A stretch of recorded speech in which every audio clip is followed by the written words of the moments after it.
My 22 female twin, also 22 female, has slept or tried to sleep with every one of my boyfriends. I don't want her to meet my current boyfriend, 23 male, of 8 months. This has happened with every single guy that I've dated or been interested in. I've only had 3 relationships before my current one with John. My sister Sarah has tried to interfere with all of them. 2 of my exes cheated on me with her. The third, we broke up for other reasons, but Sarah still tried to seduce him. He was a good guy and always had boundaries with her, but that didn't stop her from trying. To the point of sending him nudes multiple times and then claiming, "Oops, wrong person," when he told her he wasn't interested. When that didn't work, she also tried to break us up by lying to my ex and our mutual friends that I was cheating. My ex didn't believe her, but some of my friends did. So yeah, that was fun to deal with. Then, when we were kids, like in middle/high school, if Sarah found out that I had a crush, she went after the guy herself. I used to tell her those things because, well, isn't that what sisters do? She always used it against me. I told her that I was working up the courage to ask my crush/the guy that I was talking to prom, and she then asked him, and he said yes. She said he had just been using me to get to her. Another time a few years before that, she announced to everyone in a class that we shared that I liked this one boy who got bullied a lot. Kids then started teasing him even more, and he hated me. I felt horrible for months. She thought it was the funniest thing ever.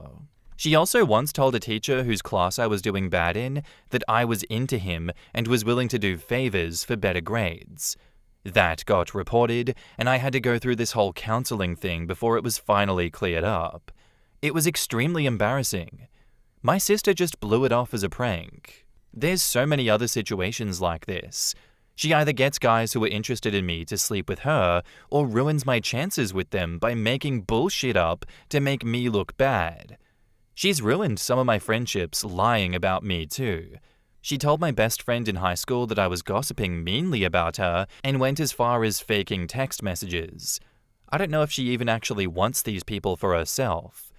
You might think that it's obviously jealousy, but sometimes I honestly think that she just gets a kick out of messing with me. Anyway, I finally got my life more together after wasting the first couple of years on college on being depressed and a gaming addiction. I met my boyfriend John at a campus organization. I haven't told Sarah, but he ended up meeting my parents by accident today. I don't have much contact with them, but they decided to come for a surprise visit. They live over 5 hours away and do this a few times a semester, even though I've said that I don't like it. But that's for another post. John was in my room with me when they got here. I had no choice but to introduce them. He knows I was holding off on having them meet because I don't have the greatest relationship with them. Sarah lives at home with my parents while going to college locally. I'm certain they're going to mention meeting my boyfriend. And then cue her insisting on coming with them the next time they surprise visit me. Also stalking my social medias to try to figure out who he is. I've tried to explain the issues that I have with her to my parents. They think I'm overreacting. They say that she just wants to know what's going on in my life. To be involved. And yes, that is the problem. Her involvement. And not to mention, we used to be closer before I lost trust in her to stop doing this shit. So I have seen what her own life is like. She does things that my parents have no idea of. She takes party drugs sometimes. This wouldn't be a big deal, but she has no idea how to be responsible. She drives people around while drunk and high. My parents think that she's with a friend studying on weekends, but she's actually clubbing in the city and then crashes with her friends for the night. I'm not sure how many real boyfriends she had, but she's hooked up with a lot of guys the same night she met them. This has meant a few times she was scared of pregnancy. I've had to help her get Plan B. It sometimes feels like she sleeps with nearly any man that smiles at her, and told me that she's even had sex with a few girls while wasted, however that's possible. She confides all of these things to me, but whenever I need someone to talk to, she has no time. Never wants to hear anything unless she can save it as ammo. So I've gradually stopped telling her most things. If my parents knew all of this, they might see where I'm coming from. It's not just random that I don't want her meeting my boyfriend. It's not because I want to hurt her or something. The problem is, our parents are really strict and traditional, and they'd probably kick her out if I told them any of that. They don't believe in sex before marriage. My boyfriend is the first person that I've had sex with, and I'm afraid my sister could use that against me to them if she finds out. So what do I do? How can I keep Sarah from finding out about him and doing the same thing that she's done with all my past boyfriends? How do I explain it to my parents? In the comments, Kisses Purple Chick says, just prep your boyfriend and tell him all the stuff you just wrote here. If he knows ahead of time that she's likely to come onto him, then he can cut things off before it gets too far. Block her from seeing your friends list. It sucks that you have such a shitty sister and that you have to hide your relationship from her. OP replies, a small, probably irrational part of me is worried that that would just be sealing my fate for this to happen again. But I know it's way more likely that with a heads up, he would shut her down from the start, as you say. He doesn't seem like a type to cheat, but neither did my exes, you know? I suppose I've got more in my favor to gain by explaining it to him than by hiding it at least. I may block her. The problem is, Facebook and Insta is largely how I see what she's up to since we don't talk too often. Plus, if she's realized I unfollowed or blocked her, she would flip out and then need to know why. Gary's Worse Than Karen says, also, why even have a relationship with your sister at all? If someone in my family had tried to seduce multiple love interests in my life throughout the years, they'd be done, sibling or not. It sounds like she doesn't want a relationship with her sister, but doesn't want her kicked to the curb either. It's a complicated relationship, and it seems like the parents are the real interference here. OP says, I would like to be able to connect in the future if she changes. As for right now, yes, I don't want to get vengeful because who knows where that would end if I let myself get back at her just for the feeling. What if I become like her? If she's addicted to drama, what if I became that way too? And I do feel like taking the high road gives people less ammo against you. But maybe that's naive. My parents do interfere a lot, but for all they try to be involved, they really see very little of what either of us are like as people. Palpable VT says, I think the high road here is just cutting your sister out. No need to be nasty about it, just stop talking. Trying to keep her in your life seems like it'll just cause you more worry, and you're still keeping her at a distance anyway. If your sister later realizes how horrible she was and wants to apologize and make amends, she can be the one to reach out to you, and she has an easy way to do so. Through your parents. OP replies, this all makes sense. I'm going to explain everything to my boyfriend today and then have us both block her on social media. It's all my own hang-ups that are the reason that I haven't done that long ago. Yeah, I don't see how you can healthily continue having her, like have access to your Instagram and Facebook, because that just lets her know everyone that's involved intimately or at least very closely to you in your life. And she has continuously triple-crossed you throughout your life, OP. I don't think she should have access to that information as much as, like, you only really feel connected and up-to-date with her life through the updates that she shares through those social media platforms. The risks far outweigh the benefits that you get from that type of connection. Honestly, you just have to block her. You know, it's what you're doing. It is the smart thing to do. It's what needs to be done. If she wants to talk to you, it can be through text message. Yes, you don't get to see what she's been up to in your life, but she also doesn't get to tear your life apart. She doesn't get to know about and contact your current boyfriend and repeat those same patterns. She can't be trusted. She should not be trusted for a long time. And removing her access is the only way to really move forward in this situation. I think just at least having that text message availability gives you the option to reunite in the future when she decides that she doesn't want to play these stupid fucking games anymore. But until then, yeah, stick to your guns. And now, onto the update. So I've made a lot of changes in my family life since I posted this a couple of weeks ago. I first told everything to my boyfriend. He was shocked and assured me that he would never cheat on me with my sister or anyone else. He also respected that I didn't want her to meet him.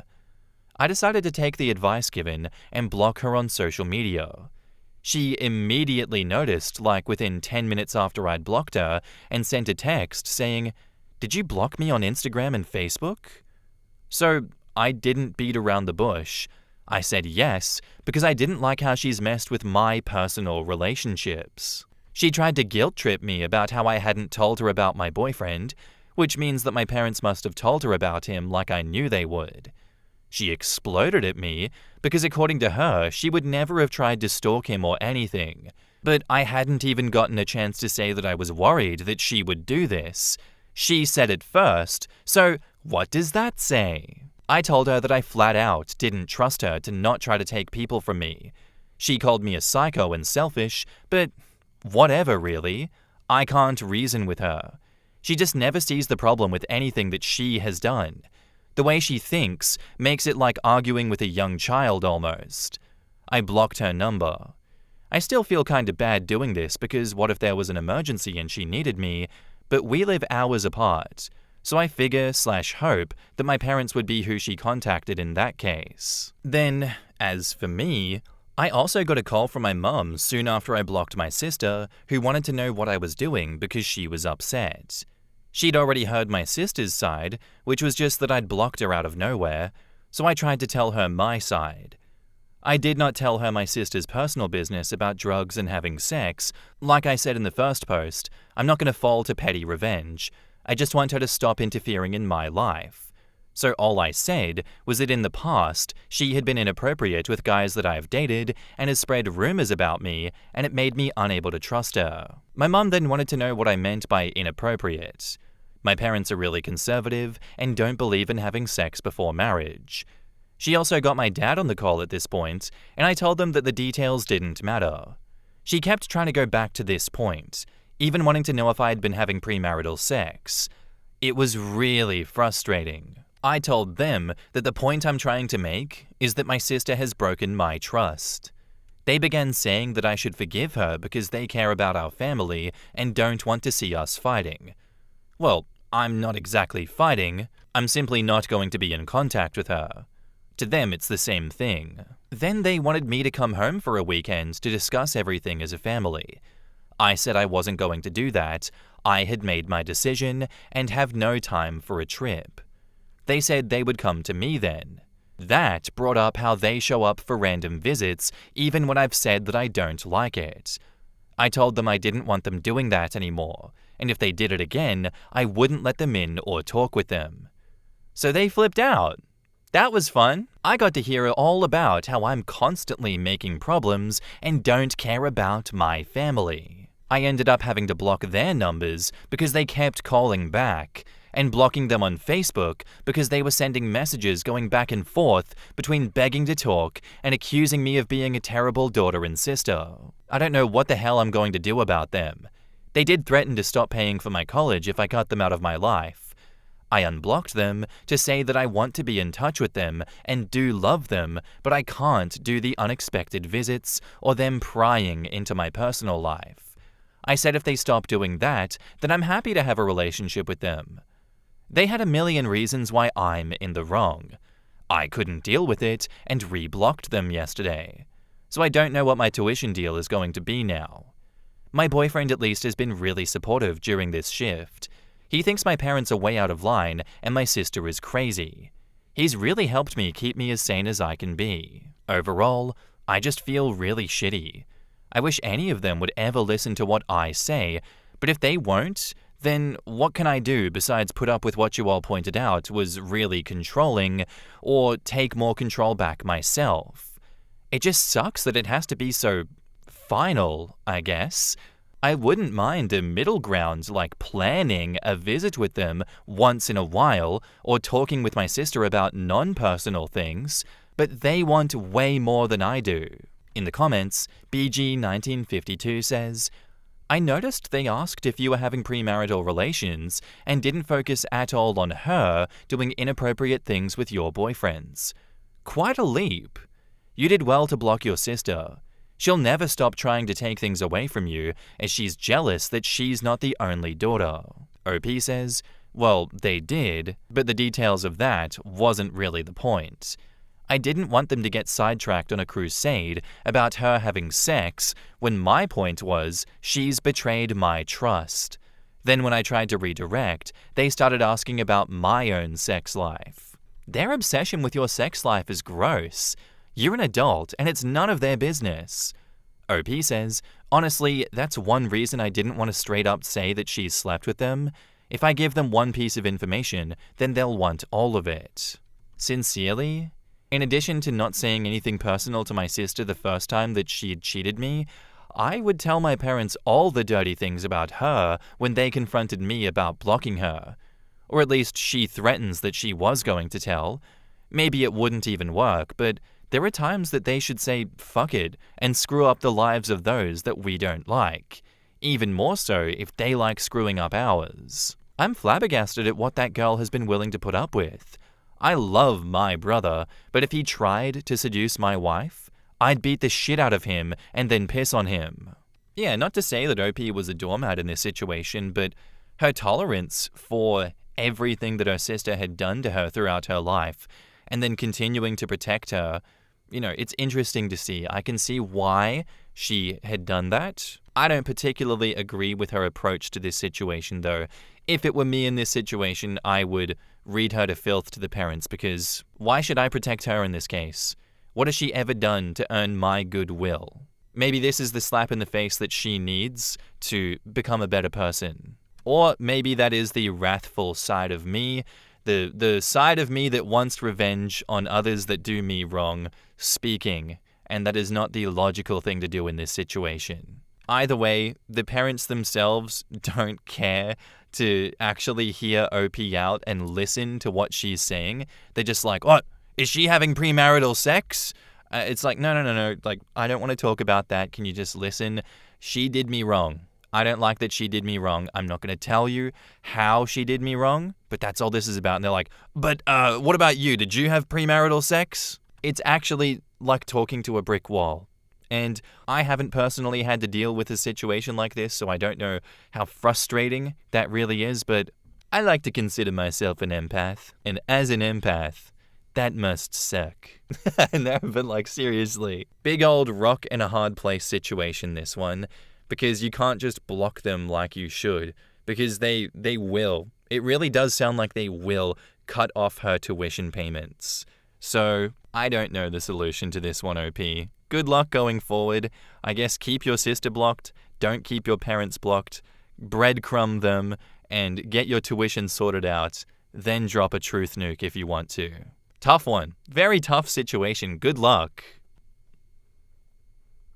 I charged my friend $90 after she altered the dress that I lent her. Am I overreacting? I, 24 female, have a friend, 23 female, who came to me a month ago asking to borrow a blue bridesmaid's dress. I was a bridesmaid for a wedding with a blue theme not too long ago, so I lent her the dress that I used. She was a really good friend, so I didn't really mind helping her out. After I handed her the dress, she texted me thanking me, and I've not really heard from her since. Anyway, the wedding happened, and a week later, she came to return the dress that she borrowed. When she came over, I asked her how the wedding went and whether or not the dress was comfortable. That's when she admitted that she had it altered to fit her better since she was smaller than me, and that she liked it more snug. I was shocked, gagged, confused. I don't even know how to feel about it. She didn't even ask my permission to have it altered. Also, isn't it common etiquette to return borrowed things in the same condition that you received them? Also, she could have just asked. Anyway, we had a conversation about how I didn't really appreciate what she did. She apologized and flat out said that I can still have it readjusted if I wanted to wear it again, and that she was willing to pay for it. I told her I wasn't sure that it would work, since she basically shrunk my dress. Then she suggested that I sell the dress. So I asked her to buy it since she took it upon herself to have it altered without my permission. She asked how much, and when I told her that it was $90, she straight up told me that it was too much. that she wasn't willing to pay that much for a dress that had been used. I feel like it's a reasonable price, as I bought it for almost $120. Also, it's a cute dress that I intend on wearing again. Am I overreacting for doing what I did? Is my reaction valid? P.S. Hoping that there are dress experts or dress makers here. Is there a possibility to restore the dress to its original size? The dress is made of satin, and she made it snug around the bust and waist area. Here is the said dress for reference. And this is it. This is what I found through that link that they provided. In the comments, New Jellyfish says, "Not overreacting. My grandma used to say, borrow is related to gifted, and learned in the hard way that it's true. I honestly can't believe the audacity of altering the dress. A true friend would have told you, hey OP, thank you, but it's a little big for me, instead of basically making sure that you'll never be able to wear it again. If you have the receipt, or anything that shows the price, I would send it to her and demand at least the $90 you told her and stop considering her a friend." The cojones to tell her that she doesn't want to pay $90 for a used dress? She's the one that used it and then ruined it for the OP. Oh my god. And $90 is stupid cheap for a dress alteration to make it big again, if that were an offering that existed. She can't be that naive or so blasé that she didn't even hear the seamstress mention that it won't be able to put back again. Not overreacting. She was way out of line. No one would think that's a reasonable thing to do without asking. She decided to go beg the forgiveness route and did something that can't be undone. Even if they didn't cut away the extra fabric when they took it in, there are now needle holes, unless the person doing the altering used techniques used in theatre where the seams are made to not leave marks so that costumes can be reused. Assuming that you even want to keep this friendship given that you've been lied to here, in my opinion, I suggest no more loaning of clothes. There's no way there's not going to be stitch marks with that particular fabric, especially since it's such a simple style. Stage clothes are made from hardier fabrics that can take multiple alterations. It's a shame, as it's actually a rather pretty dress. I have no idea about what goes into dresses and alterations or any of that jazz, but I say, not overreacting, OP. I don't understand why people do terrible things like this and then act shocked when there is a very big, or I guess relatively very big, I mean, $90 is $90, it's not too much, but it's not too little. Why is she shocked that there's a price to pay for her actions? That's what I want to know. Like, obviously she has the audacity to do this in the first place, but how does she think she's going to get away with this? She's just like, oh yeah, little thing, it's not going to fit you anymore, because I fucked with it, and I intentionally didn't tell you about it, and I'm really hoping that, like, you ignore that, even though the dress isn't going to fit you anymore, and, like, I've basically ruined it for you, like, we're cool, right? This isn't a problem. No, actually, you're a piece of shit, friend, quote unquote. And now, onto the update. Hi, thank you for the comments and messages. Every one of them has been extremely kind and helpful. First of all, I want to address the people saying the original post was made up to promote the dress. I literally just wanted to know if there was any chance that it could be re-altered, because my friend was only willing to pay for re-alteration.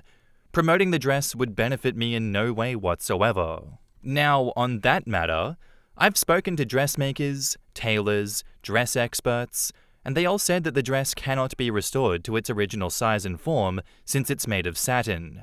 I even went to the actual shop where my friend had it altered, but they also said that there was nothing they could do. Anyway, my former friend still refused to pay me and is still being a shitty person. Plus, she had the nerve to ask me to just give it to her or sell it to her at a lower price, and it got me wondering if that was her motive all along. She probably knew that the dress could not be re-altered, but I don't know. After all of that, I've decided to just cut her off and take the high road. I honestly don't have the time or energy to chase her down for $90. I know I can buy another cute dress with the $90, but I'd pay triple that to never ever speak to her or see her again. I ended up giving the dress to my roommate, who isn't a shitty friend. And thankfully, it fits her perfectly with some minor adjustments on the side maybe. So at least the dress didn't completely go to waste. Sorry if this isn't the dramatic update that some of you wanted. I know a lot of you were hoping that I'd take her to small claims court, but I'm choosing peace. If anything happens, I'll update. But for my sake, I hope that she stays the fuck away from me. In the comments, RatchetGirl24 says, well, it does sound like it was her ulterior motive all along. I'm glad that you've cut her out of your life. She was definitely no real friend. Sorry you lost your dress though. Still not overreacting. Any good seamstress would have told the customer that once they altered a dress made out of this fabric, it could not be altered back to its original size. Your ex-friend simply ignored that warning. Nice, succinct little update. I love that, OP. It's just another one of those situations where this is a small price to pay to have an asshole out of your life. A lot of the times I feel like we see stories where you lend someone like this a few $1,000s because it's like maybe a close family member, maybe a close friend, and they just drag their feet on paying it back. And you get very upset because you're like, that was a lot of money that I didn't want to give out. But now that they've revealed themselves to be an asshole, maybe this is the price to pay for future peace. And if you look at it in that way, it stings a lot less, hopefully. Thanks for the story, thanks for the update, OP. I'm glad you didn't let this one get you down. Our next post is by user ThrowRA Should Ask, titled, I, 27 male, think my son's new friend could be his half-brother. So I'm not 100% sure, but the similarities are starting to scare me. After graduating from high school, I hooked up with one of the alumni. She was 26, they used to help out at all the school events. But then I found out that she had a boyfriend and we broke up. At that time, me and my ex were already hooking up too, and she got pregnant months after. My son is 7. He meets a new friend that he hangs out with after school. The kid is like 8-ish, because he's a grade above my son, and guess who his fucking mum is? We met a couple of times picking our kids up, and she avoids me. It's not her avoiding me that has me suspicious, because of course it's awkward anyways with an ex. It's that him and my son have so many similar features. The way that they smile, hair, skin color, the shape of their eyes and noses are so similar to mine. And everyone in my family always says that my son looks exactly like me when I was a kid. Far as I know, I haven't heard of any dad around, and her Instagram doesn't show anyone else. I don't know if this is something to bring up to her at all. We didn't end things well at all, and she hated me, even though she was the one who was a cheater to her boyfriend. Should I ask her about it all, or is this just one of those things to leave alone? I'd hate to think that I have a kid out there not to know about, but if it's gonna hurt him more, then I'm not so sure. Edit. Stop telling me to covertly get a DNA test on a minor without anyone's consent. In the comments, if you'd known that she was pregnant back then, would you have wanted to find out if the child was yours? OP says, if I found out that she got pregnant after we ended things, I would have wanted to know if I'm the father even then. We didn't talk or see each other after that. I get what you're saying, but if I knew then, I would have wanted to find out before possibly missing out on my kid's life. Why do you think she never told you? And should you try finding out if the child is yours now? OP says, well, for one thing, I told her don't call me again because I don't want to see her. At the time, I was just really mad finding out that she was in a relationship with someone else because it made me the other guy, and that was someone that I never wanted to be. She got mad at some of the stuff that I told her, so that's why it didn't end on good terms. There was a lot of yelling from me, so I could think of why she wouldn't tell me. Thanks for replying. This is exactly why I wanted to get others' thoughts, because I might want to know if he is mine and try to be in his life.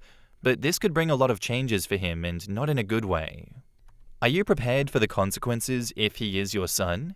OP says, I'm prepared to be there for him and help provide for his life. But I'm worried that I'm thinking more about what I want rather than what might be best for him. Like, I want to find out if he's mine and be in his life, but what if that ruins his home life or stability? These are just things I'm weighing. I guess so, yeah, it wouldn't be right. My fear is that it may be doing him more harm coming out with this. I do want to get to know him and be in his life if he is mine. And also, yeah, pay for what I would owe not being there in the beginning. I hate that it has to be super complicated like this. Has your son ever met his friend's dad? Yeah, I asked my son about that too, and he says that he hasn't seen his dad and that he doesn't talk about him. My son obviously might not know everything, and for all I know, maybe he does have his dad, biological or not, in his life. Did you notice any resemblances between him and your son? OP says, trust me, it is, and honestly, it's pretty crazy. Even before coming to the suspicion that he might be mine, because I didn't even know that she was his mom, my first thought was, holy shit, they look like twins. Are you currently married or in a relationship or co-parenting? OP says, I'm not with anyone, and that wouldn't be a reason that I wouldn't proceed anyways if they're cool with it or not. She's not involved. Again, one of those situations where I'm like, oof, all signs point to the most obvious answer in this situation. That kid is probably yours. And yeah, you need to confront her on this and get the full story as to why she has been keeping this kid from you. Regardless of how that relationship ended, you had every right to know that that child existed, and you had every right to be in that child's life. I don't know what you should do from here. I think there is a lot of people that would give a lot of different advice, ranging from, take her to court, drag her ass, get some money out of her for this one, yada yada. I think those solutions are not really solutions here, because that will cause more of a problem. So I think you got to confront her, have a serious chat as to, why didn't you tell me about this? I think you'd go in with the assumption that he is your son, but ask for proof. And then realistically, start filing for custody, do child support, have this child be a part of your life, because that is your son at the end of the day. I'm just going to go out there and say, I don't think there's a possibility that this child is not your son, and you deserve to have that connection with him. And now, on to the update. So I guess I was right in the end. He's mine. This whole frickin' time, I had another kid. Lucky that his mum was willing to talk to me about this. It wasn't easy not doing this in front of the kids, but I managed to ask her to meet up alone to talk. When I asked her the obvious, she started crying. And she said when we broke up, she found out about the pregnancy, but thought that her boyfriend back then was the father. But she revealed the cheating on him, and they did a paternity test after she gave birth. He wasn't the father, so he left. Then she didn't want to say anything to me because we weren't in contact anymore, and she knew that I didn't want to see her again, so she thought at the time maybe I would reject my son. Holy fuck, I was pissed. When we were talking about this, I was half yelling/crying over the whole thing. No matter how many times she told me sorry for assuming that I wouldn't want anything to do with him, that act still made me miss out on my son. Because now we were in this sort of fucked up scenario of our kids being friends and not knowing he's also my kid. My ex still hasn't stopped apologizing. I'm not trying to stay mad at her. She seems like she really regrets it, and so far, she's agreed to everything that I have asked for. Paternity test for starters when we got the proof that I'm his biological dad, wanting to spend time with him, let him know that I'm his dad. None of this has been easy. The kids seem to be having a better time adjusting. My son just thinks that it's cool right now to suddenly have a big brother. But I think when that excitement wears off, there will be more stuff to deal with. My eldest is more shy around me. Back then, he didn't really care. She already told him that I'm his dad, and we did a one-on-one meeting recently. I got to know him better and do something just me and him. It was a nice time. He still comes over with my son so they can hang out, or I see them together after school. I guess for me, it's been hard seeing him and knowing that we still have a long way to go to building an actual relationship. I wish we could have had that since the beginning. It's still so trippy thinking about it though. My son unknowingly became friends with a kid that he didn't even know was his half-brother. Then what if I knew about him back then? Would my youngest even exist right now, if she would have told me? My mind goes back down the rabbit hole with that one. At least this hasn't affected their friendship. I'm hoping it stays strong the more I get to be a part of his life, and he becomes more a part of our lives. In the comments, I have 0 friends says, I'm glad that it worked out, but from how you wrote this, I wouldn't have told you either. Doesn't seem like it ended well, and you yelled and blamed her when she's too scared to come forward. Sounds like you missing out on the kid's first 8 years was also partly your fault. OP says, it didn't end well since I found out that she was cheating on both me and her boyfriend at the time. But that's why I'm trying to let go of that so that we can do better at co-parenting. How's the current wife taking this, or are you in a relationship? OP says, I'm not in a relationship. It's just me and my son. His mum isn't involved in his life right now. Okay, I was like, you have another set of problems. Thanks for the update, and I sincerely wish the best for you and your boys. Forgive, but don't forget. At least that's what my dad used to say. In regards to your oldest mum, OP replies, thank you. I hope I can make it work with them and not make it any more complicated. Still spending time with my youngest so he doesn't feel like he's being pushed aside, while also trying to build something with my other son. It's tough, but I'm happy having both of them in my life.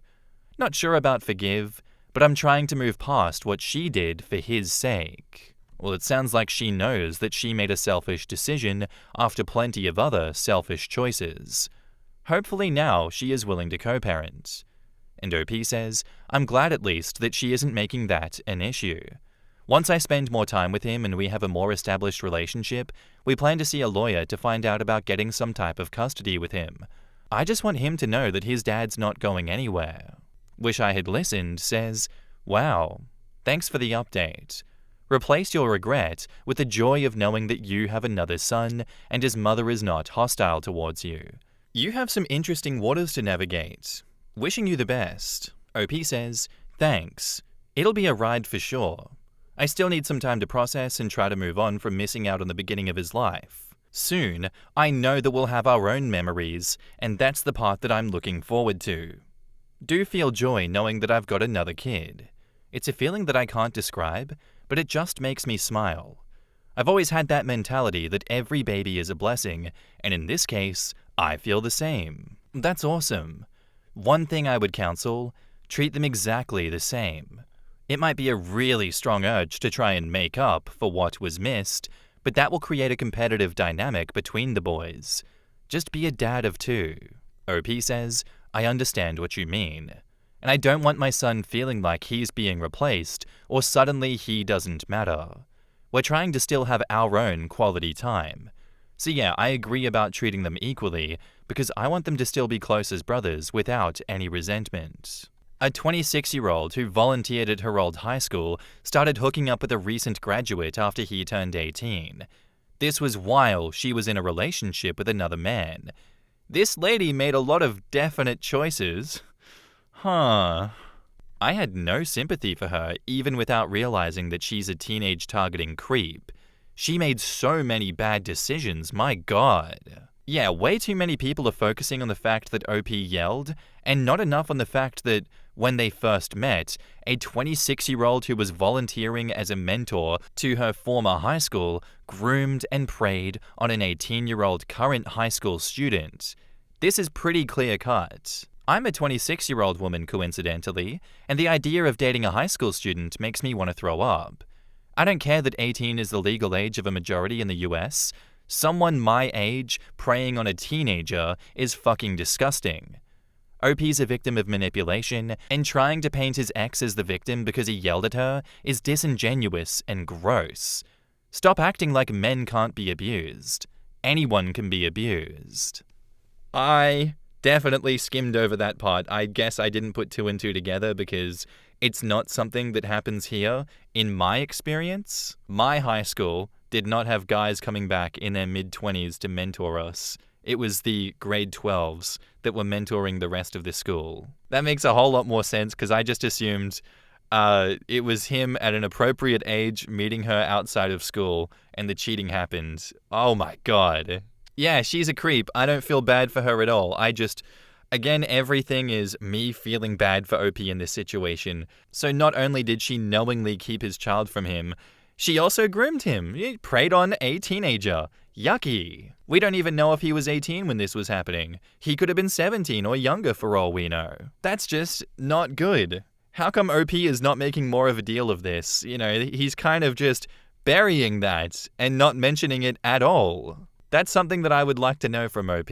How do you feel about a 26-year-old grooming you? Why did this never get brought up at all in the conversation? I feel like that is, just as bad here, and you're not addressing it. Please, OP, come back and tell us why. Again, not victim blaming. Please don't take this as me victim blaming.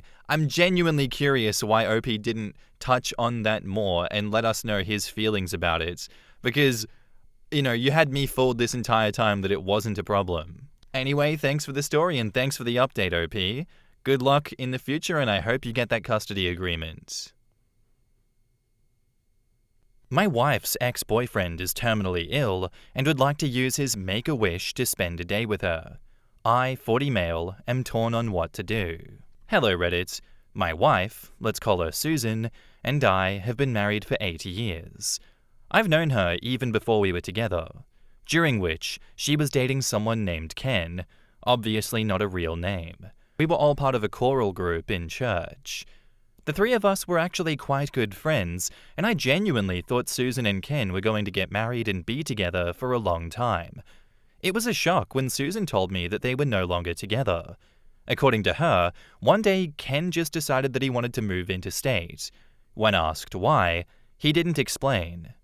The next day, he asked Susan if she wanted to join him.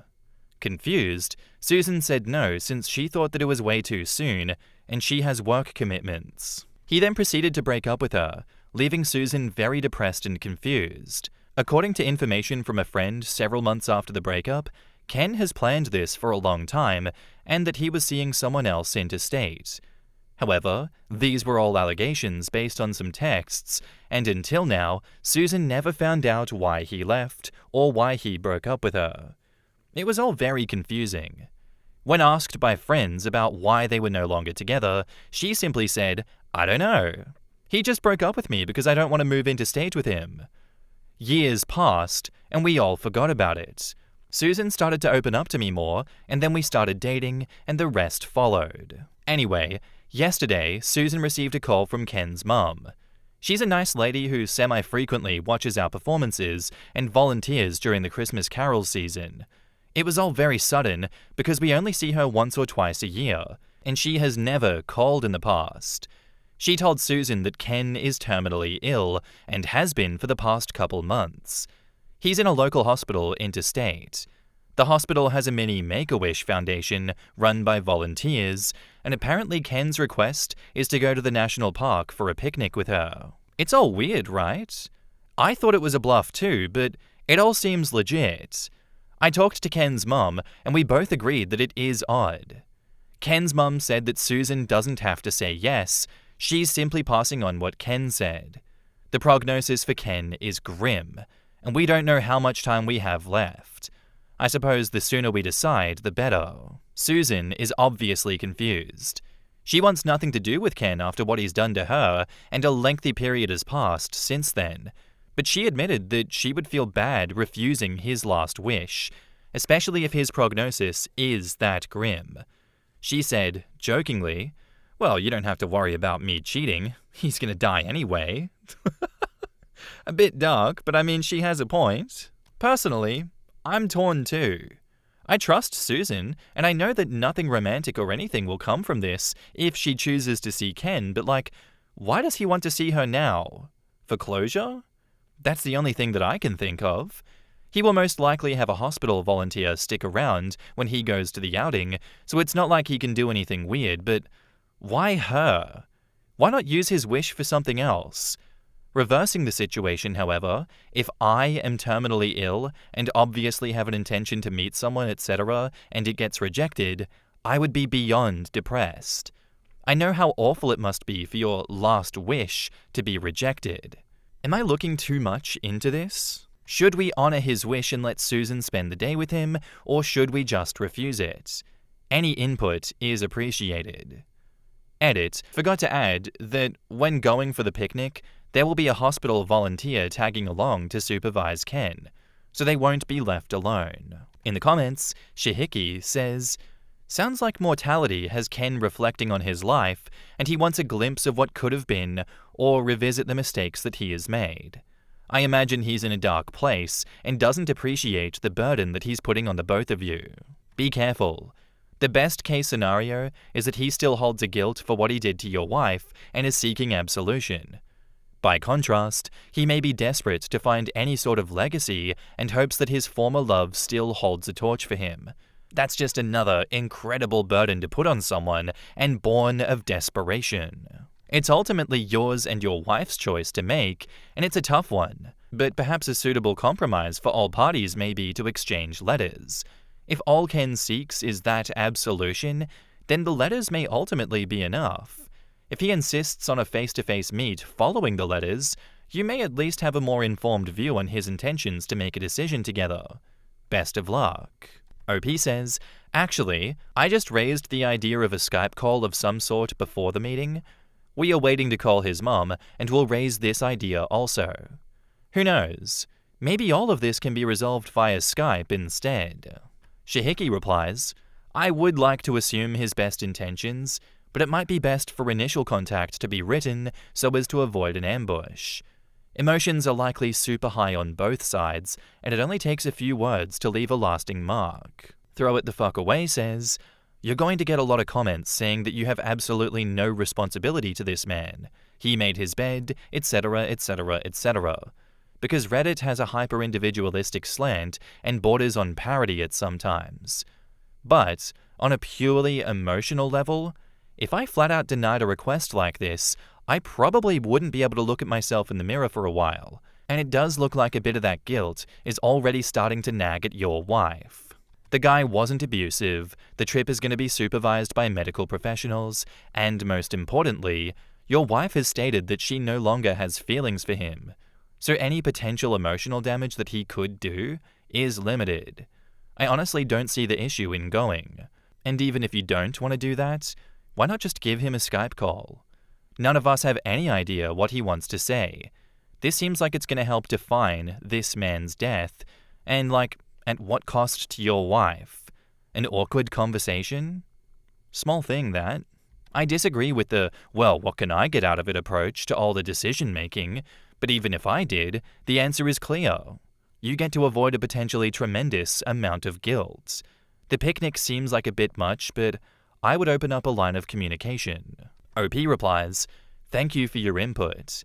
This resonates with us because we're both quite emotional individuals. My wife has expressed many times that she would feel bad if she refused his wish. Personally, if I were in her shoes and I said no, I'd be feeling like shit for days too. As I said on other comments, my wife said that realizing that he's harmless and just wanted to apologize, etc., and she declined, would have worse emotional implication than him begging her to come back or telling her that he was unfaithful, etc. In the end, both of us have no idea what he would say, or what would happen. What we know is that he can't do anything stupid, or if he said something dumb, my wife wouldn't care anyway. It's the guilt and feeling bad of refusing the wish that's eating her up more than the potential awkwardness / what happened in the past. For me personally, I'm definitely curious and a bit weirded out, but I'm confident that nothing sinister is going to come out of this. I think that if you're confident that nothing sinister is going to come out of it, then you should just, make that happen.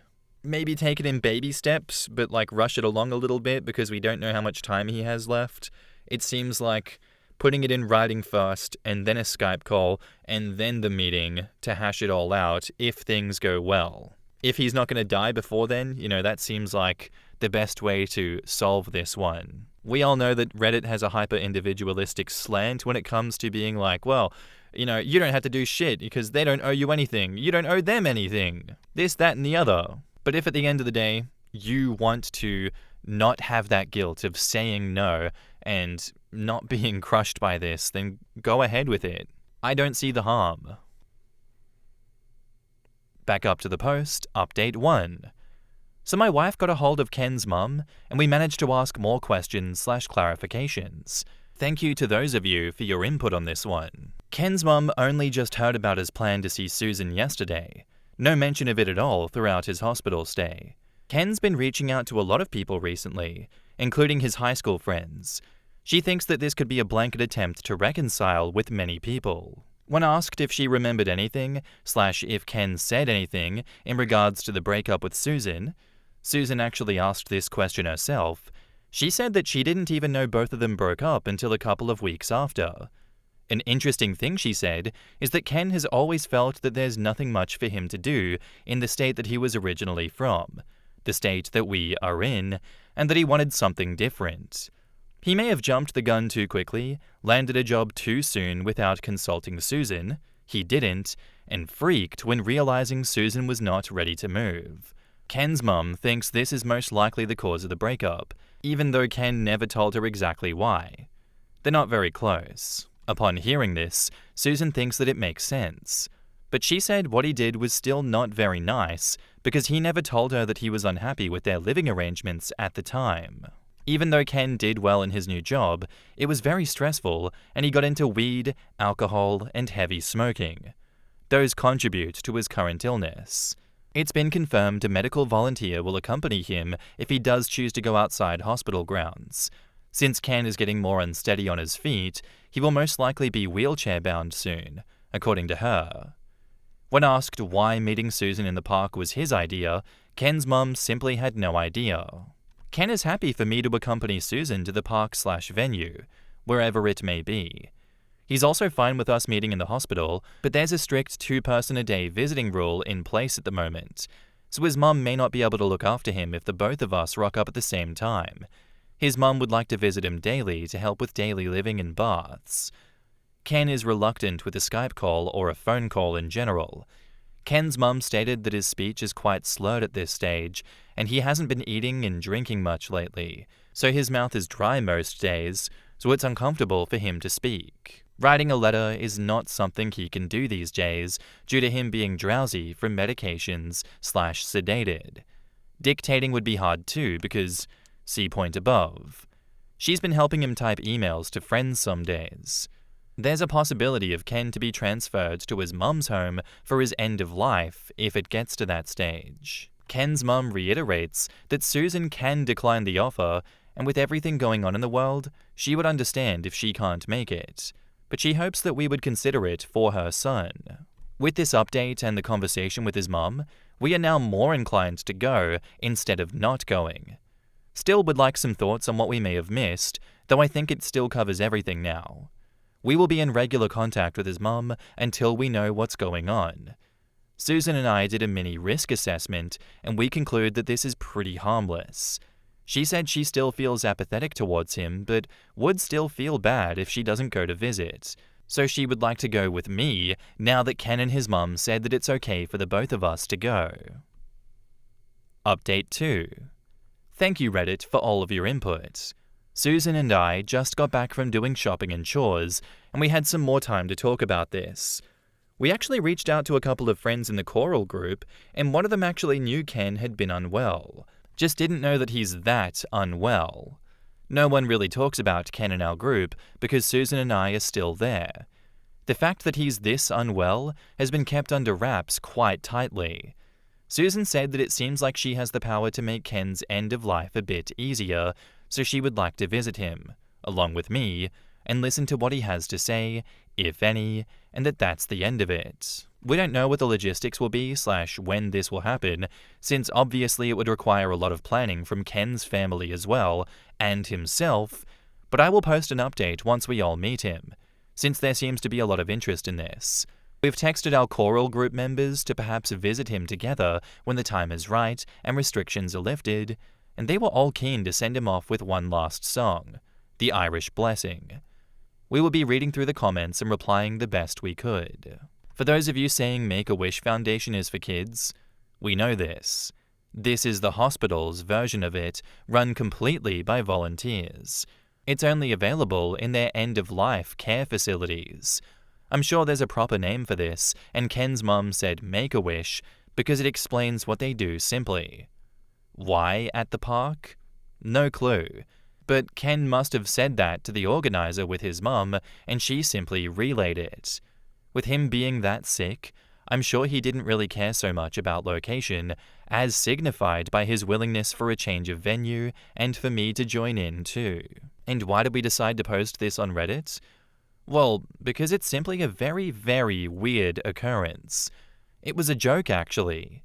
Susan said, "Lamau, why not post this on relationship advice and see what kind of interesting perspectives we get?" If it is just Ken and he's not dying and he wants to meet Susan at the park out of the blue, then the answer would have been hell no from the both of us. But the fact that he's been reaching out to others, after revelation with his mum of course, and unwell, makes it a bit more complicated. And now for update 3. We will be seeing Ken next week. The hospital doesn't allow large groups, so it'll just be the two of us visiting. The choir group will visit separately. Thank you all for your input. We'll make a post with an update on how that goes. And now, onto that update. Hi everyone, sorry for the late update. Life gets in the way and has been really busy. Anyway, I thought I'd make this update for those who were curious about how it all went. The meeting actually went really well. So after a couple of reschedules, we drove to the hospital to see Ken and his mum earlier this week. We arrived quite early in the morning, at around 8 a.m. His mum stays with him overnight most days, so it was good timing for her to hand over Ken to us while she goes back and rests. A Redditor suggested an idea that we brought in a care package for her, and we did. It's just a box filled with a couple of pairs of warm socks, moisturizer, books, and toiletries. She burst into tears when receiving those. It was such a great idea. Anyways, so firstly we came in together, my wife and myself, and we did a small catch-up. It was a slow process since Ken couldn't really speak too long in one go, if that makes sense, so it had to be broken up into sections. I asked him if he would like some time alone with Susan, and he said yes. So I left both of them alone, and went out for a walk, to do a bit of remote work on my laptop. I just told her to text me if she needs anything. So I left Susan and Ken for about a couple of hours before Susan texted me that I can come back up. Anyway, during this time, basically Susan asked, what happened to Ken? Why did he move into state so soon, and was there another motive behind it? Well, the story goes as follows. Ken was working a low-paying job at the time and was feeling like he's never going to get any career progression. Susan and myself knew that Ken has always been creative-minded. He got a diploma in film and everything, but what we didn't know is that behind everyone's back during that time, he was searching for career opportunities in film and the animation industry. He put out a job application for fun, and a few months later got offered a position as an intern animator. Something along those lines according to Susan. He was stoked, but he didn't expect that he would actually get the job, therefore he actually never planned anything in advance. The job required him to move interstate ASAP, and Ken felt pressured to say yes, since he's applied to similar jobs in the past but got rejected. Hence why it took him by surprise, and he didn't do any planning. It's the, well, I won't get it anyway, so why should I make arrangements mentality, according to Susan. So he asked Susan to move with him, but left out the job details, such as an intern. He would get paid even less than what he's earning with a lot of voluntary work. He was scared that Susan wouldn't approve of the lower wage, so he left out the details and just asked her to move out with him. He admitted that it was stupid and apologized for being immature about it. After the breakup, and after working a few months as an intern, he said that working in that industry is not like what he thought it would be. There was a lot of crunch time, to the point where him and the other interns were spending most of their time in the office, even sleeping while waiting for the program, code, and animation to finish compiling. I'm not tech savvy, but I figured animations take a long time to set up. He then got into alcohol, since everyone in the office also drinks. This then turned to severe drinking to cope with stress. This then turned to smoking and drugs. Anyways, he stuck it out and became a technical lead, but he said that he had zero social life or support apart from a couple of colleagues, and that he was burning himself out every day. The support he got was basically a small group that goes out on social drinks only. That's why he kept going back into alcohol and drugs, etc. He's been in and out of hospital with alcohol poisoning and never actually sought help. He said he might also be depressed, but he's earning enough just to pay rent, with all of his alcohol expenses, etc., so he didn't seek any help. He also did a lot of other bad decisions that are popcorn-worthy, but way too long to include. Things that got him arrested, fired from his job, so he had to find another one, etc., etc. When asked about the park situation, he said there was no malice intended. It was only because he was sick of being in the hospital all the time with no window of opportunity to go outside. And that's it, really. His substance abuse got him to where he is now. I managed to catch up with him and reminisce about the good old days when we were still hanging out together. I told him it's hard to see anyone these days due to COVID. He said that a few of his old friends from school have visited him, and he was so happy that they still care. He told me that he tried reaching out to his former girlfriend as well to apologize, but only Susan turned up. He has had other relationships since breaking up with her. He said he's sad about it, but he would like to tie up loose ends while he still has the time. In terms of his prognosis, I asked, and he said he doesn't know, though there are plans for him to continue his end-of-life care at home, and he would prefer it that way. When we left Ken, I asked Susan what she thought of everything, and she told me that she felt a lot better now that she's gone and seen him. She then told me all of the story above during the ride back home. Plenty of times she was cursing and saying, "Man, I can't believe he did that. What a dumb person." So for those of you who are worried that she might go back to Ken, sorry to burst your bubble, but I don't think it's happening. I asked her how she's feeling again the next day, and she's pretty much forgotten about it, and just hoped that his mum can cope with the stress since she's a nice person. She does look a lot less guilty though, so I'm glad that we did go. We haven't really touched on this topic again for days now, since we've been focusing more on work and our upcoming road trip. Thanks for all the Redditors who chimed in and helped from both perspectives. In these uncertain times, we should still try to be kind to others, and if there's any takeaway from this, it's to seek help if you need it. Obviously Ken was in a bad spot, but spurred by bad influences. If you know a friend of yours who is spiraling out of control or starting to get into destructive habits, reach out. Who knows, you might save a life. In the comments, I'm so glad that y'all did this. It's very sad, but you both were kind and generous enough to ease the heart of someone dying. OP says, thank you. We're glad we went. Damn, this whole thing was just so interesting to read. I'm glad you went too, even though reading the original story, I was kind of on the side of people who were saying that you shouldn't go. It looks like she was able to provide him with some peace after all of this. The idea that she was the only ex-girlfriend to come see him made me kind of sad. So at least he doesn't have to look back thinking that no ex wanted to see him at all. This also made me think how crazy it is how an impulsive decision like that has the power to make or break your life.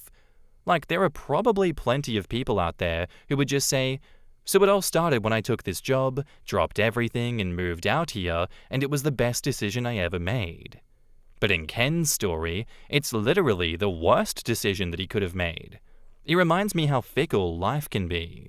OP says, checking in for the last time and answering as many questions as we can at the moment. It's one of those cases where it didn't work out. Even though he made some questionable decisions, most of them in haste and without care of Susan's feelings, I still feel that in the end, he did the right thing by reaching out to people to make amends. There was a period where I thought maybe I, or we, as a collective group, should have reached out to him. But the fact of life is that people just sort of drift apart. It's like when you were in high school and people went their separate ways. My wife and I are not very big on social media, so never really heard any updates from him, and it would be awkward for us to interfere anyway. In the end, we managed to reconnect and made him a little bit more at ease at the end of his life, and that's all that matters. When asked, is it liver failure? OP says, from my understanding, yes. That on top of kidney and heart issues as well.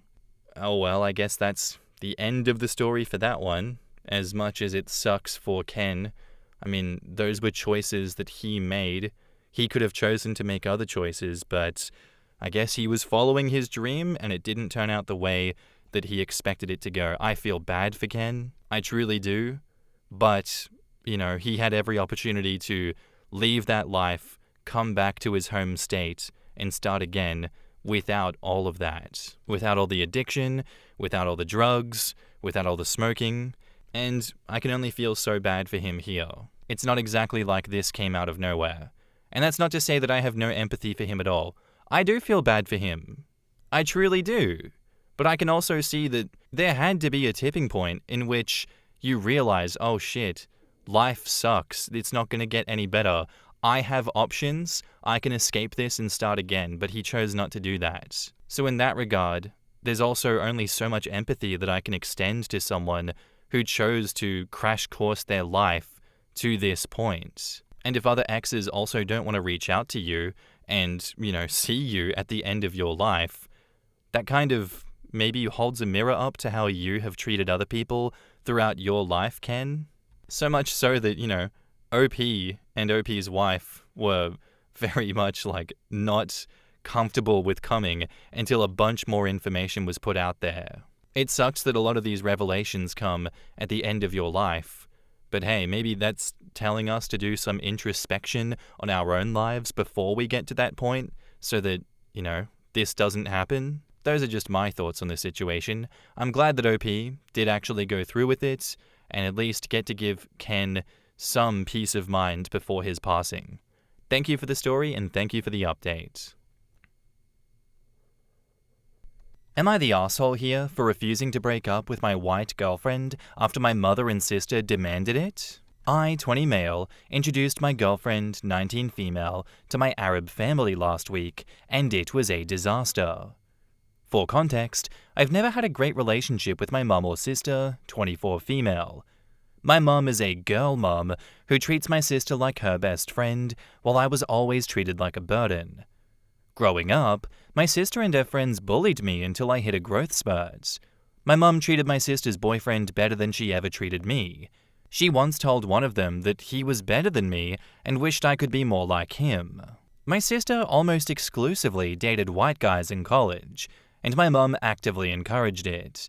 She would say Arab men are uncultured, backwards, and have big noses, and tell my sister to find a nice boy with blue eyes and a small nose, while I was literally in the room. I have a stereotypical Arab nose and have always been insecure about it, but when I told her that this hurt, she said I was being too sensitive. I threw myself into sports and academics, got into my dream university, and met my girlfriend there. She's an Irish international student, and we clicked instantly. I'm even thinking about proposing eventually, so I wanted her to meet my family first. My dad seemed happy, but my mum and sister were ice cold. During dinner, my girlfriend offered to help with dishes, and my mum apparently told her nasty things while they were in the kitchen. That white people don't care about family, that Arab women are better, that my girlfriend might be after my dad's money, and even implied that she was promiscuous. My girlfriend came back and looked awfully quiet. I even asked her if everything was all right, and she said yes, and I didn't think too much about it. The next day, she called me in tears, saying she wasn't sure that our relationship could work because of my family.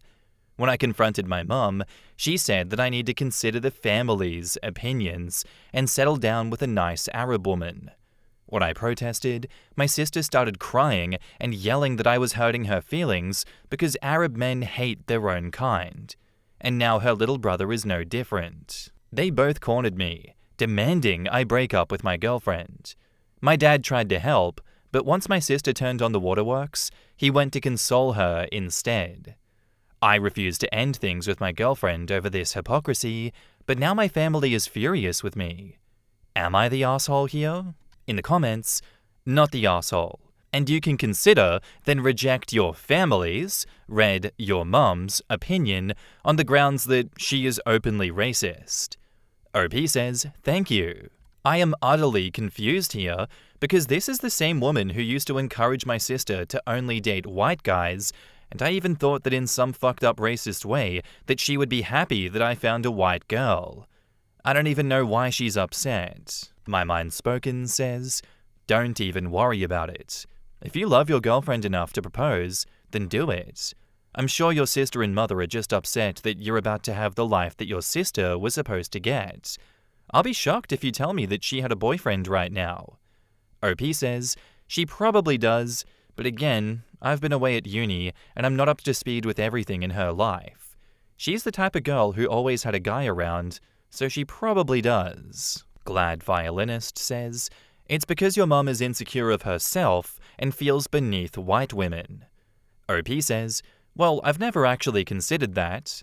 She's always been very confident, or rather boldly unpleasant, so it's hard to think of her being insecure about anything or less than anyone.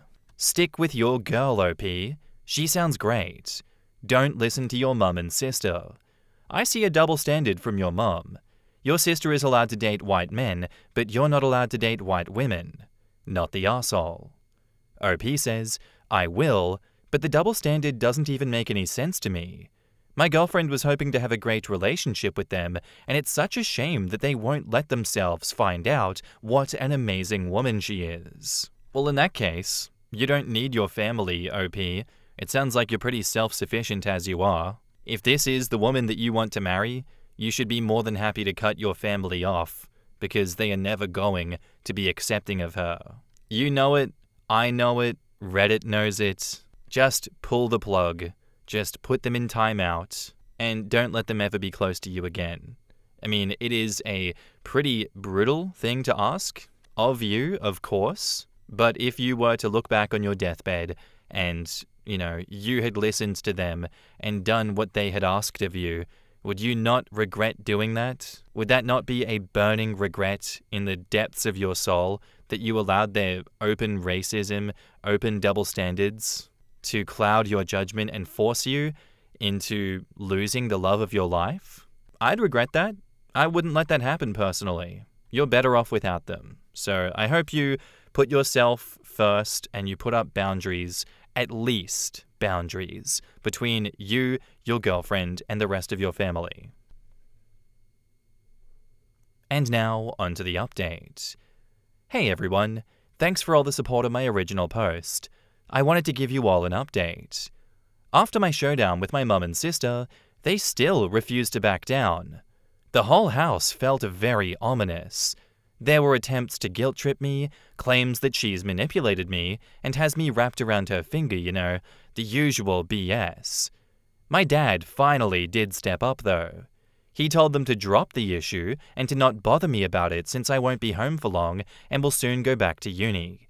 So there's basically a truce about the topic of my girlfriend. I tried calling her back, but she wouldn't respond. She eventually texted me and asked how I was doing. We chatted and pretended like nothing happened for a few minutes, but I apologized later. I feel kind of stupid about this. I should have known that they would do something like this. I have no idea why I gave them the benefit of the doubt. It's honestly really disappointing because she wanted to stay with us at our house and she was so excited to meet everyone. The plan was that she was going to spend Thanksgiving with us and then I would fly out to Ireland with her to spend Christmas and New Year's with her family. But it's a shame that it all went down the way that it did. She asked me to come over to her hotel, which I did, and we had a long, honest conversation about everything. My family and our future. She was still upset, but I managed to make her laugh, which honestly isn't hard, and it's one of my favorite things about her, and we ended up making love and really reconnecting. We've agreed that I'm going low contact with my mum and sister. It's just them who have the problem anyway, but my dad genuinely likes her, and they got along great. He was really impressed when they talked about Arab literature and poets. She's a linguistics major with a history minor. So it's clear that this isn't about her not respecting our culture or our backgrounds. I asked if I could arrange some kind of intervention to make my mum and sister apologize, but she refused. She doesn't want to see or talk to them, and honestly, I can't blame her after what they put her through. At least she likes my dad. She's still staying at the hotel, and I can't even ask her to come stay with me after what my mum did. We're supposed to go back to uni after Thanksgiving, but she wants us to leave now. And honestly, I can't blame her. We joked that every good love story needs a few adversaries and obstacles to overcome. I won't be spending Thanksgiving with my family this time. It'll just be the two of us, which is actually not so bad. Maybe we'll find a place close to campus to crash. I think some of our friends live nearby, so there's always that possibility. As of now, I just want to let her heal and not rush things. After what happened with my folks, I don't know if it's the best idea to spend Christmas and New Year's with hers either. I've spoken with her sister before, who is cool, but I haven't spoken to her mum yet. My girlfriend just dropped a bombshell. She's vaguely mentioned to her mum that she's dating a Catholic guy in college, and her mum seemed happy about it, but she doesn't know that I'm Arab. She swears that her mum is chill, but after what just happened with my family, I'm worried that it's going to be a repeat from the other side. My mum's probably going to be pissed that I won't be home for Thanksgiving, or maybe she won't care. I don't know. One thing I've learnt is I clearly can't predict what this woman will or won't do, but this is the least that I can do for my girl considering what my mum did to her. So yeah, my girlfriend and I are solid and committed to each other. In the comments, Jaded Toon says, "People like your mum won't take kindly to being told no or losing their punching bag. I suggest double-checking if you have everything important with you in case she retaliates. All your papers, accounts, and so on. Maybe try and meet your dad alone." OP says, "I don't think they'll go that far, but there isn't anything important that I've left at home except for my passport and maybe some IDs. But I'm leaving tomorrow, so I'll take them with me. Nothing to worry about. Don't forget, you already gave them the benefit of the doubt once. Don't start giving them the benefit of the doubt on other shit. Not until they've proven through their actions, after years, would I start trusting their character." OP says, "More than the fact that I don't think they go that far, it's that they can't really do much, to be honest. I'll just get my stuff and leave again tomorrow. Lock your credit. You left your ID there. I wouldn't put it past your mother to take some loans as restitution." OP says, "Well, I don't think she'll do that, but she doesn't know what I'm up to, lol. I'll be leaving early in the morning tomorrow, and I'll only be telling my dad. He can tell them why I left early. Welcome to adult life with a dysfunctional family kid. I came here to say two things. Before going to her family, make sure she tells them all that you are Arab so you don't have this same problem. Stop feeling self-conscious about your looks. I spent a lot of time in the Middle East, and a lot of Arabic men are sexy as hell, and obviously your girlfriend thinks so too.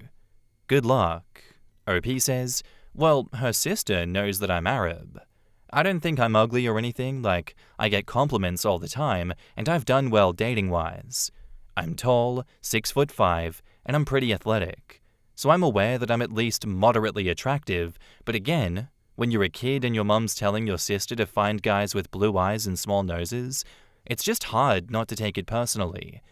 Even if I was a white guy, that would probably have given me a complex about not having blue eyes or blonde hair. But you're right though, I should probably ask her to tell my mum that I'm Arab, but again, we just calmed down after the shit show that we went through, so I'll give it some time.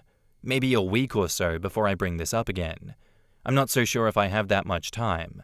Her mum might buy tickets sooner, but we'll see." Yeah, in this situation, just get ahead of it, you know? There is the possibility that this does repeat.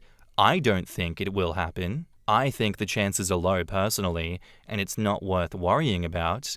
But if your girlfriend thinks that there's a possibility because she knows her mum better than anyone else, then, I don't know, man, listen to her and tell her that you're Arab, because why else would she have vaguely mentioned she's dating a Catholic, but not mentioned that they're Arab? Like, I understand you don't have to and you shouldn't have to, but now after this, I feel like it's a given. You've experienced race-based xenophobia and racism. It's time to judge mum's reaction, and we're not going to be judging that reaction when we see her in person, because why would we do that to ourselves? Why would you do that to yourself, OP? Ask yourself that question. Do you want history to repeat? I don't. I'm glad you're low contact with your family. Please continue to be. And if they ever truly want to be a part of your life in the same capacity again, make them earn it. Make them take years out of their life to earn it. Because what they both did to you there is egregious, and I don't think they can ever be trusted again. Thank you for the story, and thank you for the update. My best friend says that my fiancé admitted feelings for her. He denies it. So I've been with my fiancé since I was 17, together for 10 years, and I've been best friends with my friend since we were 8. Generally, they've gotten on fine throughout that time, until a few years ago when my friend picked me up after a few drinks one night. I hadn't known that she was buzzed, and we got in a wreck. We were both fine, but he thinks that she's responsible, so he's just been very formal polite to her since then. When she comes to visit me, he goes into the other room to play video games or something. Anyways, about 2 weeks ago, she texted me and asked me to get lunch with her. I met up with her, and she tells me that my fiancé told her that he had feelings for her and wanted them to be together, but she told him no. I was obviously upset and asked when this happened, where, did he message her, can I see the message, etc. She immediately got really angry with me, accusing me of not believing her when we've been friends for so long. I asked that she at least tell me where and when this happened, even if there is no proof, and she refused, saying that if after all this time of friendship that I won't believe her, that I'm better off being with a dirty cheater, and stormed off before the food even got to the table. I went home to talk to my fiancé about it, really upset of course. He seemed genuinely confused about the accusation, or at least that's what I could tell, and asked when she's saying that this happened, since he's very rarely around her. The only time he ever sees her is if he walks through the living room to get food from the kitchen before going back to his office, and he's never been in the house with her alone. I admitted that she wouldn't tell me because she thinks that I should just believe her. I brought that up because he could have messaged her it, and he immediately handed me his phone and told me if looking through the phone would help, then go ahead. I went through the whole thing and honestly found nothing. They're not even friends on any social media. He doesn't have any weird extra texting apps, no contacts that are weird in his phone. He does have her number in his phone, but there's no messages to her or any calls to or from her. He's also been working from home. I do all of our shopping/running around, so only one of us has to go out. We have security cameras at our place, so her dropping by without the system giving my phone an alert that there was a person is unlikely. So unless he texted her and then immediately deleted it, so she'd have proof, I'd assume, he happened to run into her the 1 or 2 times that he's been out in the last year, or he raced out of his office to proclaim his love to her while I was in the bathroom, I have no clue where this could have happened. So I'm inclined to believe him. Seeing as we've been together for 10 years, I can't think of when this would have happened, and she won't tell me anything else. Our mutual friends are divided. Some saying that it's suspect she won't tell me anything, but others saying as her best friend, I should believe her because there's no reason for her to lie, whereas my fiancé would have a reason to if he did it. I don't know what to believe at this point. My friend is still completely shut down on me. I called her trying to talk about it, but she told me not to contact her again unless I believe her, and then hung up on me. My fiancé has been completely open about everything. Part of me is wondering if she's lying because she knows he doesn't like her from what happened a few years ago and is trying to break us up. Then part of me is wondering if he really did text her that and that she is telling the truth and being difficult for no apparent reason. Any advice on how to handle this? In the comments, OP responds to a long comment regarding her best friend's behaviour towards her fiancé after the accident and having no proof. OP says, "Oh God, that sounds awful. I can't say that she acts like me or anything, but since the accident, she's brought up him acting weird around her, mentioning how he always goes to the other room, barely talks to her, etc., when prior to the accident he would go out with us. We would all watch movies together or anything else. She eventually picked up that he was mad at her and that he seemed bitter about it since. But I'd thought that she let it go since she was still going to be in the wedding and I still spend a lot of time with her. I hadn't put any thought into her possibly having any feelings for him. I thought at most she was mad at him for being mad at her over the accident. Prior to the accident, she got along well with him, told me that she thought he was a good guy. After the accident, she would mention him being grumpy, blaming her for no reason, not understanding that people make mistakes, etc., since he didn't just forgive her like I did. It really does sound like your friend made it up. It's obvious that in a situation like that, when she told you, you would have been shocked and wanted more information, and if she was telling the truth, she would have done all she could to absolutely make you certain about it, because a fiancé cheating is obviously a big deal. Also, what makes the story so improbable is that if he doesn't even like her character, they don't talk, nor do they have a good friendship, at most he could have wanted to have sex with her but not told her that he had feelings for her. Like what? When a boyfriend cheats, usually it's because of physical attraction that maybe if the cheating continues, can then develop into feelings. But I've only ever heard about a few specific cases like this. But it was when a guy confessed to her freaking best friend of 10 years, rather than some woman who got my girlfriend in an accident. OP replies, yeah, like honestly, if it happened prior to the accident, I think I would have been more likely to believe her, since we all hung out together, and they both said good things about each other. Since the accident, he's made it clear to me that he didn't even want to be around her, but tolerated her because I care about her. But part of me started questioning if he was only saying all that as some sort of cover because he has had feelings. But that feels like I'm just overthinking at this point. Another commenter says, just my thoughts on this, but if she was telling you the truth, she'd easily give you details. The fact that she got angry right away and insisted that you should believe her after giving you news that would have been a total shock to you is insane. To me, it sounds like she decided to lie when you went to question her. She panicked and got mad. If I had to lay a bet, she isn't giving details because it never happened. She probably knows that he doesn't leave the house. You would know if she was there. Texting would leave evidence, which she doesn't have, and she hasn't been in the house or room alone with him for longer than 40 seconds. OP says, honestly, that makes the most sense of this mess.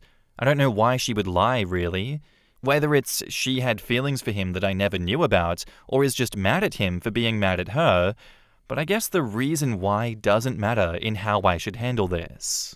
OP explains more about the car accident incident that caused the rift between her fiancé and her best friend. So we had planned that she would pick me up and I would spend the night at her place since we wanted to have a movie night / have a few drinks. And my fiancé and I only had the one car at the time. She showed up to pick me up and I got in the car knowing that she'd already had a couple of drinks before getting there. On the way back to her place, she suddenly veered off the road and smashed into a tree. Luckily, neither of us were badly hurt, but her car was totaled. People whose yard it was called the police, and some cars stopped to check on us. She was arrested for driving intoxicated, and the ambulance that showed up took me to the hospital to look over since I did have some cuts and the airbags had went off. So my fiancé had to come pick me up from the hospital in the middle of the night. And since then, he's made it clear that he doesn't want to be around her, thinks that she's irresponsible, and only tolerates her because I forgave her. He says he can't forgive her because she could have killed us both. She thinks he doesn't understand that people make mistakes, and that it isn't fair to blame her for the whole thing since the road was slippery. And in the end, we were fine. This whole thing is just a big load of baloney from her. OP, I know that she's been your friend for a long time, but maybe consider slowly distancing yourself from someone like that. I don't think they're good for you at all. I don't think she should be in your life. I think you should phase her out and find new, better people to surround yourself with. Because this is all just a big bunch of bullshit, if you ask me. That's my honest-to-God read of the situation. You just need to get rid of her and move on with your life. And now, on to the update. Well, I woke up the morning after the post and hadn't expected that many responses. I sat and read them all, and it was pretty unanimous that she was lying for some reason. And if she wasn't lying, she was being a crap friend for how she went about this. Some comments also really made me realize how much shit my fiancé has had to go through because of her presence in my life. So I woke him up, and I told him that I believed him, and I apologized for letting this drag on like I did. I took the advice of someone and made a group chat minus the now ex-best friend and sent them the post and just asked that they read it. Most of them sort of waffled until one said, had she not known either of us, it would be obvious who was lying, and they all agreed that it was too suspect. One of them called me shortly after, asking me to meet up with her to talk, so I did. She's the one closest to the ex-best friend other than myself. She basically told me ex-best friend has been complaining about my fiancé for like half a year to her. About how he's still mad, how he must be trying to make me spend less time with her, that I'm going to marry someone that is actively trying to tear us apart as friends. She was able to show me some texts where ex-best friend was saying those sorts of things, and one of her in her maid of honor dress with a text saying, "My dress for the funeral of our friendship." Then leading up to now, where friend was asking her if it was true, and she was snapping at her too through texts to stop questioning her. And it doesn't matter if she is lying anyway. Friend said that she hadn't reached out to me prior because she thought after the wedding, ex-best friend would realize that it wasn't as bad as she thought it was going to be. And then when all of this happened, she didn't think those texts were proof enough to show me and nuke our relationship. But the post made her feel bad for not showing me them. So she gave me some of the screenshots, and I went to ex-best friend's apartment myself to talk to her. She let me in, and I asked her if she had anything to tell me before we went any further. She doubled down that she refuses to give me details, repeating the same stuff. So I told her I knew she was lying and had proof she was. I showed her the screenshots that I had, which she accused other friend of photoshopping to make her look bad. Once I told her that I read them in person off of friend's phone, she started going on about how everyone is trying to tear up our friendship after the accident and how it isn't fair on her. I told her that maybe if she apologized and tried to make changes in her life, instead of insisting for years that it's not her fault and then coming up with this lie, maybe none of that would have happened. I told her that even had she been telling the truth, the way that she chose to tell me and make this some shitty loyalty test, instead of her telling me some of the most devastating news of my life, shows me that she isn't a good friend to me. I forgave the accident because I cared for her and took it as a mistake, but obviously that care doesn't go both ways. I told her not to contact me again, and that I told friend group of everything going on, sent them the screenshots, and that they can make their own decisions on who they do and don't want to spend time with based on the information they have. But I won't be seeing her again. I will be blocking her on everything and to not attempt to fix this because it's unforgivable. I still feel mentally and emotionally drained from all of this, but there's also a massive weight lifted off of my shoulders. As for the wedding, instead of choosing another friend in this group, I asked my fiancé's little sister to be my maid of honor, and she's very excited. Fiancé is also relieved that he doesn't have to deal with ex-best friend anymore, and says he's just happy that it's all settled. As for the rest of my friends, the one that showed me the texts, I'm not going to stay in contact with her either, since she hid all of this and only showed me out of guilt. The others, I guess I'll see how it goes. Edit. About the friend who told me. Maybe in time I can move past this, but right now, I can't really look at her. It's not just that she didn't tell me right away, I just feel uncomfortable. I would spend time with the two of them a lot, and to know that there was conversations about my fiancé, the wedding, the relationship, and our friendship going on between them like that, yeah. The maid of honor dress photo, I'm literally next to her in the picture. She knew best friend had these feelings so strongly, was my maid of honor, and essentially hated my partner at this point, and then when best friend told the whole friend group that this situation, and they all came at me about not believing her, and having to explain my side, and only half of them listened to me, she was one of the ones that said that I should listen to best friend, when she knew all of the stuff that she had been saying and essentially confessing to her that it was a lie. She didn't do anything herself, but she watched it all happen until she felt too guilty. And right now, that just hurts, and I'm not sure that I want her in my life. In the comments, I get why you feel the way you do. I've been where you are right now, but whatever you do, do not shoot the messenger. Could she have reached out sooner? Yes, of course. But when she realized how serious this situation actually was, she reached out to you. It must have been one of the hardest things that she ever had to do because she knew that her aground would have a very serious impact on two of her friends and their continuing relationship. Ultimately, she showed you where her loyalty lay, with you and doing the right thing. By all means, take some time and distance to think about things, but don't go cutting people off just yet. You are of course hurt by your ex-best friend and her actions, but try not to take that pain out on other friends. Take some time, hang out with your guy, watch some movies, and then in a few days, reevaluate where things stand. OP replies, I made a comment about this a little higher up, but essentially right now, I'm just too hurt by it all to really look at her. That she knew the feelings best friend was having, knew this happened, and was one of the friends in the text group originally that said that I should listen to best friend. Right now, I just feel like she didn't tell me until she felt guilty, and that hurts. I'm glad she told me, and it did help. She had to do something tough to even tell me, but it hurt. Maybe in time. You're right, I need at least a few days to really take all this in. Another commenter asks, what did ex-bestie say when confronted with the irrefutable truth? Did she admit to lying or try to continue the charade? OP says, she admitted it once I told her I saw the messages on other friends' phone directly and then tried to blame the reason for her doing it on people trying to wreck our friendship. Another commenter says, think about how difficult it must be to be the friend that showed you.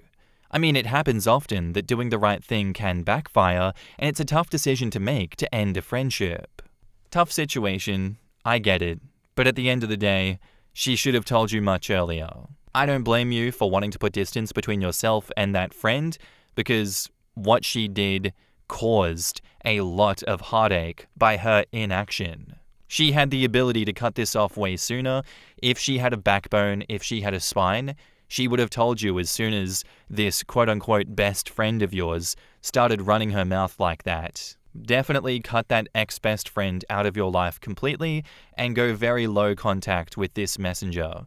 What she did was the correct thing, but it came too late. I know there's a don't shoot the messenger thing, but I think the messenger also deserves consequences in this situation. These people don't sound good for you, OP. Good luck going forward. Those are not friends that I would keep in my life personally, but you do you. Our next post is by user OKMolasses, and it's titled, Wife fed me a little white lie, and I don't know how to react. I need to set the stage a bit for this one, so thanks to all that stick it out and offer to help. My wife and I have been married for 7 years and together for 10. We are both avid motorcyclists and spend quite a bit of time riding, although often separately. She prefers to go out riding late at night on the weekends, and for a while, got in the habit of not checking in with me. I imagine any husband whose wife is out on a bike at midnight would worry and has every right to ask where she might be. We got into a lot of fights about this, and it seemed very difficult for her to want to keep her whereabouts known. She claimed I was smothering her and being excessively needy by having to know where she was all the time. We worked through it, but I was never really content with how she begrudgingly followed suit, like it was some kind of a chore to keep me posted about where she was and when she might be home. I brought this up in therapy, and even our therapist raised her eyebrow at the late-night rides with no check-in. Still, my wife never seemed to see the problem. Fast forward to a few weekends ago, my wife was out riding and it was getting late again. I sent her a message asking if she was getting dinner while she was out. She responded with a simple, "Yeah, I'm good. Thank you, love heart emoji." I was kind of hoping that she'd give me a little more detail as it was getting dark out. Some time passed, and I responded by saying, "Sweet, I'm gonna be home for the night. What you up to?" I didn't get a reply, so I followed up with, "I really dislike when you don't care to tell me what you're doing out on a Friday night." Maybe this was a little forward of me, but she knows how frustrated I get in this situation that we've dealt with so many times in the past. This made her very upset, and we ended up text arguing. She then gave me a TTYL and said that she was going to keep riding her bike. Naturally, I kept texting. After a few messages, she responded by saying, "I'm trying to drive my damn bike, and you're blowing up my phone with this, which is uncalled for. I don't breathe down your neck asking your every move and respect and trust you, so please do the same. It's exhausting." I had a hunch she was not riding. Maybe what I did next was uncalled for, but I drove over to her favorite late-night eatery/bar and walked inside. She was sitting at the bar. Her bike was parked outside, and I put my hand on the exhaust. It was cold. Less than 10 minutes had passed since she told me that she had to slam on the brakes to respond to my messages. There just was no way an exhaust can cool down that quick. Once again, maybe I crossed the line here, but I felt severely betrayed. I went home not long after I sent a quick message that I knew where she was. We argued about this big time. We made amends, and she told me that she would be better about checking in with me in the future. That's not the white lie though, but simply a precursor. Up next is the real issue that I am dealing with. This past weekend, she was out at a local cafe/bar doing some work. She was being really good about checking in with me, but it kind of festered out as the night progressed. She told me that she was going over to her office to finish off some work, and that was the last that I heard of her. I was heading home for the night after a late gym sesh and called her to check in. She did not answer after the first call and called me back a few minutes later. While we were chatting, I could hear others in the background. She was talking kind of weird. After a minute or so, she told me that she was getting a call and had to pick it up right away. I kind of understood as the importance of that call was something that affected the both of us. We're in the process of buying a new home, and the seller's agent was calling. I was expecting a call back with some news, but the call was never returned. An hour had passed, so I called her back to see what she had learned about our offer. She didn't answer, but responded with a text, "Call you in a few." When she called back, I could tell that she was in her car.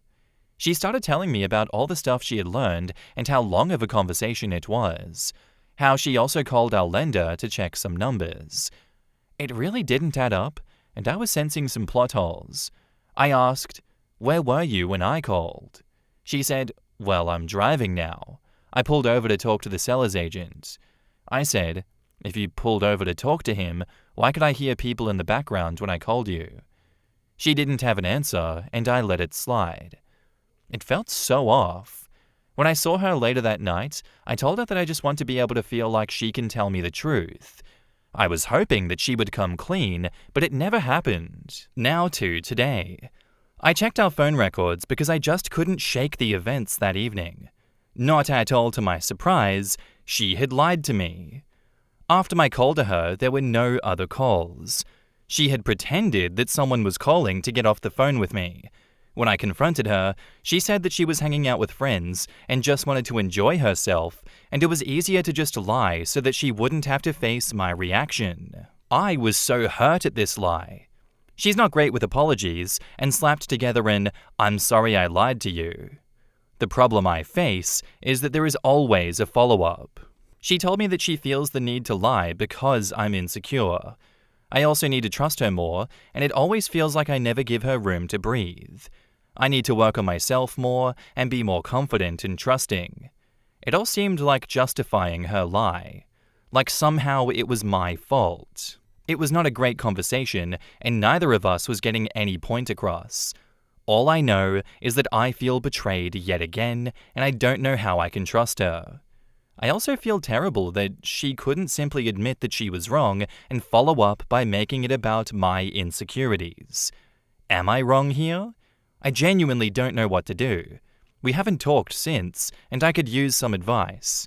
Thank you to all who sat through this one. In the comments, put on location tracking. She just honestly says at the start what she's gonna do and when she'll be back, and only text when she deviates from it. That way, there is no need to keep communication going, which I understand can be smothering for her, and you know where she is at all times. You both seem to have an issue, and both don't listen to each other and fixate on their own. Search for a solution for both issues together as a team. Like the one that I mentioned, perhaps. OP replies, "I appreciate this suggestion. I recommended the location tracker previously, only when she's out late riding. She did not like the suggestion, and it never ended up happening." Another commenter says, "I would bet my paycheck that she has a boyfriend. I would not buy a new house with your future ex-wife. You are being taken for a ride. Put a GPS tracker on her bike and you will see. You should have walked into the bar and saw what's up." OP says, "So I did actually walk into the bar. She appeared to be sitting there alone. I didn't hang around long though. The thought of a GPS tracker has crossed my mind, but I've never followed through with it. Another commenter says, "You are right to feel betrayed. Your wife is repeatedly lying to you, very likely far more than you're aware. You are quite right not to trust her. She has proven herself untrustworthy. You must also know that there is a considerable chance that she is having an affair. The fact that she is not truly apologetic and trying to make it about you would be the final nail in the coffin for me. It's hard for us to judge. Maybe you are insecure. But at the least, she's given you plenty of good reason for that insecurity. Given the lack of remorse, it is hard to see how trust can ever be rebuilt. Do you have kids? If not, I would be out of there immediately." And OP says, "Thanks for your insight. No kids." Another commenter asks, "What does better communication look like to you? How often would you want her to text you while out? Are you looking for firm plans established before she goes out? Constant play-by-plays of what's going on? Just curious what ideal communication would look like here for you." OP says, "Honestly, one sincere and complete message of what she is up to would suffice. I.e., hey husband, I'm going to be here with these people. I'll be home around midnight. I'll let you know if anything changes." It never seems to be this direct. Often it's snippets of plans and then silence. Then I check in and she gets upset. I think it's coming across as me nickel and diming, but really, I'm just trying to put together the fragments of information. Back up to the post, there's an edit. "So a few weeks have passed since I wrote this, and I wanted to offer an update for those who requested one. To cut to the chase, we are getting a divorce. Honestly, experiencing this gamut of emotions has been excruciating to say the least. I wish this on no one. When I was fielding your much-needed replies, I was staying at an Airbnb to give us time away from one another. She was livid at first, but she quickly realized the importance of time away. I myself had plenty of time to reflect on many of the responses here and spent all my free time journaling to work out my thoughts. I returned home after a week and we had our heart-to-heart. Much to my surprise, we both came forward equally with the proposition to separate. Now, I don't believe she was cheating, and I don't think it's a substance dependency. These were suggestions that seemed to percolate to the top of this thread. Perhaps I am naive as well, but at this point, it no longer matters. Regardless, what we have here is a textbook case of two people who aren't right for one another. We have fought hard to save our marriage over the years, and quite honestly, the feeling of failure is the hardest part to cope with. Beautiful memories of our early time together surface in waves and manifest as tears. Her and I have grieved this loss at different times and in different ways. There will always be the doubt and questioning of, could we have made it work? Hopefully the years will reduce the doubt to a whisper. In conclusion, we are both amicable at this phase and hope to continue a friendship into the future. That is, a friendship not carried over from a previous marriage, but one rebuilt from scratch. In some ways, I can sense our relationship already healing and improving. I hope this may be a predictor of the future. I am about to close on my own home soon. There is a subtle undertone of fear in the loneliness ahead, but I can see that quickly becoming eclipsed by the opportunity to rebuild myself. I look forward to the journey in growing and learning to love who I am as an individual. I wish her the best as well. Thank you to everyone whose insight helped me work through such a difficult time. OP. I guess there's not too much that I can really say about that one, but there is a further update to this situation, so I am going to hold my tongue. I don't think it's a repeat of that edit. I think it goes over more of what is happening and more of what had happened in that update. To me, this is very much a situation of, there is a problem, we have worked through it, you continue to lie, and you continue to dismantle all the work that both of us have worked hard to build up in these couples counseling sessions. I feel for OP. I know that he has done wrong in the situation as well, but I really feel like she has done so much more wrong. She's the one instigating. She's the one continuously lying. I feel very much hard-pressed to say that OP has done anything wrong in this situation, but OP himself says that he has done wrong and he recognizes that, so I will take him at his word. But when she continuously lies about everything and there are constant plot holes when she's out of the house, how can you trust someone like that? How can you ever feel secure in your relationship with this person? They don't want to spend time with you by the sounds of it, and they don't want to tell you what they're up to in a genuine capacity. They just continuously lie. Like, a relationship and a marriage is built on trust. If there is no trust, there is no relationship. I don't blame OP at all for breaking it off with her. Anyway, let's see what the update says. And now, on to the update. Wife fed me a little white lie, and now we're getting a divorce. Found a box of used condoms in her trash today. Hello all.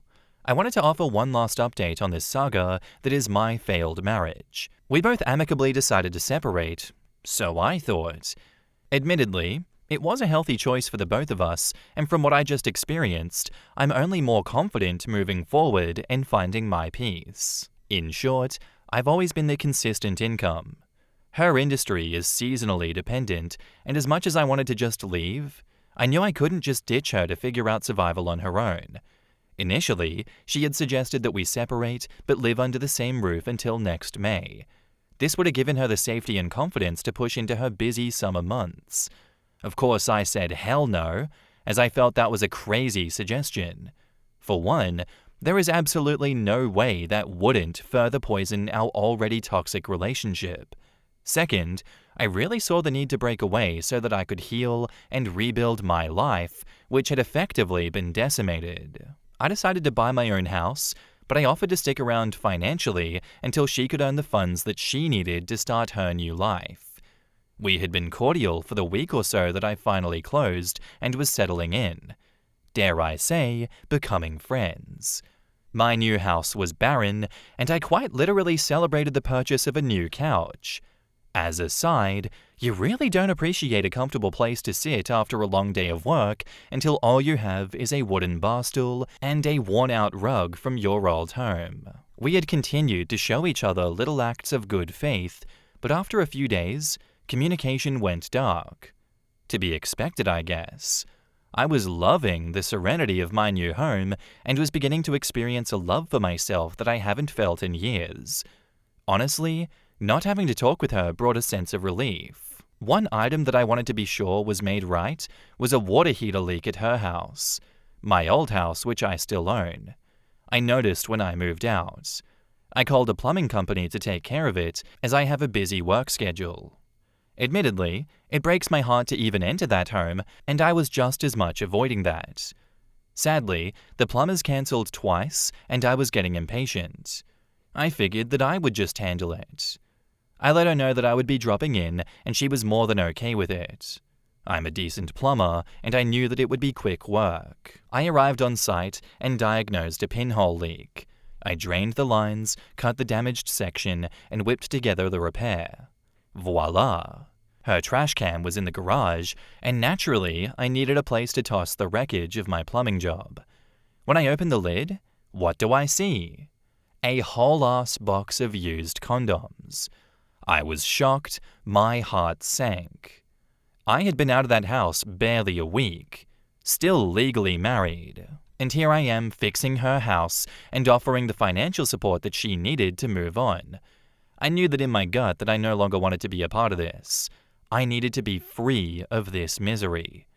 I texted her a photo of the water heater with a "good as new.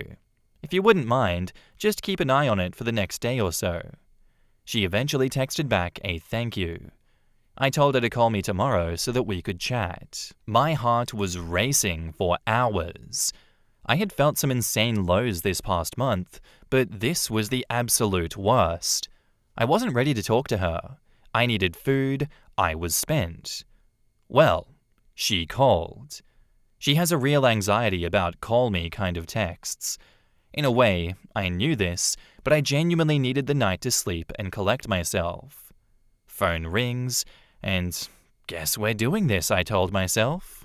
I started the conversation by letting her know the water heater is good to go, but she may want to have a professional take a look within the year.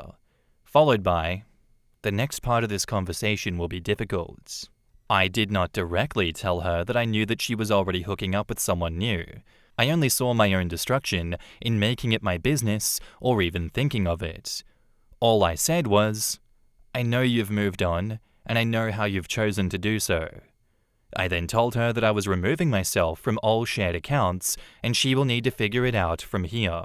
Boy, was she livid. What was that term that you guys taught me in the first post? Darvo? Yeah, lots of that. Tons of gaslighting, followed by name-calling and accusations. She even insulted my character, telling me that she thought that I took pride in being a person of honor and respect. What? She kept alluding to how she thought that we had agreed to being allowed to have our needs met, quote-unquote. I didn't say it outright, but I really think that she had twisted what an actual need is. How about financial security? How about a soft landing with your husband of 10 years that you claimed to want to remain friends with? So why am I writing this? A couple of reasons. For one, it's the end of my tale. This is the worst I will ever feel about this. It's only healing and growing from here. Second, a lot of Redditors believe that she was cheating in my last post. I didn't have any reason to believe this, but after how quickly she jumped on some dick immediately after me moving out, maybe y'all weren't far off. Third, kind of to vent I guess, I also had to put down my cat with cancer hours ago. My God, what a day. Either way, I am so glad to leave that toxic mess behind. I want so desperately to believe that I'm making the right call to cut all ties. But I wonder, did she owe it to me to try and put off her urges until we split finances? I'd be curious to hear others' thoughts. I hope to learn and gain from any and all input. Needless to say, this will be my last post for the foreseeable future. Thank you all for your insight as I have pushed through my story. In the comments, quote, "A whole-ass box of used condoms, I was shocked, my heart sank. I had been out of that house barely a week, still legally married. Brother, I know it stings right now, but if she is this quick to physically move on from you, then you need to do yourself a favor and emotionally move on. That also means emotionally cutting her off, and cutting her off from everything else, financially et al. It would also indicate that she probably had someone already lined up before the divorce. Maybe even before, possibly. All speculation, but boy is that a quick turnaround time. Figure out the house, figure out the divorce. Only talk to her about those things, and for the divorce, do it through your lawyer as much as possible, without charging you. Move on." OP replies, "All of this. I spent so many years being gaslit, and I feel like I can finally see through it all. I really wish I could ask if this was someone that she had been with, or if it was just some kind of a fling. The question alone would only cause more suffering, and knowing her, it would be an answer that couldn't be trusted anyway." Someone says OP needs to get therapy. OP replies, "Therapy is 100% in my future. My reality has been so distorted by this woman." When asked, has OP been able to find proof regarding his wife's possible infidelity? He says, "I've tried so hard to find proof, but I never could. After a while, I just started worrying that I was grasping for straws. I may never know at this point. It would be poison to continue seeking answers." Another commenter says, "Some people use condoms on the toys that they use solo." OP says, "This may be true, but she admitted to having already moved on with another man to have her needs met." And OP, on splitting the properties from the divorce, says, "We agreed to quitclaim our respective properties. The house she will be keeping has a ton of equity built up. If our assets get split 50-50, I will end up better than our current arrangement." I understand why OP is so upset from finding the box of condoms, and I think this is a sign to distance yourself emotionally as much as possible, as fast as possible, because holding on to that after she's already done you so wrong will not do you any good, OP. Take the advice of the comments going forward and just keep everything through the lawyers. Who cares if she is financially fucked by you doing that? She doesn't deserve your good graces after everything that she has put you through. I don't care about her. I don't think you should care about her. I know that's much easier said than done, but please God, protect yourself. Yet again, another situation where someone is in a financially precarious situation and decides to stab themselves in the foot, knowing that they are the ones that are fucked if everything comes crashing down. Yet for some reason, the person in the financially vulnerable situation decides to do this. I don't understand why this keeps happening. I'm fascinated by it, but OP, please stop falling for her manipulation and just get the hell out of there as fast as possible. Thank you for the story. Thank you for the update. Good luck going forward. Am I the asshole for stepping in to do mum things for my niece because my sister-in-law is disabled? I have a niece, Gigi, 10, who is the daughter of my brother Chris and his wife Anna. Anna became disabled when Gigi was 4. It was triggered by an infection, and ever since, she's been mostly using a wheelchair. Obviously, this has been hard on their family. Anna was the center of their home, even though she had a demanding job. She had to quit her job, which is tough on their finances, and she's no longer able to be involved with Gigi's school and extracurricular activities due to her fatigue and accessibility issues. I help as much as I can. School pickup, and driving her to dance practice, going to school events if Chris can't take it, such as chaperoning field trips. My husband and I even took Gigi to Disneyland with us over the summer. I only do what I'm asked to do, and within the boundaries of what I have time to do, as I have my own child. Just whatever I can do to make things easier for their family and for Gigi, so she doesn't miss out. Gigi's school is organizing a Christmas market. She and her friends volunteered to do a booth, which basically means the parents. She asked me to be a part of it because Chris is really busy with work around the holiday period. I confirmed with Chris that this was the case, and he was really enthusiastic about me doing it because it involves crafts, which he doesn't have time for. He's helping construct the physical booth though. So I got my daughter involved, and Gigi and her friends came over to my house to make stuff for the booth all together. We're even making costumes. I thought I was doing a good thing, and Gigi seemed so excited. But on Friday, Anna called me and chewed me out. Apparently, she was never okay with me being involved with a booth. She said Chris building it was enough, and I should have just stayed out of it.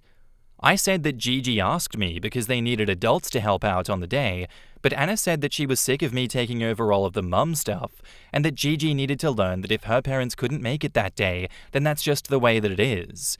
She can't just replace Anna with me. I told her that that seems unfair to Gigi, to not be able to do things just because one of her parents isn't able to be there. There has been times that I've taken Gigi to birthday parties that need supervision at places like trampoline parks, or taken her to dance competitions where she just didn't want to be the only one there without a female adult to help her change or do her hair and makeup. If I hadn't done those things, Gigi probably would have missed out. Anna said, well, that was Gigi's reality, and she can't just ignore the fact that Anna is her mother and that this is the family that she was born into, not mine. I ended up telling Anna that I never meant to disrespect her, but that I made a commitment to Gigi and to the other parents, so I'm going to do the booth. But after that, if she and Chris want me to step back, then I will. Honestly, I'm really upset about the whole thing. I have my own child. It's not like I'm trying to play mum to Gigi. I just want her to feel supported and not to miss out on anything. Chris does his best, but he works crazy hours to support Anna and Gigi. I thought that it was a good thing that they had a village to help out, as Anna's family isn't local. I thought since Gigi would come to me for these things that we were doing right by her. It seems so unfair that she should not have the same experiences as her friends because of something out of everyone's control. But I'm not her parent, and Anna is. And if Anna doesn't mind Gigi missing out, then maybe that's not my business. My own mum thinks Anna is being unfair to Gigi with this request, but my mum was the super involved type, and I know that there are tons of kids whose parents don't make it to everything. So maybe we're just an overbearing type, and I went too far. Am I the asshole? Edit. Because I see this coming up a lot, the reason the craft session was at my house is because one of the girls was supposed to host it, but the house is too small for all of the girls to be taking over the living room. The mum also has another child and was worried about supervising all the kids the whole day. She messaged me privately and asked if I had the space and time to host, and I did. Anna and Chris's place doesn't really have the space in the common area to accommodate the craft making, and I know how stressed Chris is by the playdates and probably wouldn't have wanted it at their house. I thought I was helping out that mum by saying yes. I say yes to most things, not because I'm trying to push anyone out or take over, but I guess being a stay-at-home mum to one kid, I feel like it's only fair that I should take on a bit of extra kid stuff for other parents where I can. Edit 2. For anyone asking about Anna being driven to things, driving Anna would mean that I would need Chris's car, which he needs for work, because he needs to haul stuff around. We can't swap cars because mine can't be used for that stuff. So for me to drive Anna in Chris's car, Chris needs to also not be busy, in which case he wouldn't need help. Chris does drive Anna to dance recitals and sports activities when he is available. In the comments, OK Poundcake asks, question: what efforts have been made to make Anna's life more wheelchair-friendly? People in wheelchairs can drive cars if the car is modified. They can use ramps, learn how to navigate low and small numbers of stairs. A wheelchair does not mean that you are homebound. Is the family taking this approach to her new health status? If she isn't paralyzed in her upper body, she may have been able to help craft. What efforts are made to include Anna when you step in? Even if she has fatigue, she may be able to be present in some instances with a little assistance. Sounds like you just cut her out with a "I've got this" approach. It seems like you and your brother, seem to think that stepping in is help, when maybe creative and collaborative efforts would yield the village approach that you say you were trying to achieve. Edit: soft you're the asshole, because this has to be hard on everyone. OP says, their home is fully adapted. Due to certain medication that Anna is on, it's not recommended that she drive.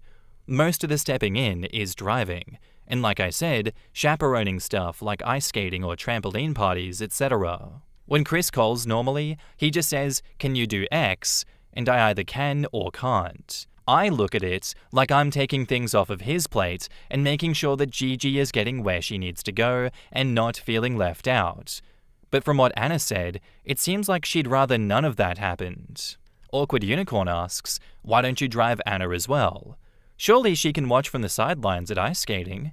It seems like you guys are going all out to help Gigi, but no one has considered how to help Gigi by helping Anna be there. OP says, driving Anna would mean that I would need Chris's car, which he needs for work because he needs to haul stuff around. We can't swap cars because mine can't be used for that stuff. So for me to drive Anna in Chris's car, Chris needs to also not be busy, in which case he wouldn't need help. Pollywoggle says, not the arsehole. Have you spoken to Chris? If not, please do so. Your sister-in-law is disabled, and with that must come the guilt, where she admits it or not, for not being able to do these things with her daughter. I can understand her saying what she did, out of frustration and guilt, not because she really feels like you've taken over. It must be hard wanting to do these things and not being able to. Is there any way that your sister-in-law can still be involved, even if it's only in the tiniest way? I feel that you should be running everything by her and asking if she wants your help. She still is her parent. It's amazing that you step up and help your niece. Maybe there needs to be some better communication. OP says, I have spoken to Chris. He says he ran all of this past Anna and he's confused and upset by what she said. Ultimately, I know he's going to feel a massive strain if I stop helping out, so I think that's what he's most worried about. And I assumed that when I was talking to Chris that he was relaying everything to Anna because they're married. My husband wouldn't not tell me what's going on with our child. I assumed Chris was communicating. In that case then, no, you're not the arsehole for stepping in to do these mum things for your niece. Everything was going as perfectly as it could by the sounds of it. This was the ideal setup. And there is something wrong with Anna in which she feels the need to cut this off, which will only hurt Gigi. I hope that in this update that there can be some reconciliation here, but seriously, I understand where Anna's emotions are coming from, but I think this is not on. I think her throwing a bit of a temper tantrum, if I'm being honest here, and saying, no, fuck you should stop trying to take over my mum things. Even though there is no alternative, I don't see an alternative to this situation. This tantrum is unacceptable from her. If there is an alternative in which they can get a separate car, in which OP can then help Anna and Gigi drive to places with both of them, then that makes sense. But the way that Anna is going about this situation is completely unacceptable. I empathize with her, absolutely, but she's an asshole to her daughter for potentially shutting down this lifeline that OP is giving them.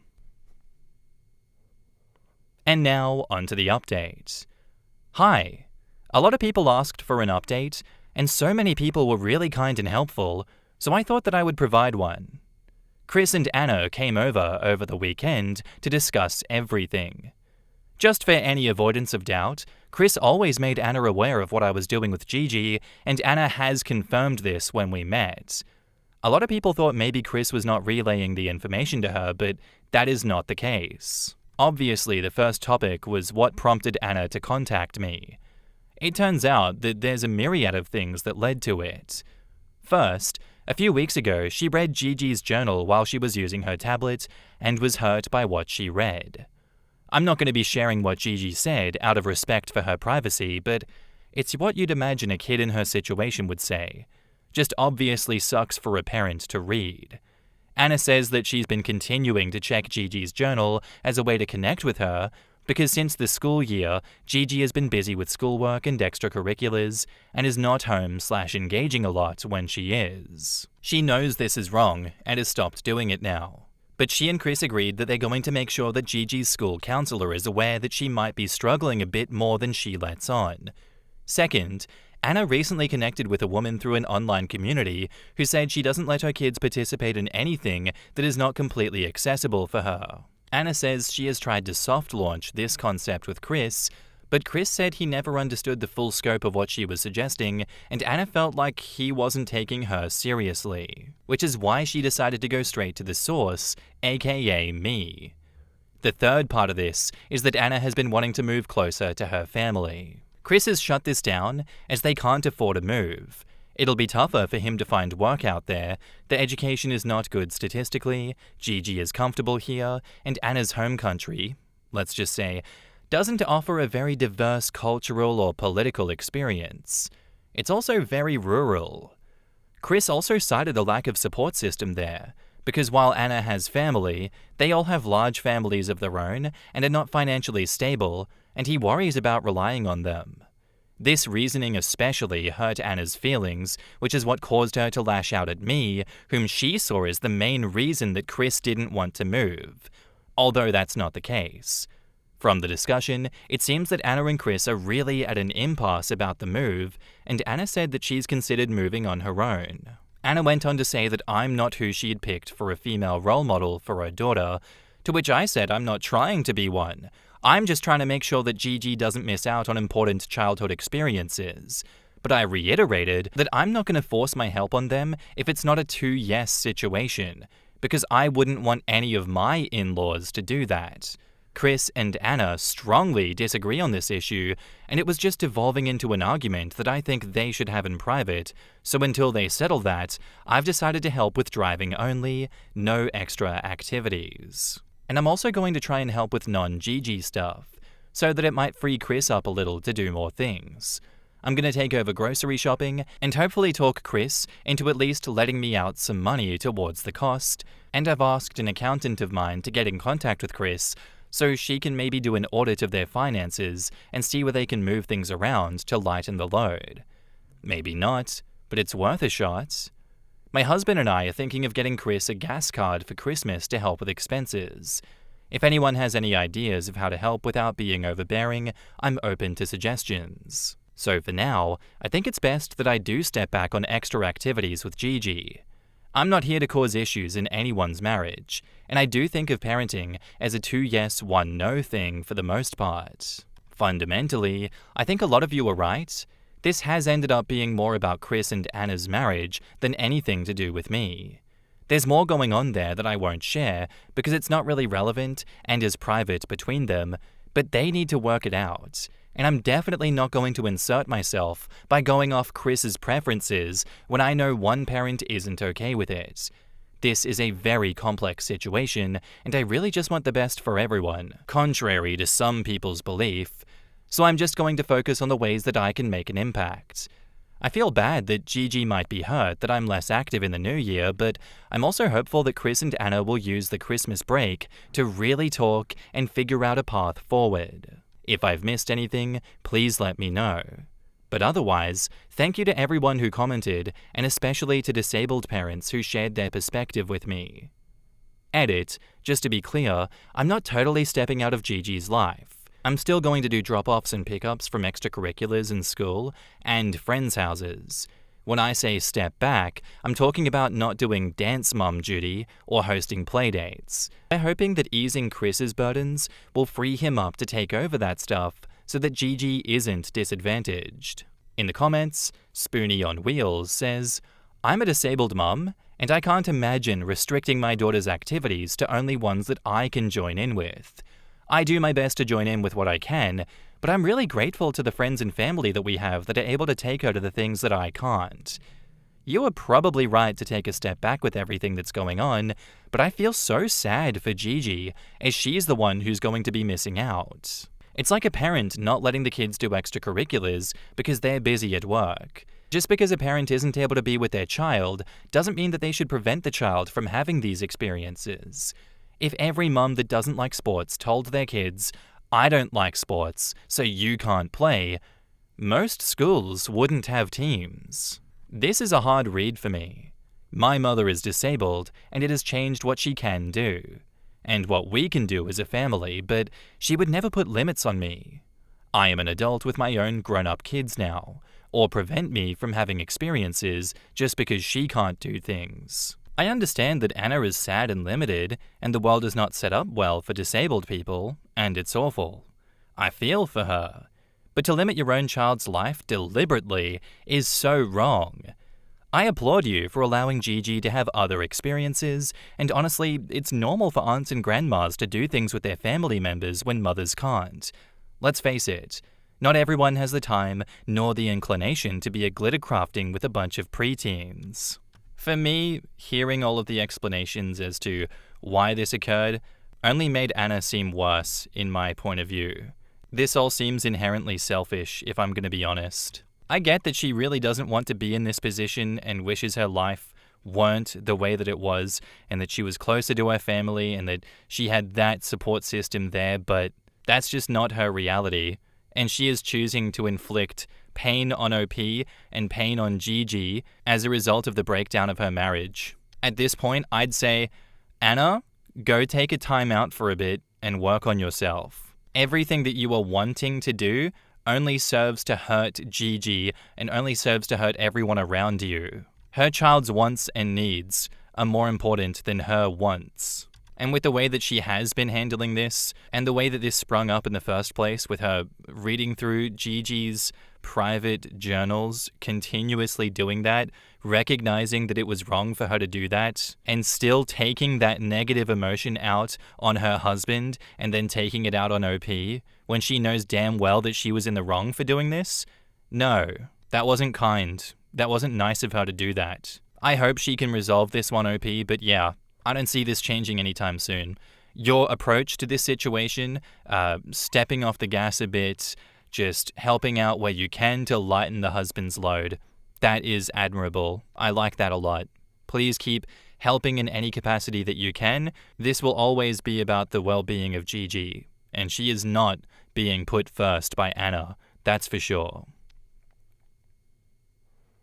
Our next post is by user Medium Vehicle 8340, titled, Am I the arsehole here for giving my stepdaughter a reality check? So me and my husband are in our late 30s and early 40s. He has a kid from a previous relationship who I will call Abby. She is 16 and pregnant. From my understanding of the whole situation, it's her boyfriend who is 18 and in college and is refusing to answer her calls. She wants to keep the baby, but thinks that everyone is going to bend over backwards for her to do so. Everyone has told her multiple times that they aren't going to help her and that she will be on her own. Abby and I have a decent relationship. I met her 3 years ago when she was 14, and we have a civil relationship. She has a mum, so I'm just dad's wife to her mainly. Recently, she's been getting closer to me and trying to talk to me more. Which was weird because normally when she does that, that means that she wants something. After around a week, she got tired and told me what she wanted. She wants me to watch her kid during the day while she's in school. I told her no, as I have my own 2 kids that I have to watch. Twins. She got upset and said she doesn't understand why when I have my kid, people offered to help and did things for me, and now that she's pregnant, no one wants to help her and is making her do everything herself. I explained to her that my kids were rainbow babies, and a lot of people we knew struggled with fertility, and that me and her dad are adults, and we had a plan, money, and a happy home for our kids, and she has none of that. I explained that nobody is going to help her because she got herself here and she's going to have to act like an adult if she wants to keep her kid. She kept screaming and saying stuff about how it's unfair and we need to support her and she needs help and a lot of other stuff. I told her go to someone else because no one in her family is going to help her. And she got mad and kept yelling about the same thing. I told her to leave me alone, and she didn't, and went on talking about her life and how this pregnancy is making her parents and friends distant and how it's not fair. I eventually got tired of her and told her that her mum thinks that she's a disappointment and that no one else has to help you because you got yourself here. If you want help, ask the father. And if you can't ask him, then ask his family or something, because no one's going to help you the way that you expect them to. She got mad and told her dad what I said. He got upset and said that it was too far, and even if it's right, I shouldn't have said that. So am I the asshole here? Note, she has a late birthday, so that's why it's 16 to 18 age gap. She turns 17 in November. The reason that I told her what her mum thinks is because she was complaining about how her mum doesn't want her at the house, and yes, her mum has told her before that she is a disappointment. Edit, a lot of you are under the assumption that no one told her the options. They have multiple times. She is choosing to keep this kid. Me and her dad told her that if she wants this kid, she will need to get a job, and we told her how much it would cost to raise that kid. She just says okay and moves on. Another thing is we/her parents do not know where his parents are. They've moved as they no longer feel the need to live in the school district. The boy is over 14 hours away at college, and it seems the only way to contact him is to see him, and me nor her dad is driving 14 hours away. In the comments, seems like her father needs to contact the college student's parents. Get lawyers involved for child support. He can get a job. He shouldn't get off scot-free. He should get a DNA test first. The court will order a test before they order support, if he's not on the birth certificate. Refusing to take care of her child while she's at school is entirely within your rights. Helping her find daycare should be your concern as an adult. Telling her that you deserve help because your babies were wanted and hers isn't is literally telling her that her baby is worth less than yours. You can be certain that's how she heard it. This was my takeaway too. I get not everyone is able to help, but to say that my babies deserve a village and yours doesn't is actually a pretty vile perspective. That's what bothers me. She doesn't have to watch the kid, but she seems to want this girl to suffer. She is a pregnant teenager. She's going to suffer enough. They need to at least point her in the direction of help, especially if they are so unwilling. For someone who claims to have struggled with fertility and should understand how hard having a baby is under the best of circumstances, she's pretty damn callous. That was really direct of you. Does your stepdaughter understand what goes into raising and caring for a child? How has she been with your twins? OP says, no, she doesn't. She feels that everyone else would take care of her kid while she's in school. She's not really around them. She may hold one for a little while and then give her back. Well, she seems to have the perception that she can still have the life that she did before as a 16-year-old and be an occasional parental figure. She's expecting you and your husband to take care of her child as you have twins already and you might as well raise them together. Unless reality comes down as a really heavy slap, she won't change her view of things.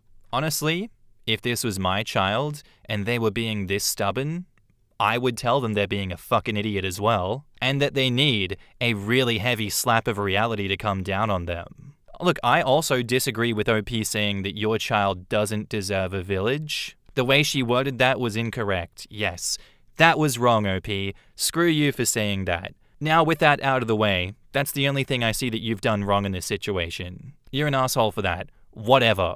I, at 16 years old, and previous to that, and after that age, had it drilled in me that having a child at that age was pretty much a death sentence.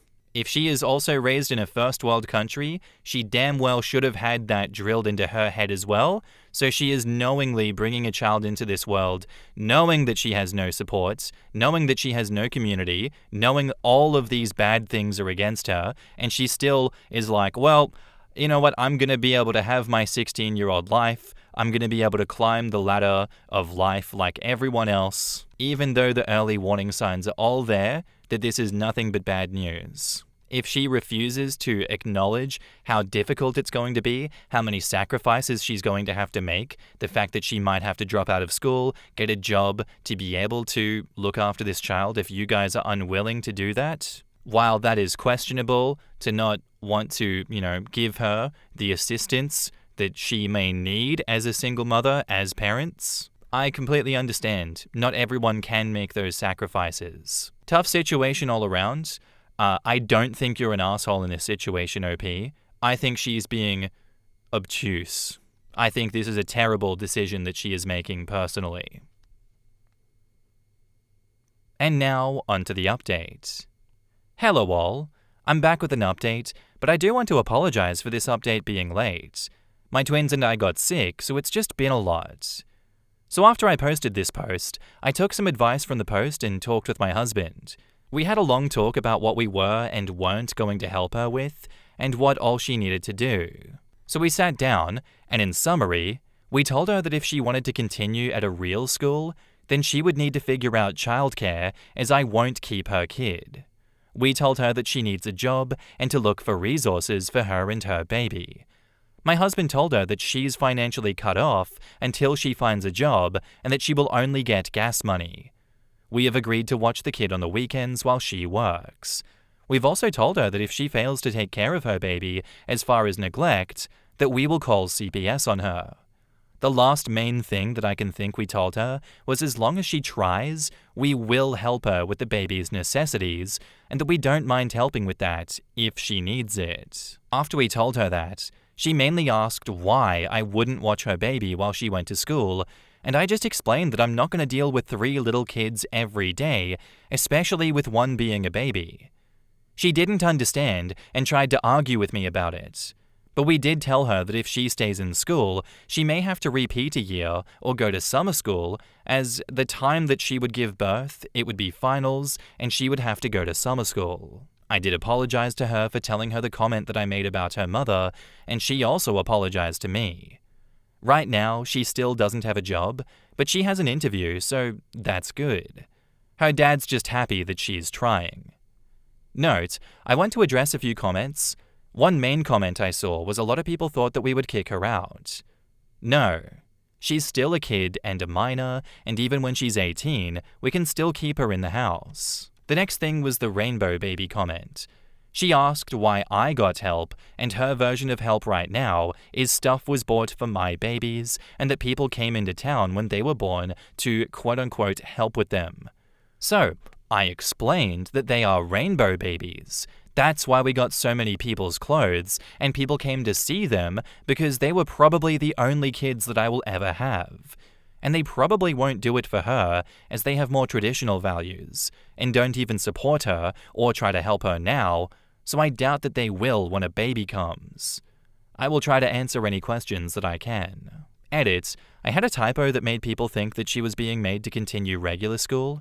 She is not. She wants to stay in regular school. A lot of you don't know what I mean by financially cut off. She will only get her needs and nothing more.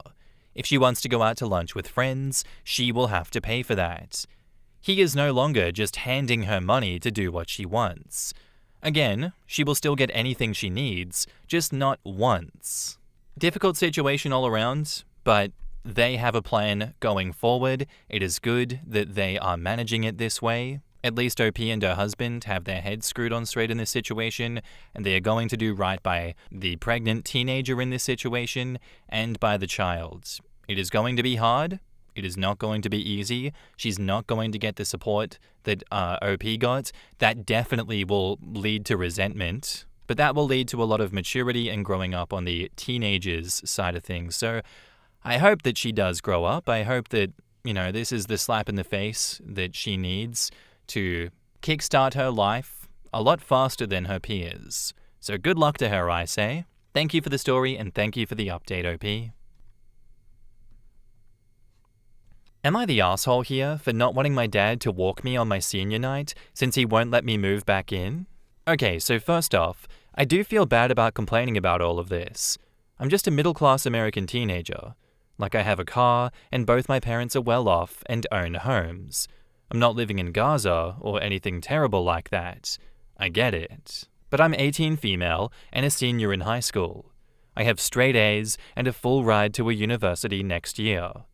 It's not my dream school, but I know that I'll end up going there because the economy is terrible, and while my parents are okay money-wise, free is free. My parents are divorced and remarried. My dad has been with my stepmom for a while, and my mum and stepdad have been together for about 5 years. A few months ago, I was diagnosed with a tick-borne disease and can't have red meat products. It's terrible, and I get so sick if I have anything. I miss steak. But a few weeks ago, the night before a dance, my dad was making dinner. I was at his house on one of the days that I normally wouldn't be because my mum was out of town and I don't like staying alone. He made my little brother's favorite meal that I didn't know had beef stock in it. Just to clarify, since I'd never read the meal, I asked if it was okay to eat and he said yes. Later, when I got sick, he checked the recipe again and felt terrible and admitted that there was beef stock and he forgot. That's obviously not his fault, but later when I was sick, we started fighting about the dance. I got super sick and had to miss my senior fall dance, which I know isn't the end of the world, but it really felt like it was, and I got into a huge fight with my dad. He called me spoiled and high maintenance, and I know I said things like I hate him and he doesn't care about me, and left to stay at my mum's. We had fought before, and I had cooled off and went back to his house on my normal day, thinking that we'd just apologize to one another like normal, but when I got there, he told me that he had packed up my room into trash bags and that he wasn't going to take abuse from his adult child.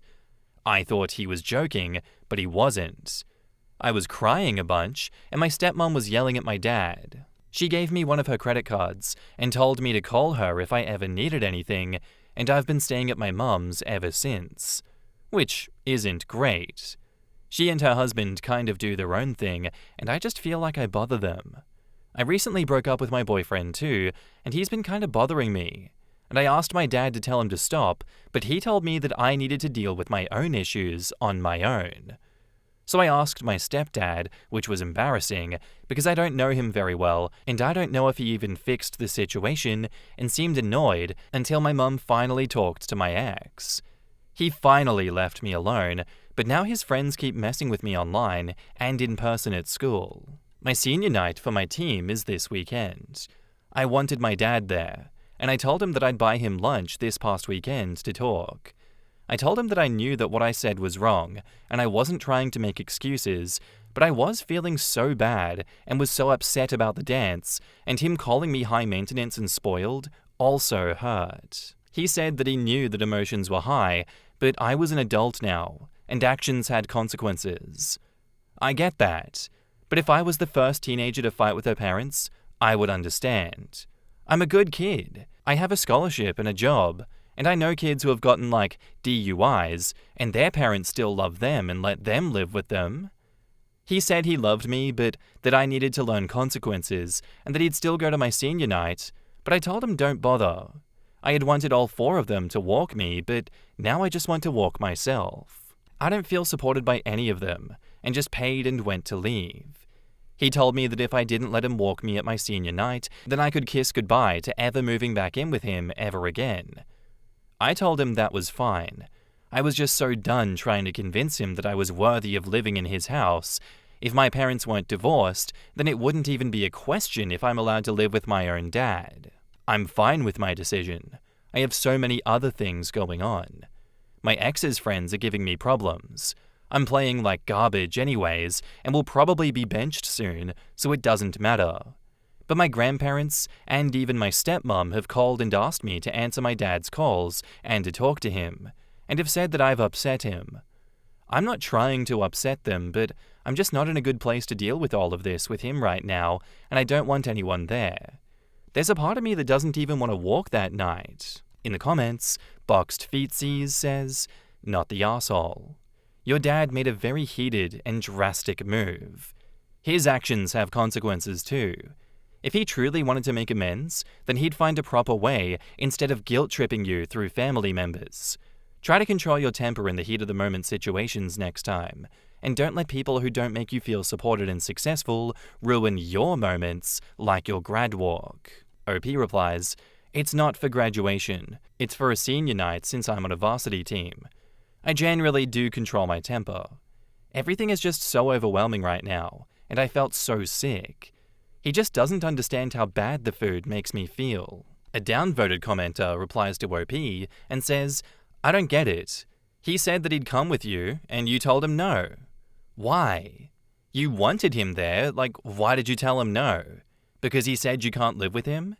You need to mend the relationship before you can move back in. While I think that he's wrong to be so demanding, I feel like your emotions are all over, and you're very reactive. You are making matters worse for yourself.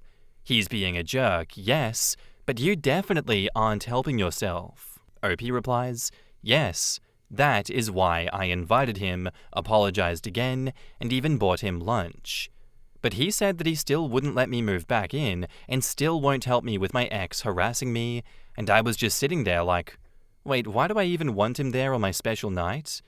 Like, I get he doesn't like me, I know neither of my parents do, because to them, I'm too much like the other one for them to ever actually really love me, but I thought that if I sat there and apologized and begged him for help, he'd at least care, and he didn't." OP replies to a long downvoted "everyone sucks here" comment saying, "Yes, but I asked him if there was any red meat in the meal, and he said no. I was going to make myself something else, but was starving after practice, and it smelled good, so I had it. When I got sick, he remembered the broth. I've found some easy things that I can make, and even bought them myself for both houses, so they don't have to change their lives for me. If he said that there was beef products in it, I would have just eaten that. This is my last dance, and my now ex was angry that I was going to miss it, and was making me feel bad. I know I shouldn't have gotten angry, but it was really upsetting, and he wouldn't even comfort me when I was sick because he was annoyed." Difficult Bus says, "Not the arsehole, but you should take your father's calls and give him the chance to reconcile with you. Obviously, you know whatever nasty things you said to him hurt him. Apologize for that, while also emphasizing how serious your health condition is. You made a mistake regarding what you said to him during that argument, but he made a mistake not taking your health situation seriously." OP replies, "I have apologized enough times. I even bought him lunch to apologize. The only thing he apologized to me about was forgetting the stock, not calling me names, treating my stuff like garbage, or ignoring me when I was begging him for help with my ex who wouldn't leave me alone. I don't see what else I need to apologize for. I probably would if I even knew, but at this point, I think he should be the one apologizing and groveling because I'm just not in the place to do that anymore. I have so much other stuff going on." OP replies to a big thread. "Yes, he apologized for not telling me about the beef stock when I asked if there was any red meat products in the meal, because I would have just made myself something else, no problem. But then I had to miss the dance, which made my ex blow up on me, so I broke up with him, and now he and all his friends are constantly harassing me, and I'm sick of them calling me a slut and a whore or making accounts to harass me outside of school. I tried handling it on my own, but then my ex involved his friends, and now it's worse than ever. I asked my mum and stepdad for help, and it was okay for a day or so, but then got worse. The school doesn't care. I just wanted my dad to talk to my ex or something and get him to stop because I can hardly focus on school, much less sports, and now my family issues because of all of this. I might be an adult, but I'm still in high school. And yeah, maybe I'm not in danger, but I can't handle this. I went into it thinking that even if he didn't let me move back in, he would at least try to help me with my ex. I would want him at senior night, but he won't even help with that. But you're right. I'm an adult, and I can't depend on anyone else, and just need to put up with all of this and deal with it because I got angry with my dad and yelled at him. I just want one person to be on my frickin' side or have my back for once. That was lengthy. I understand. There was a lot that OP had to say, but this kind of gets to the crux of the issue, and with all of this extra information included, I don't think that OP's the arsehole here. Dad is saying that she needs to act like the adult, but what the hell is he doing? Is he modeling good, healthy adult behavior? What, when your child who is still figuring out who they are, how to navigate difficult situations, and everything else that comes with life, when they aren't perfectly able to adapt and deal with these situations, you shut them out of your life? Like, that is your lesson? Genuinely, what the fuck is his problem? This is gaslighting. Him saying that she is the one that has the problem here. She's the one that needs to, not abuse him, start treating him better. I get that, they had a fight. I get that she said some harsh things to him, but he fed her something under the pretense that it wasn't going to be meat product in it, and it gave her an intense reaction. Lone Star tick disease, whatever that is no joke. The road to hell is paved with good intentions. He might have meant well by it, but surely he has enough fucking self-awareness that he can realize he messed up just as bad as she did here, and if he hadn't messed up in the first place, it wouldn't have resulted in him being abused by her. Surely he can empathize with her position, but no. Then he refuses to help with an abusive ex who he could easily come and help step in with, because OP realizes he has that capacity. This sucks. This just really sucks for OP. I feel terrible for her, but maybe this is a sign that when all of this simmers down and life moves on, you put some boundaries up between you and that dad until he starts acting right. That's for sure. And now, onto the update. I know it's been a while since I posted about my senior night, but basically, I got into a fight with my dad because he forgot that there was something that I was allergic to in the dinner that he made, and I had to miss my dance, and he kicked me out to live with my mum. He got super mad when I told him that he wasn't going to walk me at my senior night. Anyways, I didn't even end up going, and I kind of forgot about it. Not to be super woke or anything. Just kidding, I love being woke. But trigger warning. I think the trigger warning is for SA. That's what I think this is. It's kind of vague. So my coach isn't like a super nice guy or anything, but my ex's friends, the ones who had been harassing after my mum had finally gotten my ex to leave me alone, me, accidentally did so in front of him.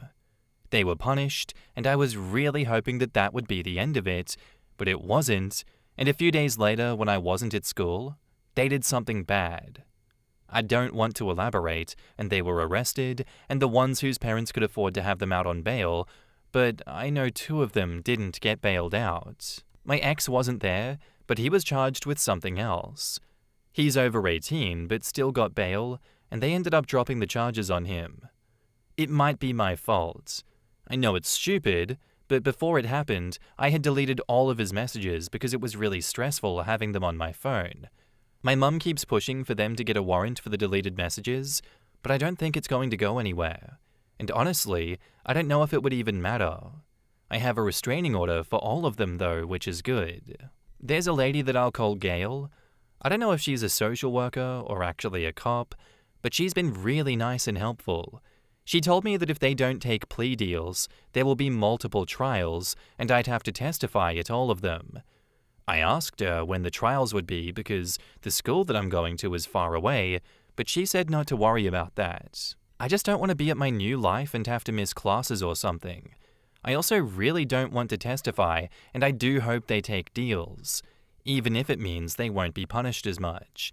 Like, I know they have rights, and there's allegedly still a constitution in America, but the idea of testifying at multiple trials makes me want to die. I've seen videos of people making fun of women who testify too, and I can't handle that, so I really hope they take deals. I guess if they could just combine all of the trials, and I only had to testify at one, I'd be okay with doing that, but Gail said that that's not likely to happen and not to get my hopes up. She wasn't mean about that or anything. I think she was just being realistic. My mum and stepdad have been really good about everything. My stepdad and I don't know each other that well, but he broke down and apologized and said he blames himself and should have done more. I don't think he should blame himself. I even told him that, but he's been doing nice things for me a lot and making a lot of food that I like without me doing anything in return, so I feel bad. My mum's been really nice and supportive, but I think she's been taking all of this harder than I am almost. And that's annoying. She just randomly cries, and it's annoying to me because nothing happened to her. I haven't said anything to her about that though. I don't need her acting like I'm still a kid and cutting up my food for me. I can do that. I haven't talked to my dad. I don't want to. The day before the party, I had begged my dad again to say something to one of the guys' dads because they work together, but he left me on red. So I guess I do kinda blame him. I know that's wrong, but I don't want to see or hear from him, so I blocked him. I don't even want him to know what happened. I know the police went to my mum's house to tell her, and was kind of hoping that since I was over 18, they wouldn't tell him, but since he was still my emergency contact, they did. I fixed that for the future. He's talked to my mum, but she said that I don't need to talk to him or even think about him right now. He sent a bunch of letters to my mum's house. For a week or whatever, it was every day, but now it's less often. But I didn't read any, and my mum said that she had just set them aside for now. I told her that she could throw them away, but I don't think she did. I mean, I'm sure he feels bad, but I don't want to hear him apologize or try to comfort me. I wanted his help before all of this, and have tried to stop it from happening, but he didn't do anything. So that's why I blame him and not my mum or my stepdad. They at least tried to do something before all of this, even if what they did didn't work. I don't think I will forgive him. I know he's hurting, but I can't worry about his feelings. I know this sounds bad, but I'm not his only kid and he has my brothers too, so I don't feel guilty. I'm not stopping him from being a dad forever to anyone, you know? Plus, I'm an adult now, and I can choose who can or cannot comfort me. I have a therapist now. She's fine. I wish I could have a different one because her voice kind of annoys me. I don't think they let you change therapists because of that, though. I actually hate therapy, to be honest, and I wish my mom would stop making it a big deal that I go. I don't want to tell her that it's kind of nice being the one in charge of my relationship with my dad, and not vice versa. That's probably bad, but it's true. Plus, I kind of have an I don't give a fuck attitude lately, and I probably would just say it to his face that I blame him and that it's his fault, which I know isn't fair. So not talking to him is the right thing to do. I also had to block my stepmom. She texted my aunt that it's nice just being them and their kids and not having my drama in their house, and it got back to me, so I'm just giving them what they want. I wonder if either of them actually ever really loved or cared about me. Maybe kicking me out when I turned 18 was the plan all along, and that's why he did it over something so stupid. And, again, they have my brothers, so they're not missing out on anything with me, you know? Everyone at school knows, but they've all been nice. Not even just my team and friends, but everyone there has been nice. Really nice. I don't think that they're being fake or anything, but if they are, I told my therapist that was fine because I'd rather them be nice and fake than mean and authentic right now. I was kind of nervous because I'm not popular or anything at school. I'm not a loser or anything, but kind of do my own thing. The only other person in my class who's going to college is this one popular guy, and he promised me he wouldn't tell anyone at our college about this. I know people will probably still find out, but that was nice. He's been talking to me more, even outside of school. We were on break part of last week, and he still reached out. It kind of feels like he's trying to hype me up for college, which is nice, because at first I'm kind of thinking about taking a year off or something, but I know I should. I think his parents both went to the school, and he's obsessed with it, so he keeps sending me things going on there. His older sister also goes there, and he said that he's going to go a week early and stay with her, and invited me. I know it's a while away, and I told him that I'd think about it. I don't really want to, but it's one of those things where I feel like even if I don't enjoy it, it'd be good for me long term to go and meet people before freshman week starts. So I don't know what I'll do about my dad. I was thinking about calling him at Christmas, but maybe I won't. My brothers have told my grandma that they want to see me at Christmas, but it might be because I always get them good gifts. Maybe I can go over to their house for a little. Mum and her husband don't do much like decorate or celebrate Christmas, and my dad's side is really festive, so I kind of miss that. I will probably do the more Christmassy things in town with my best friend's family. I know my mum and stepdad would do them if I asked, but maybe I'll just go with her family. So I don't know. My mum asked me if there was anything that my dad could do for me to want to listen to or to talk to him, and I told her that I'd think about it. Luckily, she's only asked once, so I'm not saying never, I'm just not interested right now.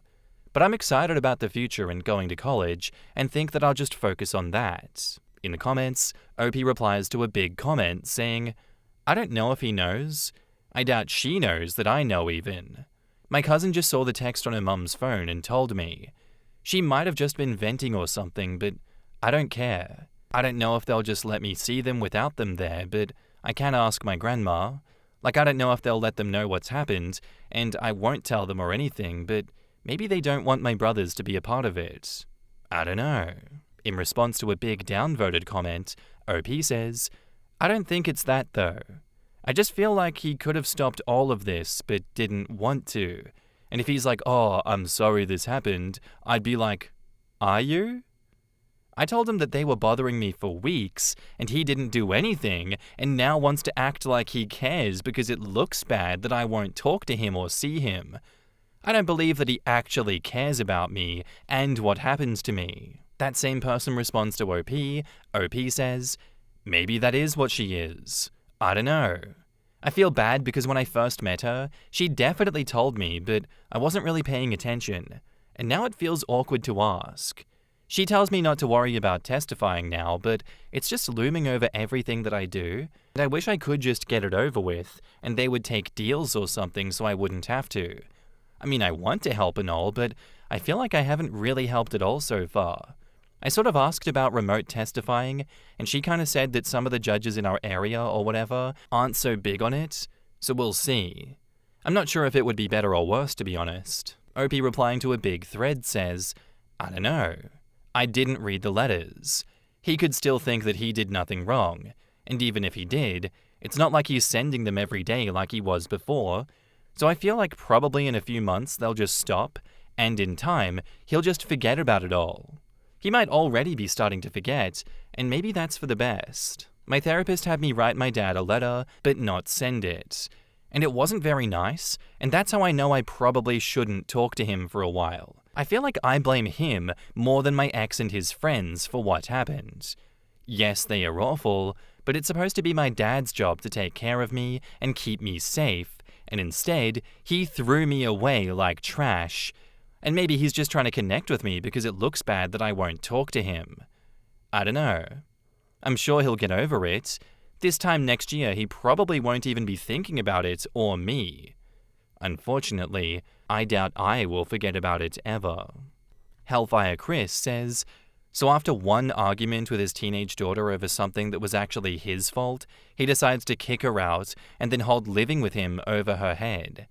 That's a shitty thing to do, but she wasn't homeless, and if he'd eventually let her back in and apologized, it would be forgivable. Your daughter comes to you and says an ex-boyfriend and his friends are harassing her and she needs help, and you tell her to get lost, and that leads to her being assaulted? There's no coming back from that. What a terrible excuse for a father. Guess what, Dad? You're a fucking adult, and both your actions and inactions have consequences. You're a shitty excuse for a father. This poor kid. I was only halfway through the original post when I came to the same conclusion that she does in the update. Her dad wanted her out and seized the first opportunity to dump her. So frustrating when grown adults describe the medical problems of their own child and the tensions of their own divorce and split family as her drama. Their own emotional comfort is apparently the only thing that matters to them. Man, rough one. That was not how I expected this update to go. Jesus Christ, that was rough. I'm on board with OP. I blame him for this. And I hope he feels like shit for a long time, and I hope OP maintains no contact with him. But, as OP said, she knows him better than we do. He might just forget about it and move on because, really, he did get what he wanted. He got her out of the house. He's getting to live without her quote-unquote drama, which is drama that he caused. That's his own, burden. Those are his problems. He's just projecting that onto her. I don't care. Maybe I'm too woke. I'm using therapy speak, gaslighting, and projecting. Those are exactly what this motherfucker was doing. And I hope he rots from the inside out for that, because I believe that is unforgivable. I don't think there is anything he can say and do at this point to make up for his mistakes. And if OP ever wants to let him back into her life, that is completely up to her, and she will be stronger than me if she ever does so. I hope things look up from here, OP. I wish you the best of luck with testifying at those court cases. I do hope they take those plea deals, but it doesn't always work that way. Some people will do some terrible things and still try to testify and say that they're not guilty. They didn't do that. The glove don't fit. Must have quit, huh? Who done it? Certainly not me, that's for sure. That's what they be saying. Best of luck, OP. Our next post is by user Least Ants, and it's titled, "My girlfriend of 10 years said that she needed more time when I proposed to her. Am I the asshole here for checking out of my relationship ever since?" So my girlfriend and I, both 25 years old, have been dating for 10 years. Prior to dating, we were close friends. We've known each other for almost 17 years now. Last month, I proposed to her, and she said that she needed some more time to get her life in order. The whole thing shocked me. She apologized, and I told her that it was okay. Does anyone else feel odd about them knowing each other for 17 years? Like, met up at 8 years old, and it's like, that's my wife. Okay, Norbert. However, I have been checking out of my relationship ever since she said no. As days pass, I'm slowly falling out of love with her, and she's probably noticed it.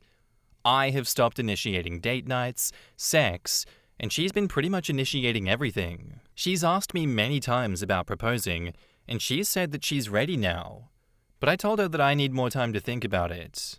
She's reassured me many times that we are meant to be together, and that she wants me to be her life partner forever. We live together in an apartment, but our lease is expiring in a couple of months. I don't really plan on extending it, and I'm probably gonna break up with her then. Am I the asshole here? In the comments, Zed Elderpin says, "If you're sure about breaking up, do it now." Yeah, he needs to tell her now so that she can work out living arrangements. Imagine how shitty that would be, like, surprise, you lost the person that you loved as long as you remember, and you have nowhere to live. Did you guys discuss getting engaged before you proposed? I agree with the other comments that not communicating any of this until your lease is up is a dick move. It's bad enough that you'll both be experiencing adulthood without the other for the first time, but you have a huge advantage by knowing that you need to prepare ahead of time. Leaving her in the dark is cruel and undeserved, since it sounds like all she did was not accept a seemingly surprise proposal. Not only did they talk about it, they went ring shopping together. It's in one of OP's comments in the responses. Oh no. Oh no. This is so messy. What is going on? This is a situation where I'm like, maybe we need to just continue the sunk cost fallacy and play into it a bit more. Please God, stop acting so rash right now. The both of you need some time off. Maybe go get couples counseling and individual counseling so that you can sort out whatever the hell is going on there. This does not have to be the end of the line. You are making very emotional choices, and if you are to break it off, tell her, but I don't know if breaking it off is the answer. And now, onto the update. So I, 26 male, am engaged to my fiancée, 26 female. We've been together for 11 years. Our biggest relationship difficulty happened last year when I proposed and she rejected me. You can check my previous post for more details. That was genuinely the worst moment of my life. Even though she apologized in the days and weeks after and said that she panicked and that she did want to marry me, I was very close to ending things. Eventually, I stayed, and a few months later, I proposed again, and she said yes immediately and was super happy about it. But it's always been in the back of my mind how she rejected and humiliated me when I first proposed to her. So my fiancé has a sister. The three of us grew up almost like a trio. Growing up, though, I was always closer to her sister. She always reminded me of my own sister who passed when she was 10. She asked me out once in middle school and again in freshman year of high school, but I always saw her like a sister. And in sophomore year, I started dating my fiancé, her sister. She was nothing but supportive and was genuinely happy for us. So yeah, Thanksgiving was yesterday. I was invited, I'm close with her parents too, and we all drank, laughed, talked. Late at night, my fiancé's sister asked if we could go to another room to talk. We were both drunk, reminiscing about old memories, and she kissed me, and I didn't stop it. What? The worst part was that I've never felt anything like that before. It wasn't butterflies. I literally felt like white sparks behind my eyes and this deep feeling in my chest. It felt like my heart skipped or something, like a heart murmur. It hit me so hard that even now, just thinking about it, I can feel that heart murmur. I asked her today if she regretted what she did, and she said, not at all, and that she was just shooting her shot one last time and would respect my decision either way. And also admitted that if I did choose her, it would likely destroy her bond with her sister and also the family dynamics, but she said that it would be worth it for me. So yeah, I know it's horrible, but I'm just thinking about so many emotional moments that my fiancé's sister and I have shared. Like when she was there for me during my worst moments, including sleeping in a hospital chair for 3 days straight after I had a major accident. She asked me out back when I was overweight, shy, and had zero confidence. I only started dating my fiancé after a huge weight loss transformation, which took almost a year, but her sister never cared about any of that physical stuff. She's always been super loyal, and that kiss, I can't lie, I've never felt like that ever in my life. Would it be wrong to end the engagement? I'm not delusional about the consequences. I feel sick and nauseous even thinking about the fallout and the ruined family dynamics, but I would never have even thought about entertaining this if my fiancé hadn't rejected my proposal last year. Ever since then, it's always been at the back of my mind. Oh boy, that's so messy. Jesus Christ. And now, onto the second update. Hey, so only posting this update because a lot of people were asking for an update. This will be my final update. So yeah, sadly I don't have a great update. I broke up with my fiancé yesterday, and yeah, she was expectedly shocked and sort of panicking, etc. I felt horrible seeing her cry like that and seeing that reaction, and she kept asking why. And I told her that I just don't think that we were meant to be together and that she deserves someone far better than me. She was kind of wailing and stuff, and it broke my heart. So, obviously, both our families are shocked, especially because we just had Thanksgiving and they asked a lot of questions about the wedding and our future plans and even baby names, etc. So, yeah, everyone's pretty shocked. I didn't really want it to become this big drama, but it sadly has become a huge drama, and everyone is speculating on what had happened. I met my fiancé's sister last night for dinner, and we both realized the gravity of the situation. We spoke at length, and I told her that we should probably take some space and take it slow, maybe wait a few months, and she said she was willing to wait however long. She recommended that we can move to a different state. We both work remote, so that works in our favor, and we can choose any state we like. I asked her many times if she was sure and if she had any regrets after seeing her sister's reaction, and she said she loves her sister and that the situation obviously sucks, but that love's love, and that the love that we have and the deep connection we have is very rare, and that now she had it, she would never let it go ever until she dies. I got those heart flutter feelings again, and this time I was sober and we didn't even kiss. It was just her words. So that's probably my final update. Thank you all for your advice. In the comments, Majestic Dildacorn says, destroyed a family or two. I hope they're happy together. Being romantically attracted to someone you claim reminds you of your dead 10-year-old sister is certainly a choice. Literally my first thought. I'm absolutely disgusted. He's absolutely disgusting and needs some major therapy. Oh boy, I forgot about the dead sister part. Jesus Christ. What is there to say about this? This is terrible. I hope that this is fake. I really hope that this is one of those stories that's fake, but I don't know, I really feel like there's also people out there that would exist like this, and that as telenova as this is genuinely something that could happen in real life. And I really hope it's not real.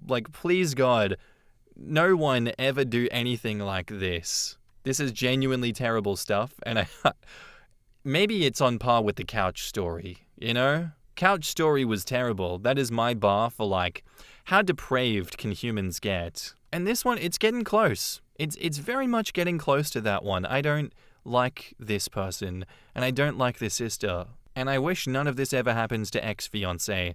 She didn't deserve any of this. She is a good person, and I hope she finds, her new village that won't be so odd like OP and his new squeeze, who also reminds him of his dead 10-year-old sister. No. My best friend has been ignoring me for a year now and wants me to give her fiancé a job. I met my best friend Sarah on our first day of college, and we lived together for the following 3 years.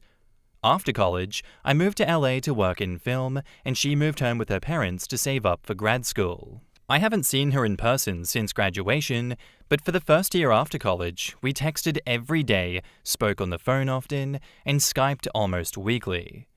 This continued until she randomly cut off contact with me out of the blue. I eventually got so worried about her that I called her mum, who awkwardly apologized and told me that Sarah's been spending time with her new boyfriend. After 4 months of not hearing a word from her, she finally texted briefly to tell me about Joe. From the little that she's told me and what I've gathered from his Facebook, Joe's an abrasive, homophobic misogynist. Sarah is very forward-thinking, but has a history of picking disrespectful boyfriends. The latest one seems to be sticking. I saw on Facebook a few weeks ago that they are engaged. Obviously, I was really hurt that I had to find out through social media, but it gets worse. I've been fortunate career-wise, and a few months ago, I got hired to write a big-budget movie for a major studio. An interview that I did got shared by one of our mutual friends, which I assume is how Sarah saw it. Yesterday, I got a message from her asking if I could get Joe a job. Apparently, he wants to be a TV writer. Nowhere in her message did she congratulate me or ask me how I'm doing. Obviously, I have no intention of trying to get Joe a job, but I can't help it. I really want my friend back. When she's not in a relationship, Sarah is the greatest, most supportive friend ever. It's like she transforms into somebody that I don't know as soon as she gets a boyfriend. Is there any hope for our friendship, or is it time to say goodbye for good? In the comments, Blaggleflarb says, "What's so great about someone who ignores you for a year? I don't know if I would want to save a sinking ship like that. Think about where your life would be when you finish writing your big-budget film, all the people and connections that you'll make. New friends on the horizon if you ask me." And OP says, "Thanks. That helps. I think you're right, and it's time to move forward." Is it possible that the disrespectful boyfriends that she chooses are also controlling and attempting to cut her off from her friends? Or does she just vanish every time she has a boyfriend, regardless of what kind of guy he is? In the first case, there is hope for your friendship if she gets away from him, and likely some therapy to help recover from the damage that those kinds of relationships can cause. In the second, there really isn't. OP says, "I can't even tell you how much this comment resonates. For whatever reason, she naturally gravitates towards men who are super controlling. Always has. She's told me that her greatest fear is dying alone, and I think that informs all of her relationships in a really negative way." So you realize that you were just a surrogate for a boyfriend until she found another? She's not homosexual, so she can't be as close with you as a man, but as soon as a man comes along, she doesn't need you anymore. You are just the person keeping her from dying alone until a more compatible option comes along. OP says, wow, that's depressingly accurate. She's even joked about how she wishes that I was a man or that we were gay so she wouldn't have to bother finding a boyfriend. I never thought about it like that, and now I feel used. What the hell? Even if you had reason to believe that this guy is a decent person, you know absolutely nothing about his talent or work ethic. It is beyond inappropriate, and rude besides, to just stick her hand out expecting you to drop a job into it for fiancé. That's not how you network. I have a feeling that it was Joe's idea to ask you. It's not up to me to tell you whether or not to attempt to mend the bridges that she's burning. You could make a case either way. But if you respond at all, don't mention the request. Ask her how she's doing and let her know that you've been thinking of her. Tell her that you were worried when she disappeared and you hope that she's doing okay and is happy. Let her respond to that how she will. If she ignores it or just repeats the request, I think you can safely say that she's not interested in being your friend. The suspicious side of me also says that he may be watching her correspondence and she doesn't feel free to open up to you. But take that with a grain of salt. I'm sorry, OP. It's hard watching friends make terrible romantic choices. More so when they cut you out while doing it. OP replies, I'm absolutely convinced that it was Joe's idea to ask. Honestly, this might sound paranoid, but I almost felt like he had logged into her account and sent it himself based on the way that it was written. I think this might be the approach I take. Torn between your suggestion and just ignoring it, and I can't decide which one is making me sadder. Thanks for your input. It's really helpful. I don't know, I feel like after a year of no contact, I myself wouldn't even want to reply to this at all. I've got the feeling that OP is going to reply and use that strategy of just ignoring the question and asking her how she's doing, which I think is one of the correct ways of doing it. I'm not saying it is the correct way. I think the easiest way to deal with this is to just ignore it, but I don't think we're going to get an update if that happens. So, given that there is an update, I think OP has said something, and maybe it's escalated from there. Curious to see what the boyfriend has to say through the best friend or the ex-best friend, because I don't feel like this best friend is the one communicating here. And now, on to the update. So I called Sarah's home phone the morning after I got her message. Her mum answered and told me that she was out with Joe. We chatted for a few minutes, and then she suddenly started crying. She told me she feels like she's lost her daughter. She said she would ask Sarah to call me. I didn't get a call back. The next day, I got a surprise visit from Lily, who Sarah and I were really good friends with in college. Lily and I had fallen out of touch, and I was really excited to see her again. That night, I took her to a party. An actor that Sarah always liked was there, and Lily ended up hitting it off with him and posting a picture of the three of us doing shots on Facebook.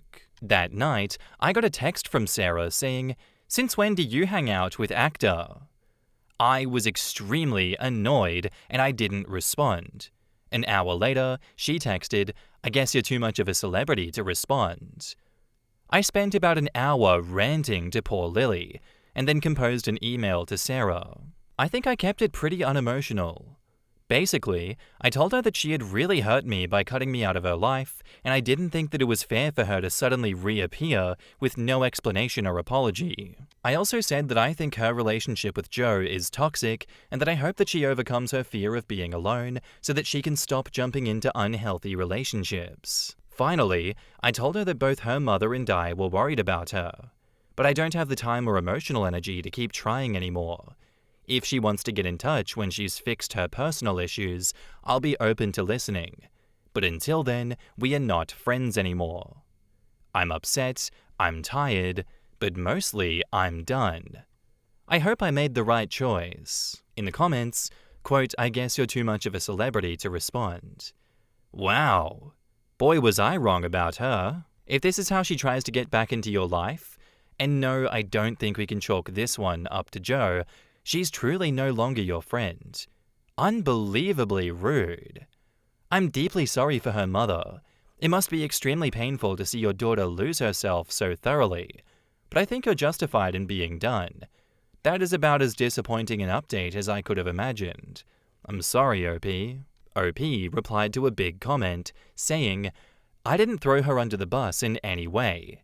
In my conversation with Sarah's mother, she explicitly asked me to tell Sarah that she, the mum, is/was worried and upset. Sarah never called me, so telling her in my email was the best I could do. I definitely do not accept the accusation that I've burned all of Sarah's emotional lifelines. Sarah's doing that all on her own. Opie replied to a deleted comment. Yeah, this is true. I'm not great at keeping in touch with people when we're no longer geographically close. I'm working on this. What was frustrating about the falling out with Sarah was that I felt I really had made an effort to stay connected even though we weren't living near each other. Belle Arc says, it sounds like Lily also found out that you were working in Hollywood and conveniently showed up. OP says, I see where you're coming from, but Lily's an RN and loves her job. She was in LA for something work-related and doesn't have any interest in the film industry. She's never asked me for any favors either. Okay, well, I guess Sarah's just a piece of shit then. I guess she has changed. I guess she has switched up on her day ones, now that OP's fame has gotten into her head. Could never be me. When I get rich and famous, guys, I'm not switching up on you. I won't turn into Sarah. I won't allow that to happen, because I'm better than Sarah. Maybe she was always like this, and it's only just recently that she's unlocked a terrible, toxic side of herself by surrounding herself with terrible, toxic boyfriends. Whatever the case, I wish Sarah all the best, because she just had every chance to be a decent person and chose not to. Whatever that big comment said about OP destroying Sarah's emotional lifelines, I think maybe they should go touch grass and realize that OP didn't do anything to Sarah. That OP didn't get inside Sarah's head, rewire it and go, you know what? Ignore everything OP is saying to reach out to you and ignore the drive to be a decent person. How about you use OP instead, Sarah? Yes, very smart idea. Go no contact for a year and then come up asking for a connection. This is gonna go so well. We are so smart, you and I as in whatever demon is inside of her head rewiring her brain. Thanks for the story. Thanks for the update, OP. Good luck with everything moving forward. Our next post is by user Gauntlet Throwaway, and it's titled, Me, 21 female, with my new boyfriend, 24 male. His friends, 20s male, tested me, and I passed. Is this as weird as I think it is? So I've been dating this guy Sam for about 3 months now. Just recently made it official, and I met his friends on Thursday. Sam's awesome, and his friends seem awesome too, or so I thought. We were all hanging out playing games, watching Netflix, etc. on Thursday after having come back from the local bar. It was a good time, and we were all having fun. Then Sam left the room, and his friends almost immediately started talking shit about him. They were ragging on his appearance, calling him a loser, etc. And it made me very uncomfortable. They tried to get me to join in, and I kept brushing them off. They persisted, so I finally told them to knock it off and informed them that I would be telling Sam all of this. They got quiet, and then Sam came back, and they tried to go back to just hanging out. I was pissed off, so I said that I was going to bed and went to Sam's room. Sam came in about half an hour later and asked me if everything was okay. I told him that his friends were talking shit about him, and it pissed me off. I said that I know I had no right to tell him who to be friends with, but I think he should ditch them. And then he did something that totally threw me off. He grinned. I asked him what he was smiling about, and that's when he told me the following. Apparently, they do this with every girl Sam meets to test her and see if she'll talk shit about him behind his back. If she does, he dumps her. If not, hooray! Sam's in on it and says it's pretty harmless. He says I'm the first girl to have told him about what happened, which means I'm the best. I'm inclined to agree that it is harmless, but I find it weird. Am I right in thinking that this is strange? Is this something normal? Do all guys do this? Just need some perspective. Thanks. In the comments, Girl Who Poops says, your boyfriend still has a lot of growing up to do. This is high school level stuff. You need to decide if you want to date a child, or do you want to move on and find a real man? Well, you may have passed his test, but he sure as shit failed yours. Why would you want to be with someone who is going to set you up like that? Wow, you may have passed, but Sam and his friends failed miserably. Setting people up in uncomfortable and made-up positions is not only mean and childish, but it's also unrealistic and pointless. You don't lie to people to gain the truth. Your mileage may vary, but I'd be moving on from people who feel the need to manipulate me and put me through stress for their own benefit and amusement. I'm the same. I don't think you should do these shit tests with people like that. If you are going to test them, it is going to be through shared experiences with them and something that is built over time. Shit tests like this do nothing but erode my trust in people. I've seen plenty of stories on Reddit of people doing that to their significant others, and I feel like it never goes well. How can you trust that anything they do in the future is also not a shit test? It's just a stupid concept. I think people should stop doing it, and I think people should grow up. And maybe OP should have a long hard think about this boyfriend and his friends. 'Cause for me, this is a bit of a red flag. Maybe a bit more than a red flag. And now, onto the update. Hello again. Wow, my post blew up yesterday. Thanks everyone for the advice. I'm sorry that I didn't respond to anyone. I posted it while on my break at work, so I had no time to do so. I thoroughly appreciate all of you taking time to comment. You're all radiant unicorn moonbeams, and you're awesome. Everyone pretty much unanimously said that A, Sam is a dick, and to B, dump the dick. This confirmed my suspicions, but I figured that I'd talk to Sam about it anyway just to give him the benefit of the doubt, because I'm nice like that. Welp, long story short, A, Sam really and truly is a dick, and B, the dick has been dumped. The conversation lasted all of 5 minutes before he started getting defensive. The climax was him calling me a bitch for not being grateful that I'd passed his stupid test. At that point, I just said, yeah, it's over. I may have passed your test, but you failed mine. Thanks, Roaming Amber, for that line. And I walked away. He tried to blow up my phone, but I nipped that in the bud by blocking him. So yeah, thanks everyone for helping me dodge a massive bullet bill-sized bullet. Much appreciated. Y'all are a bunch of beautiful sunlit diamonds. In the comments, the Shao Village says, my personal relationship rule is if you don't trust me enough, you have no business being in a relationship with me. Testing my feelings or character is 100% a deal breaker. OP did well by ditching Sam and his imbecile friends. I don't understand people who marry or date someone they don't trust. Marriage as a concept relies on it. It's a contract. You can have a contract without love, but not without trust. To be fair, for the majority of human history, marriage had nothing to do with love or trust. It was more of a contract for political or situational gain.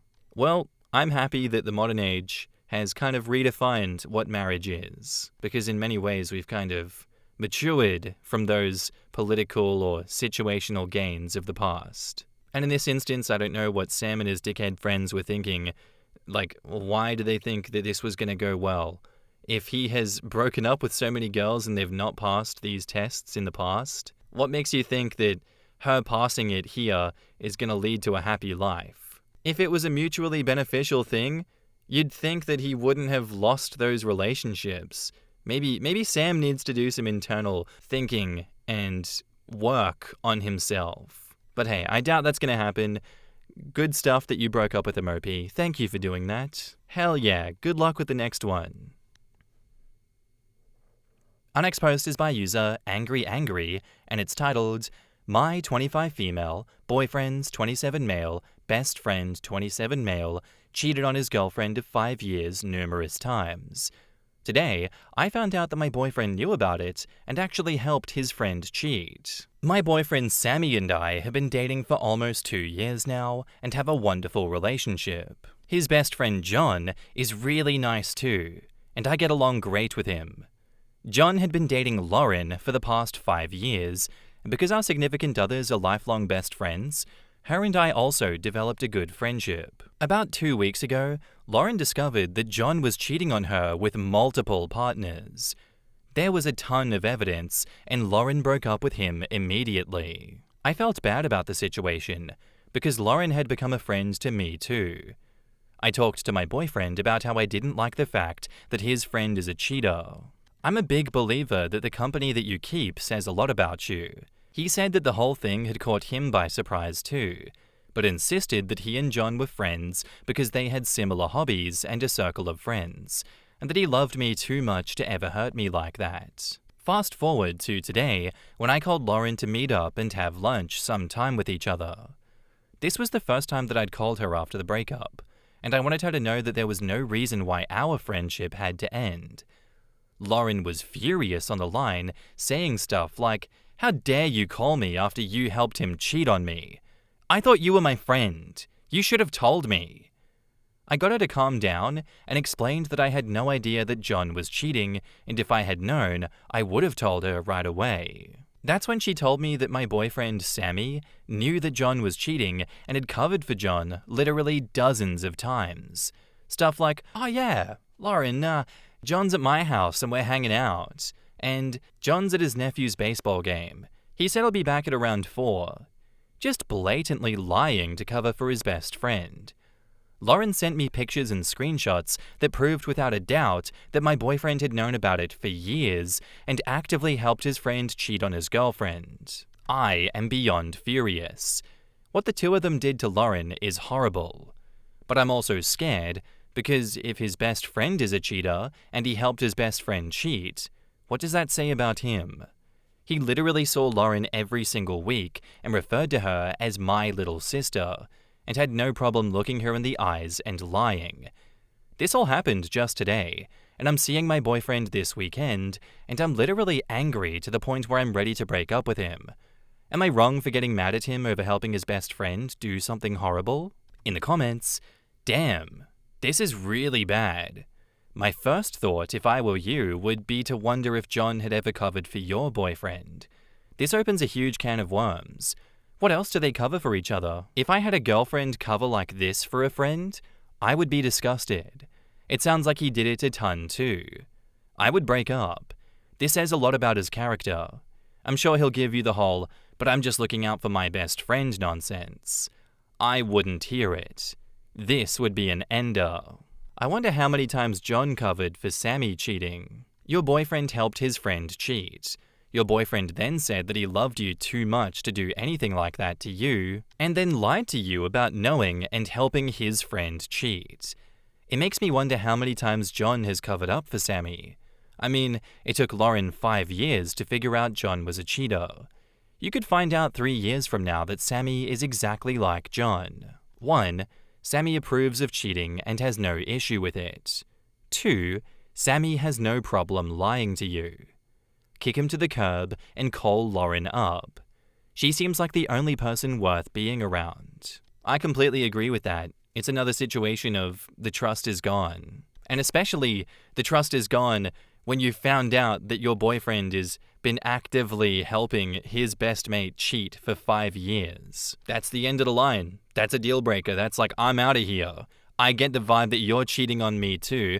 I don't even need proof of it. I don't need evidence. All I know is that the vibes are absolutely horrendous, and for that reason, I'm out. Sharks, you can deal with this one. But hell nah, I'm gonna question OP in this situation if she doesn't break up with him. Because this should be clear as day to anyone that you get the fuck out of that relationship as fast as possible. And now, onto the update. So I was initially going to see my Sammy just a few days after I found out what happened, but cancelled on him. I took the weekend to think, talk to a few friends, and read over the comments to my original post. After a bit of thinking, I decided to break up with him. Sammy lied to me, lied to our mutual friend Lauren, covered up for cheating, and knew full well that his friend John was having sex with multiple girls and doing it raw. He basically decided that his friendship with a cheater was more important than Lauren being exposed to STDs. That was the deal breaker. I called Sammy on Tuesday and asked him to meet up with me in a public place. When we got there, I told him what Lauren had told me. He initially denied, but I think he could see from the look on my face that I wasn't about to be fooled. He literally looked me in the eyes and said, "To be honest, wouldn't it be worse if I was the kind of pussy who didn't cover for his friends? Don't you want a man who is loyal?" What? Yeah, I want a loyal man who covers for someone who's not loyal. That's true loyalty. God help me. I was upset talking to him, but after he said that, I burst out laughing. What he was saying was just so ridiculous, but he said it as though he was a martyr. I stopped laughing after a second, but the look on his face changed completely. He leaned in and said, "You stupid bitch. You think John was the only one fucking around?" He's never cussed at me before or said anything with so much anger, especially not with the intent to hurt me. But for some reason, I just didn't care. I thought so little of him at that moment that his opinion didn't matter to me. It was actually kind of a comfort that he said that to me because it proves that he's a fuckboy. When people show you who they are, believe them. So I just got up and left. I picked up Chipotle and then went home and watched Making a Murderer. A few hours later, I called Lauren and explained to her everything that happened. She comforted me and then advised for me to get tested for STDs immediately. She ended up coming with me for support to get tested, and then a week later, I got the results that I'm clean. And so is Lauren, by the way. And that was that. In the comments, birds of a feather flock together. OP, you did good. Dodged a huge bullet and didn't sink to his level. I wonder if he even cheated, but rather said that to try and look tough, because he obviously thinks acting that way makes him more of a man. What a tool. There's no way this guy cheated. He just wants to hurt OP as much as he could, so he just says whatever he thought would. Honestly, he's just an inconvenience to OP now. I agree. When she laughed at him, he couldn't take it and wanted to hurt her. However, he was so good at lying, that's really scary. The switch flipping with the anger is too. I really believe OP would have been majorly abused if the relationship went to the next stage of moving in, and having kids would have been terrifying.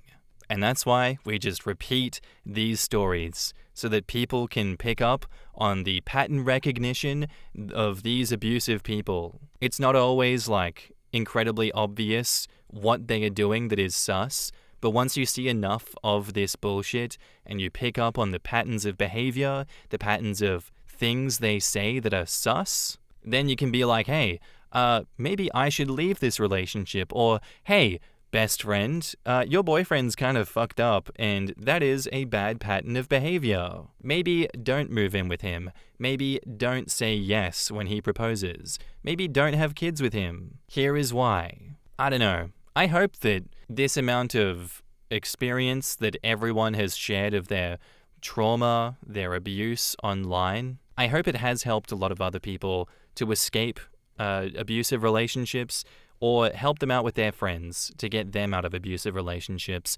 before it escalates. Because at the end of the day, I really do hope that this channel has had that impact in some regard.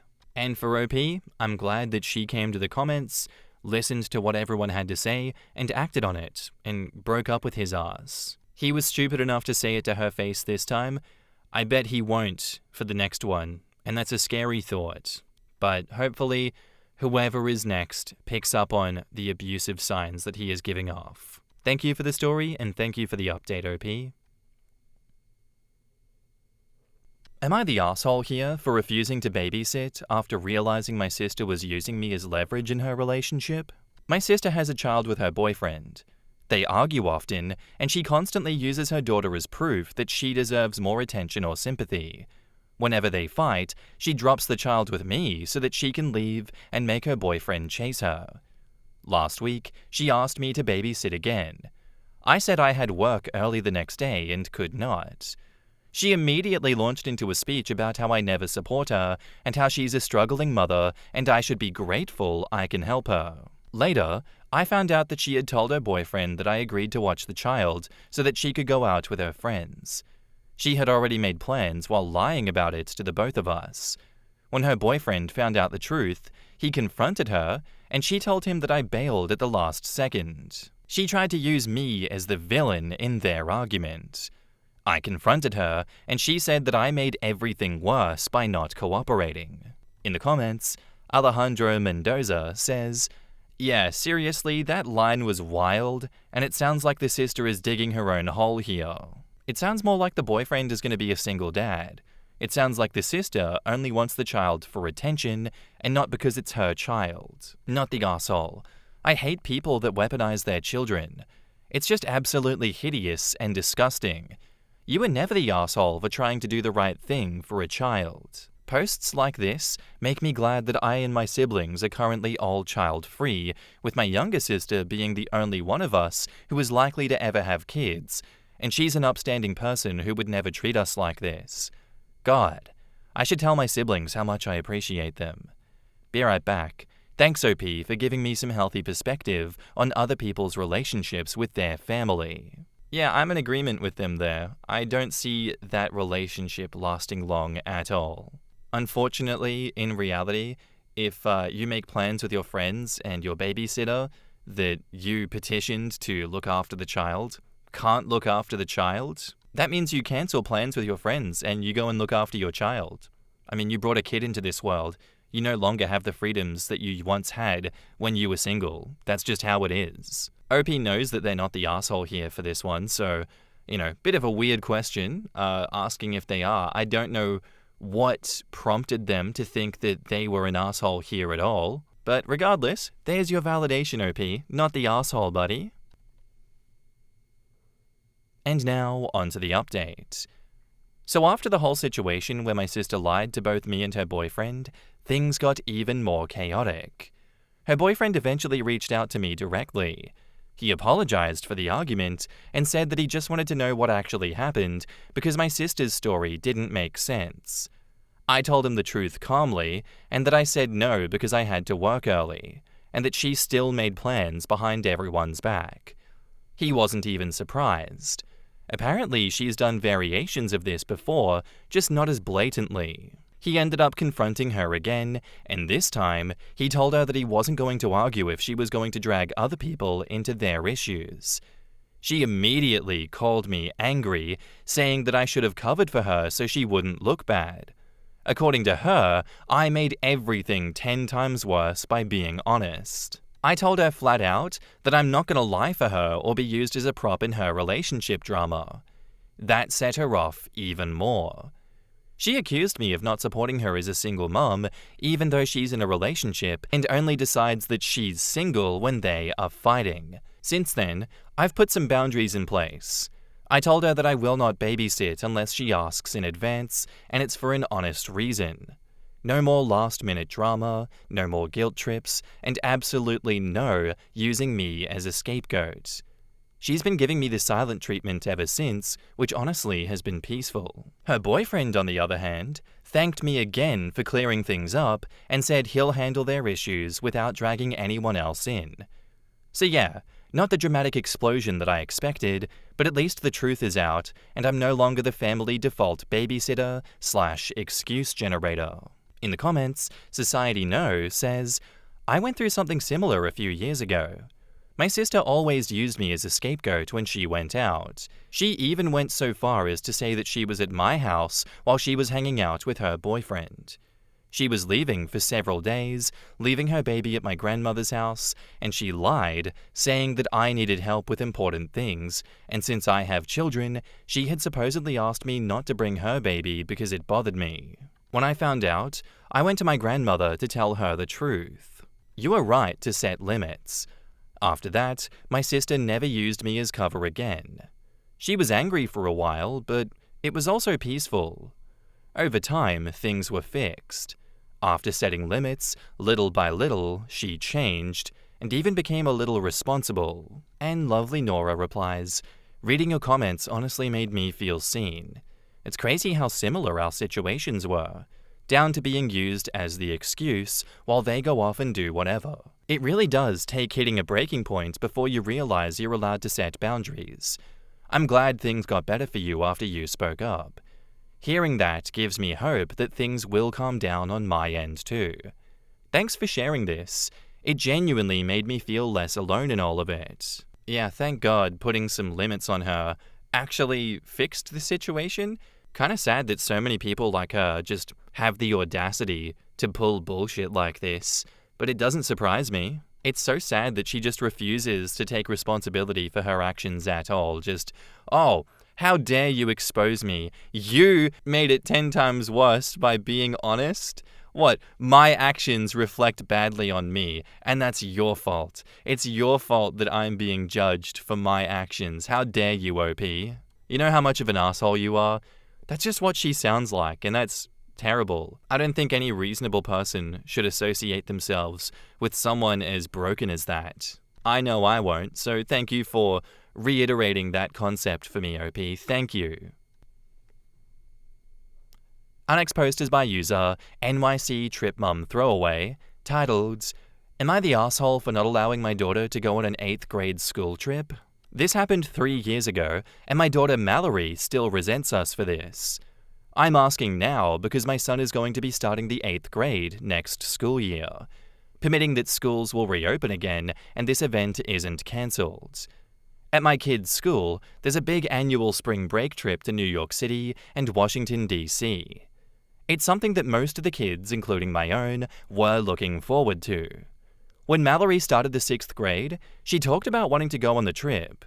We said that she could, so long as she got good grades and didn't get into trouble. When she was in the 7th grade, her aunt Linda got engaged and set her wedding date for the following year. This was going to include a big family reunion with all the relatives because Linda was the last of my siblings to get married. Big fat Catholic family, many of whom we haven't seen in years. Unfortunately, Linda planned her wedding to take place the same week as Mallory's 8th grade spring break. We ended up having to tell Mallory that she couldn't go on the trip after all because everyone was going to be going to the wedding instead. Like I said, this was going to include a family reunion, and it may be the last time that we got to see some relatives, including her great-grandparents, for a long time. Mallory was heartbroken. We offered to take a family trip to New York, but she turned it down because she wanted to go with friends and not family. Understandable. Cut to the week of the wedding a year later, we flew out to New Mexico for the ceremony and crashed at my sister's, not the bride's, house. Mallory is still upset about having to be in New Mexico when all of her friends are in New York. A few days before the ceremony was to take place, Linda called off the wedding. Mallory was furious. I can still remember her blow-up. She screamed, "So I missed my trip for nothing?" and stormed off into the room that she was sharing with her cousins and wouldn't let anyone in. It was a mess afterward. I tried to cheer Mallory up by offering to take her sightseeing or go to a movie with her cousins, but she refused. I gave up after she refused to go to the movies with us, saying that she didn't want to watch a dumb kids movie with a bunch of babies. While she is the oldest of the cousins, the next nearest cousin in age was 9 at the time. Mallory refused to speak to us during the flight back. To this day, she is still angry at her aunt Linda. I know Mallory was upset, but no one could have predicted that the wedding would be called off. We've tried to make it up to her, but she has refused every offer. I know she wants a trip with her friends, but that New York trip is expensive, and many of her friends' parents were not willing to spend more money on another outing for the girls. Because of this, Mallory thinks that I am an asshole. Am I? In the comments, Gregarious Kenku says, heavily downvoted by the way, not the asshole, but your daughter is. OP, also heavily downvoted, replies, well, this was a trip that she was looking forward to since starting middle school. OP replies to a deleted comment, saying, we didn't know ahead of time. Linda just suddenly announced 2 days before the wedding. Had I known that it was going to happen, maybe I would have let Mallory go on the trip instead.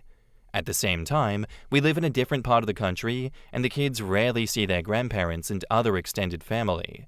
I want them to spend time with them when they can. No assholes here. Since I don't know why the wedding was called off, She's a teenager.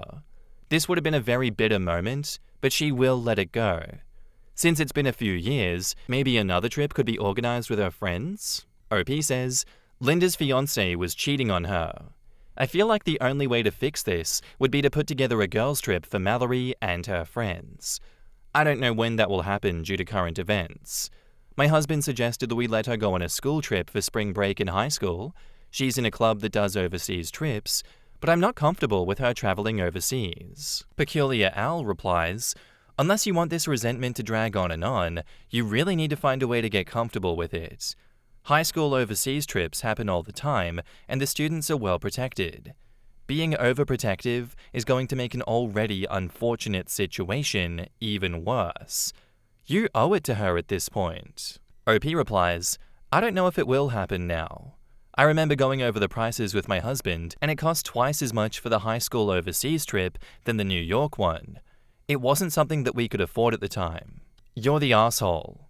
Kids that age don't have a lot of interest in family events like weddings. The trip that she missed was a once-in-a-lifetime coming-of-age event. There is no making up for that. Would anyone have really missed her at that wedding? She wasn't the bride or any other integral part of the wedding. OP says, her cousins, for one thing, her grandparents, and her great-grandmother. My mother also wanted to take a giant group photo of the relatives to commemorate everyone coming together for the first time in a decade. Would her absence have ruined the wedding had it actually taken place? OP says, yes, because then everyone would be asking where Mallory is. Family's very important for my culture, and the excuse of a school trip wouldn't work well with my older relatives. You said that her next oldest cousin was 9. If this is a grade 8 trip, then Mallory would have been what, 13? 14? At that age, that's a huge age gap. I doubt that they would have cared that much in the long run. Thinking about what you said, you sacrificed letting your daughter go on a once-in-a-lifetime coming-of-age trip that she had looked forward to for a long time so that your mother could take a photo. You're the asshole. OP replies, it wasn't just that, it was an opportunity for us to come together. Mallory hadn't even seen many of her relatives before. It was more of a big deal because her great-grandparents were attending, and it would likely be the last time that we saw them. And it was. Her great-grandfather passed away a few months ago. You're the asshole. It doesn't even sound like you were all that close with the people that were getting married. Couldn't she have gone on the trip and you have gone to New Mexico? She missed out on a once-in-a-lifetime experience. Of course she's going to be resentful about it. OP replies, the bride was my baby's sister. I love her to bits. I was like a second mother to her growing up. Okay, so she is important to you. How often had your kids seen her in her lifetime? OP says, once, when she was a baby. I wanted Mallory to meet her aunt and actually have a memory of it. I guess it was a bad memory, as Mallory is still angry at Linda. Misty Day for President says, you're the asshole. That's so unfair. Look, my father sent my little sister to Paris and actually a Europe trip when she was in special classes in the 8th grade, and my dad barely chipped in for regular field trips for us older kids. It creates real resentment between the siblings, and it's just really a jerk move. You should chaperone and take her on the trip when your older child goes because she missed out on something that is a big deal in your town. Treat your kids equally or don't have them. Weddings aren't that important for children to attend. OP says, we offered that, and she turned that down. She didn't want to be stuck with me or her brother's friends. I see where OP's coming from, but my perspective on this one is that what OP did was inherently very selfish and did not think of her daughter's well-being at all. If she wanted her daughter to give a fuck about Mallory's wedding, she would have had Mallory visit some time, maybe a handful of times, in the 13 years that she had not been present. How are you so disconnected from your sister for 13 years that neither of you can, manage a meetup at any point until it's Mallory's wedding? That is poor form on her behalf, thinking that her daughter is going to give a fuck about that wedding when there is a coming-of-age trip that was set up, that was hyped up for more than a year, and especially given at 10, 11, 12, that age range, When it's something as big as this and it's a year away, that is gigantic. That is all-consuming. And you, OP, have no empathy for her on how much of an impact that does make to her mentally, and you say, oh, suck it up. This is for my sister. This is for your family. This is more important, actually, than something that has been at the forefront of your mind for a significant chunk of your conscious life. Genuinely cruel. Like, oh, we offered her another trip and she turned that down. That's because it's such a downgrade, and you have no perspective on how she's feeling, so you don't care about what you're offering her or how you are trying to deal with her in this situation. I'm really seeing a genuine lack of care from all of your responses. And how are you going to say family is so important in your culture? You said that. You said that they're so important. Family is everything for us, so family is more important than whatever, trip my daughter wants to go on. When's the last time you saw any of them? If they're that important, you'd be making efforts all the time to see them and spend time with them. If it's important, you put it on a pedestal, yet you don't. You liar. You deserve all the hate and vitriol that you've got because, everything that you are doing is self-serving, so screw you, OP. You're the asshole. And now, onto the update, which was in the comments of another post 3 years, 6 months, and 27 days later.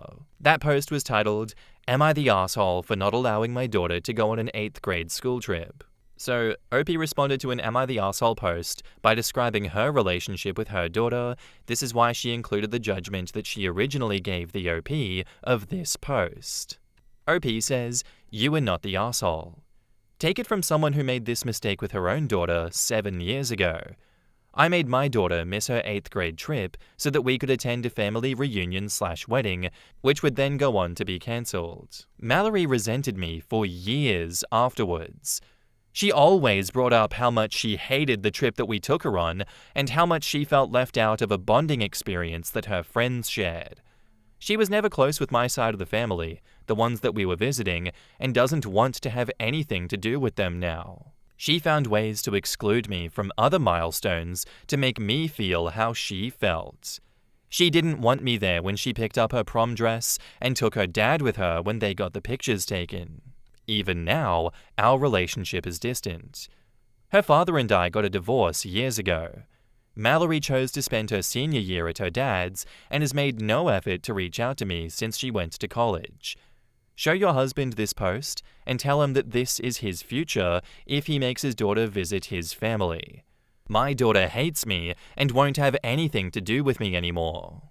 In the comments, 41 Flavors and Then Some says, quote, "It was an opportunity for us to come together. Mallory hadn't even seen many of her relatives before. As a fully grown adult, I've come to appreciate what family means." It doesn't seem to mean much to OP though.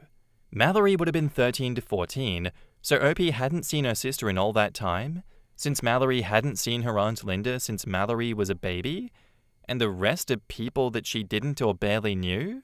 OP is fucked for life.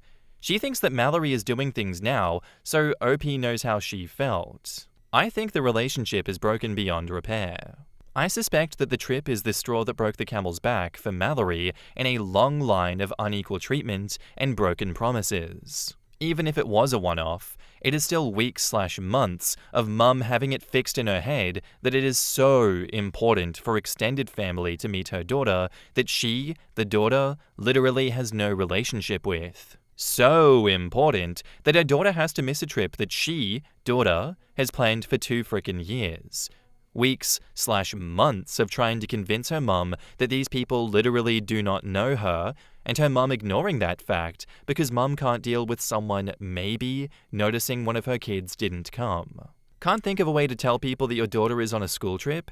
How hard is that, really? Wild. Missing reasons. I wonder what else OP didn't let Mallory do. I mean, she wouldn't let her go on the high school version of the trip overseas because reasons. Family is important to my culture. Proceeds to describe how she rarely sees her family and her daughter has no memory of ever seeing her aunt or great-grandparents. Didn't seem important until the family was expected at the wedding for a picture to appear like family is important. Unless you were directly involved in the wedding or really close family, nobody should be forced to go to a wedding or cancel existing plans to attend. OP just wanted to show off her perfect family to her relatives and made that Mallory's problem. I guarantee that if the wedding happened and she got the photo that she wanted, she wouldn't care about how her daughter feels in the slightest. No, but you don't see. If it is a child, her plans don't matter.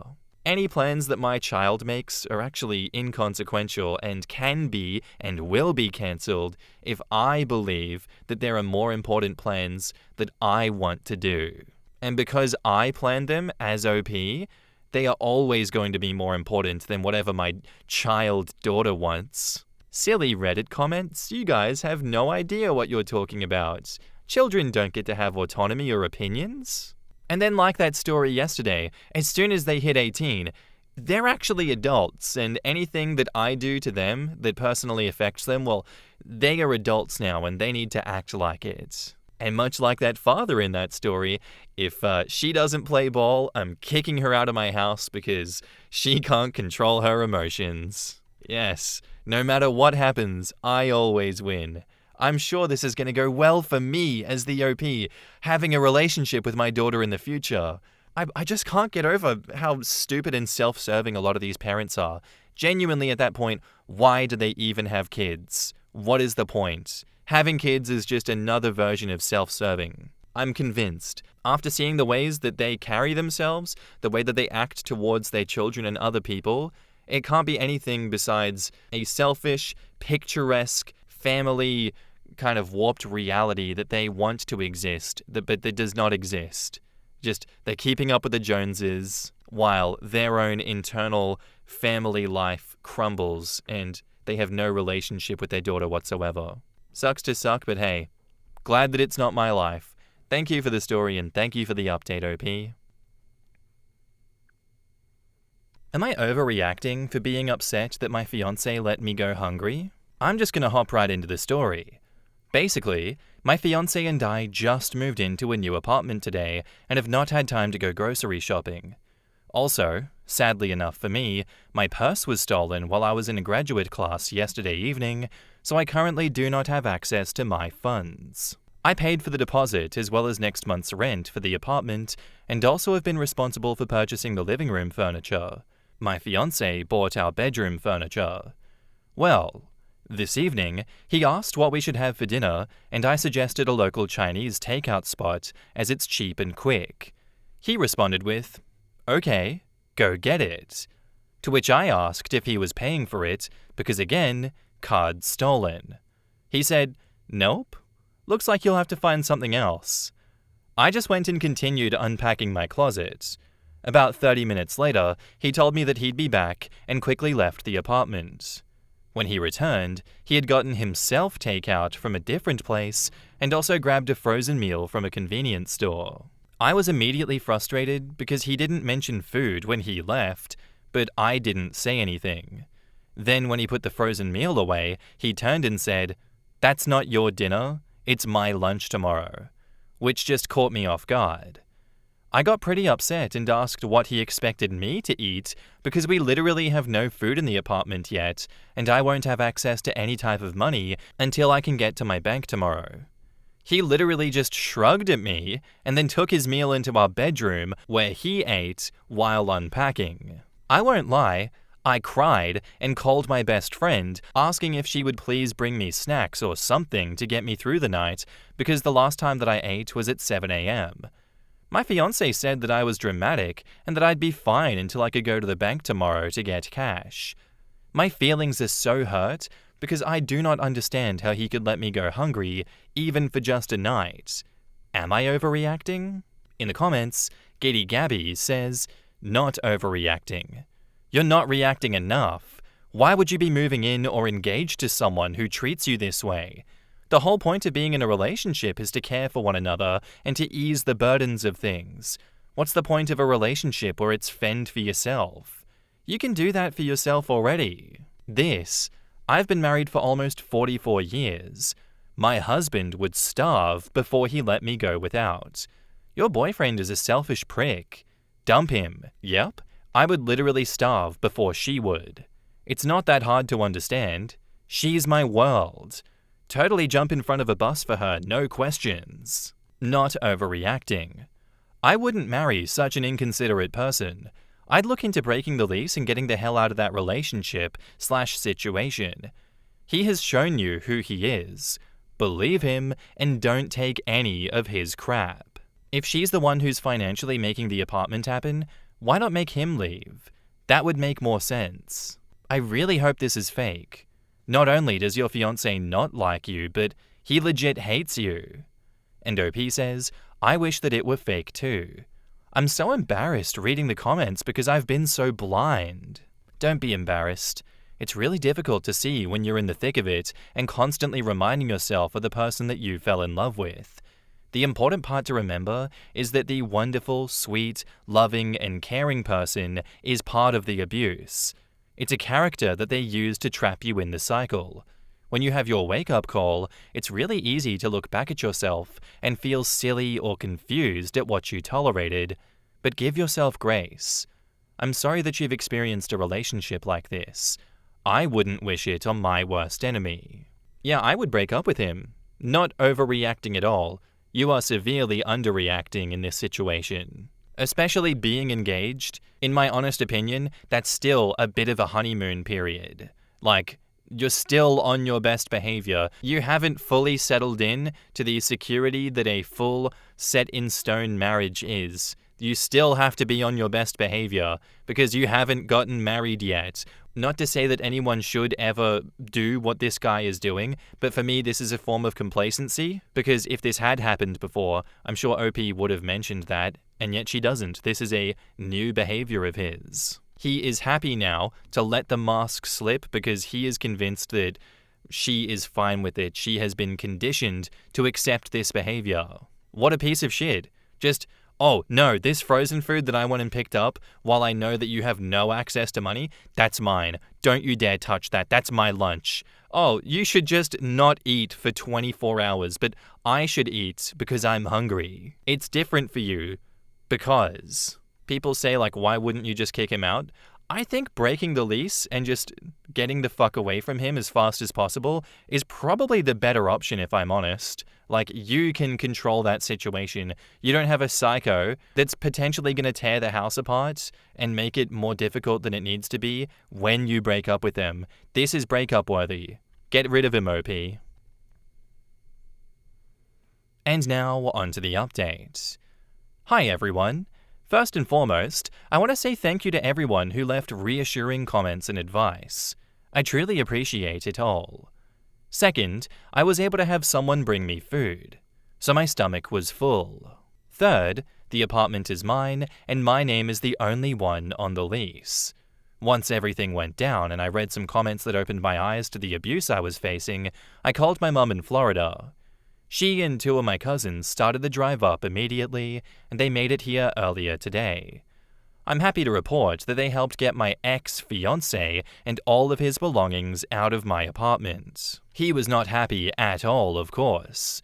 He attempted to call and text hundreds of times, but I blocked him on literally everything so that he has no access. I do feel sad that the last 7 years of my life was a waste, but onward and upward, I suppose. My mum and cousins are staying for the weekend to help me unpack and to settle down. Once again, thank you so much for the support, and I'll post another update if anything changes. Edit to add, he's moving back in with relatives pretty far away from me, so he won't have regular access to me. In the comments, it's a picture of Patrick Bateman chillin', saying, music to my internet ears. Congrats, I'm happy for you. Tried to call and text hundreds of times? Oh my god. Probably would have been less effort to just buy you food in the first place.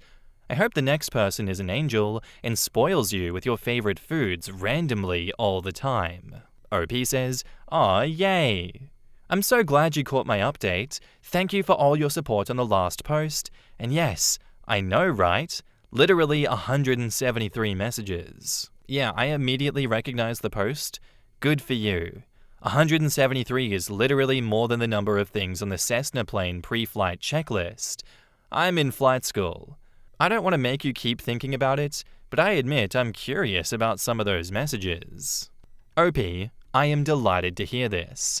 Obviously, immediate consequences is satisfying, but more importantly, you deserve this. I'm so happy for you, and I'm very proud of you for standing up for yourself. Hell yeah, OP. It's what he deserved, it's what you deserve. To be away from him. I hope he stays gone, because what a monumental piece of shit to do that to you. If he thinks that it was okay to treat you like that, why is he even in a relationship with you in the first place? That's how you treat a roommate that you don't care about. And even then, a lot of good people will like their roommates and be like, oh shit, roommate, you had your card stolen.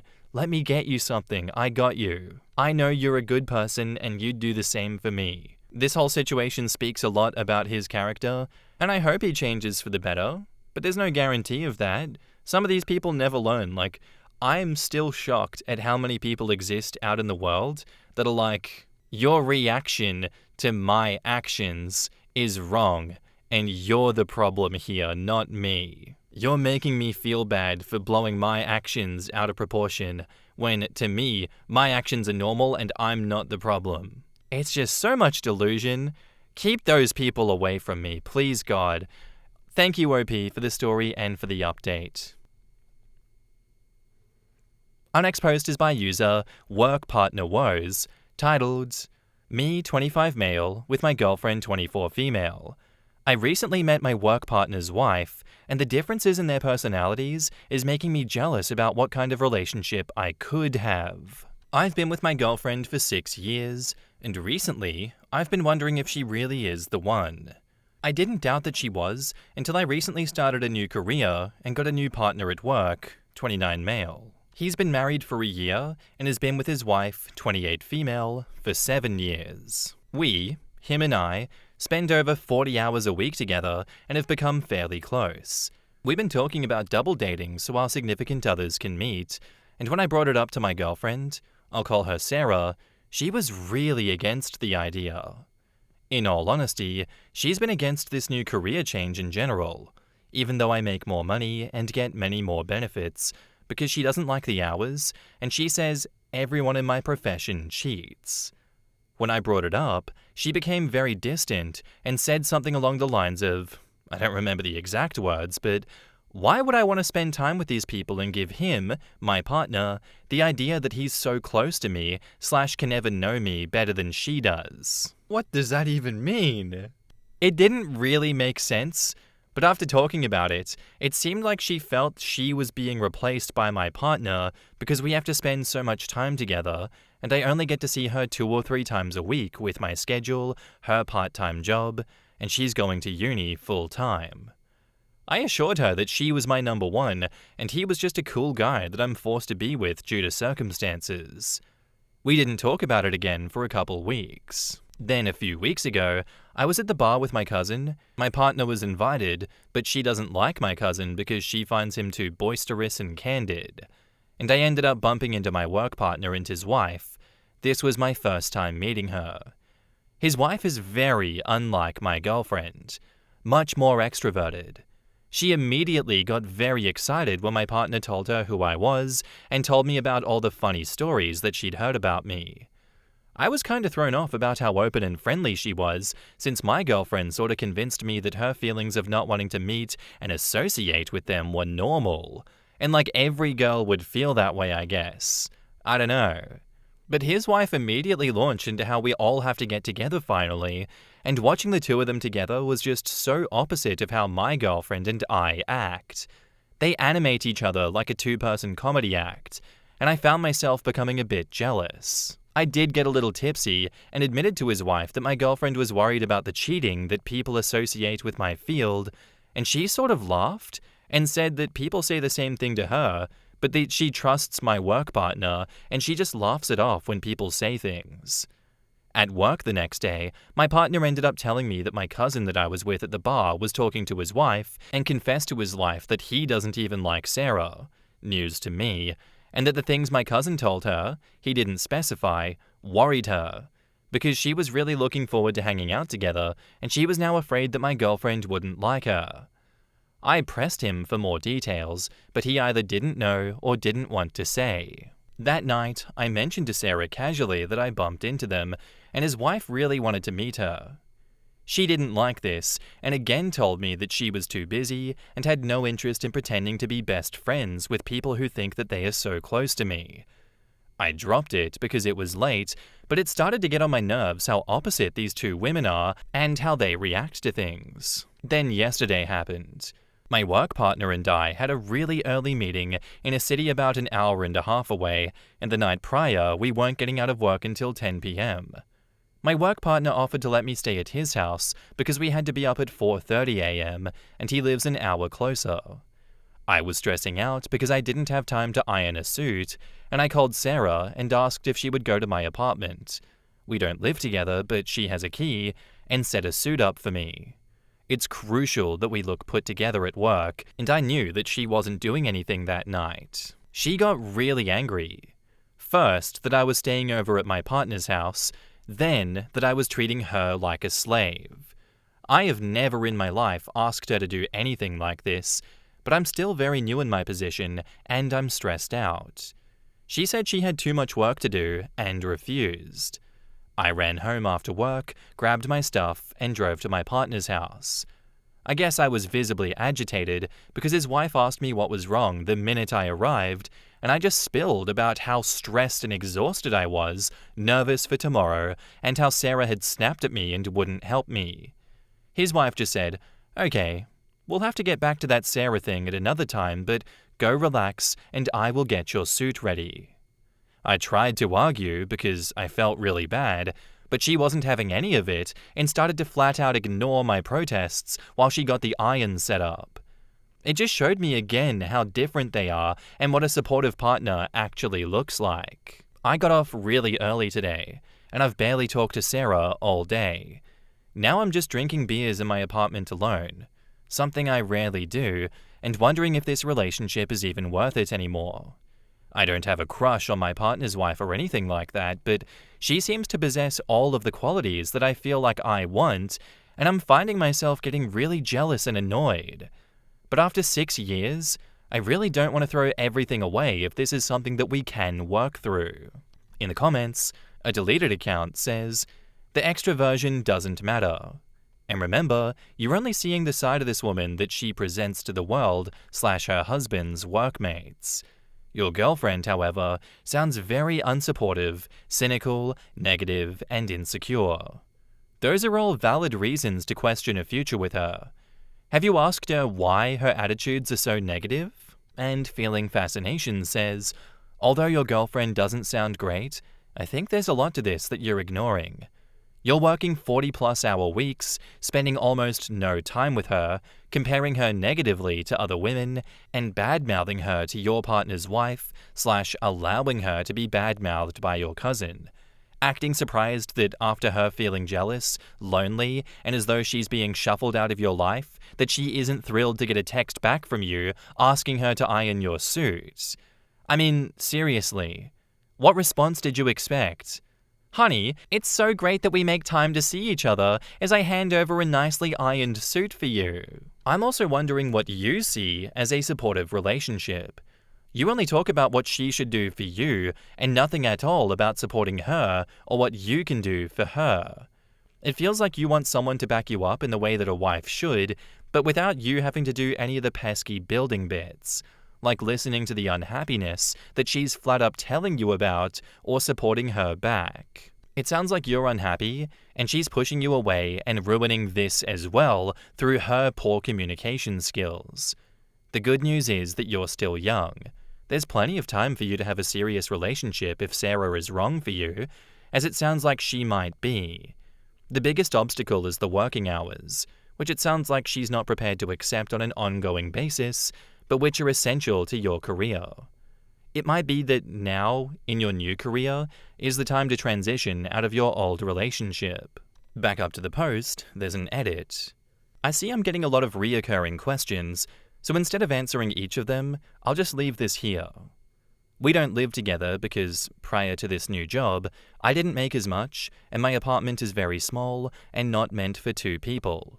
and she's doing her master's and only works part-time for low pay, and doesn't want to pitch in for rent so that we can move into a bigger place. She lives at home with her parents. Even with my new job, I can't afford a bigger place all on my own yet, while also paying for student loans, utilities, my car, which is a necessity where I live, etc. Also, I know 2 to 3 times a week seeing each other is not a ton, but we spend all of my days off together.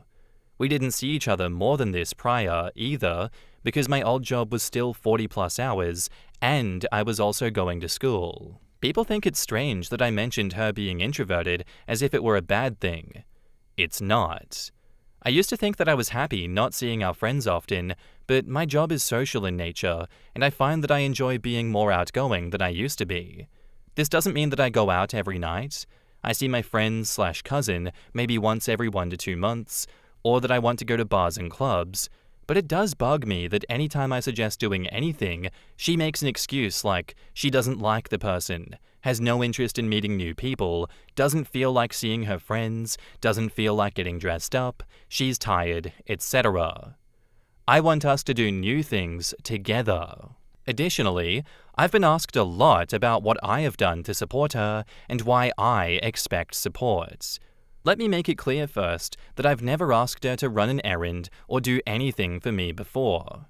I asked this one time because I was exhausted and stressed. I didn't expect her to drive an hour to drop it off at my parents' house. I just wanted her to leave it on my bed so that I could grab it on my way home. As for what do I do to support her, I've helped her many times with research for papers when she was stressed over school. I've taken a week off work when one of her relatives died and she needed to be with someone. I've taken her car to get fixed numerous times, etc., etc. I text or call her whenever I can, which is multiple times a day, and I talk to her every night when I get off. I don't even spend tons of off-duty time with my partner. The one time at a bar was literally the first time that I've seen him outside of work. We've just been talking about all getting together for ages. I hope this clarifies some points a bit. I get where the comments are coming from because they didn't have enough information to come to a conclusion about this one, but for me, if OP is seeing big differences, I don't think it's just because of this version of OP's partner's wife that she presents to OP. I'm sure she also has her bad days. I'm sure she also has qualities that are not the best. Everyone does. I just think that OP sees his partner as having so many negative qualities, so many values that do not align with him where he is at now in his life, and I've just got a feeling that it's not going to get any better.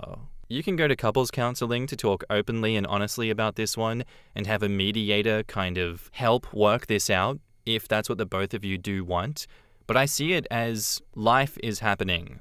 Life is moving on. People's paths used to cross, they used to diverge, they used to be close together. But now your paths are moving away from each other. Your values are not aligned like they used to be. Your values are not shared.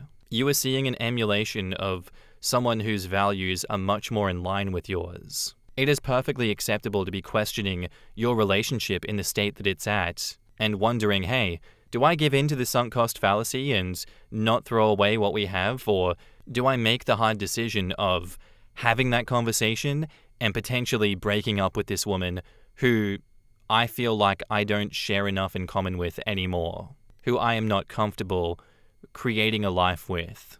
And I don't think OP is a bad person for having these thoughts at all. I think OP is very much human. And now, onto the update. Sorry it's been a little while, but I decided to update after the past week of what has been going on with me and Sarah.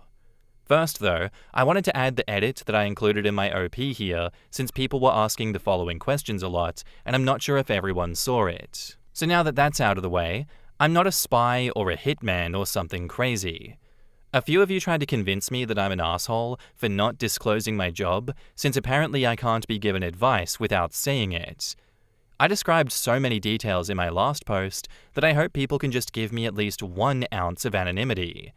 My career is known for cheating only because of the unpredictable hours. Some scumbags, apparently a lot of them on Yahoo Questions and Wedding Bee and other cesspits of advice that show up on Google, use these hours to their advantage, i.e., oh, I got caught on overtime tonight, when really they are out cheating. This is not a prevalent thing in my experience, but my girlfriend Sarah was Googling my career spouse, came across hundreds of articles, most of them benign, and latched on to the few that stated that we all used our schedules for the sake of cheating and nothing else. Anyway, on to the update. I'm not delusional. A lot of you told me that the only reason I admired my work partner's wife is because she showed me her best face in public. Of course this is true. I don't expect anyone to be perfect. What stands out to me, however, is that there is a lot of downtime in my position, and my partner and I bullshit. Every single thing that he has ever said about his wife is positive. Naturally, I would hope that that would be the case for anyone, but I see something in the way that he talks about her that I do not feel when I think about Sarah. He ruminates about their vacations and silly stories and stupid random nights that they have together, and I realize that I don't get to enjoy any of that with her. Sarah doesn't like being out of her comfort zone. She doesn't like being spontaneous. She doesn't like being silly. I never knew that this bothered me before, but when I saw how funny and silly they acted together right in front of my face, it just confirmed that I could actually have fun in a relationship.